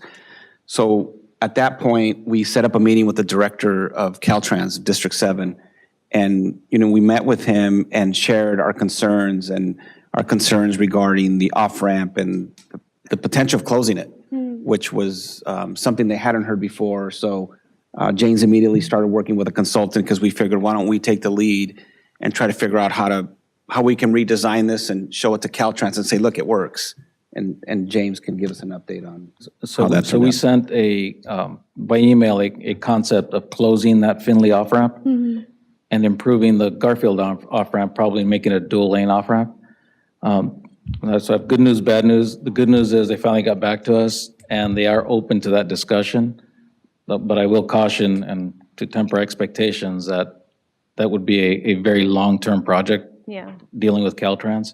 So you're probably looking at a 5 to 7 year process to turn it into a project, get it funded by the time you break ground. And James, we did bring that up to Assemblymember Santiago, and he's willing to help us, push that, and even if we have to work at the Sacramento level, but he's willing to broker a meeting at the district level. So that would certainly help, but the good news is at the staff level, we have an open line of communication now about potentially closing that off-ramp. And I know Councilmember Peralta brought up the issue of if that happens, now Garfield becomes the actual pipeline to get folks off the freeway. And I assume the design for that off-ramp will accommodate the new traffic and the new queuing that'll take place with that traffic, and we're accounting for that in our design. It would definitely turn into a longer, probably 2-lane off-ramp. Got it. Excellent. Well, I really appreciate that update. And so then just to clarify, as of now, there is no actual plan in place per se. We're kind of in that middle ground of talking to Caltrans about those potential updates. And this will be the time for advocacy and for us to do our work as staff and then talk to the council about maybe political advocacy. Yeah. The K-rail will remain, so we don't affect those neighborhoods. It will. I do want to clarify that I do need to advertise the current project that I'm talking about, but I am removing this is kind of a double negative, but I'm removing that part of the work that was going to remove the K-rail. Okay. Because I don't want to be the one that removes that K-rail. No, I understand. Unless directed to. Yeah. Yeah. Well, I really appreciate that update. Thank you so much. Thank you for your time. Thank you. Before we adjourn, I'd like to thank all of you watching, attended today until late. I apologize for the long discussions past the time policy, but also thank you to my colleagues, directors, city attorney, our entire staff for helping us get these projects completed, hearing our residents' concerns, and just moving Montebello forward in a positive light. Before we do adjourn, I'd like to close this meeting with our Armenian community members in our hearts and thoughts. There was an attack on Armenian, over 100 were killed. Our hearts are broken with you, we are in pain with you, we stand with you, and we will heal with you. So if I can have a moment of silence.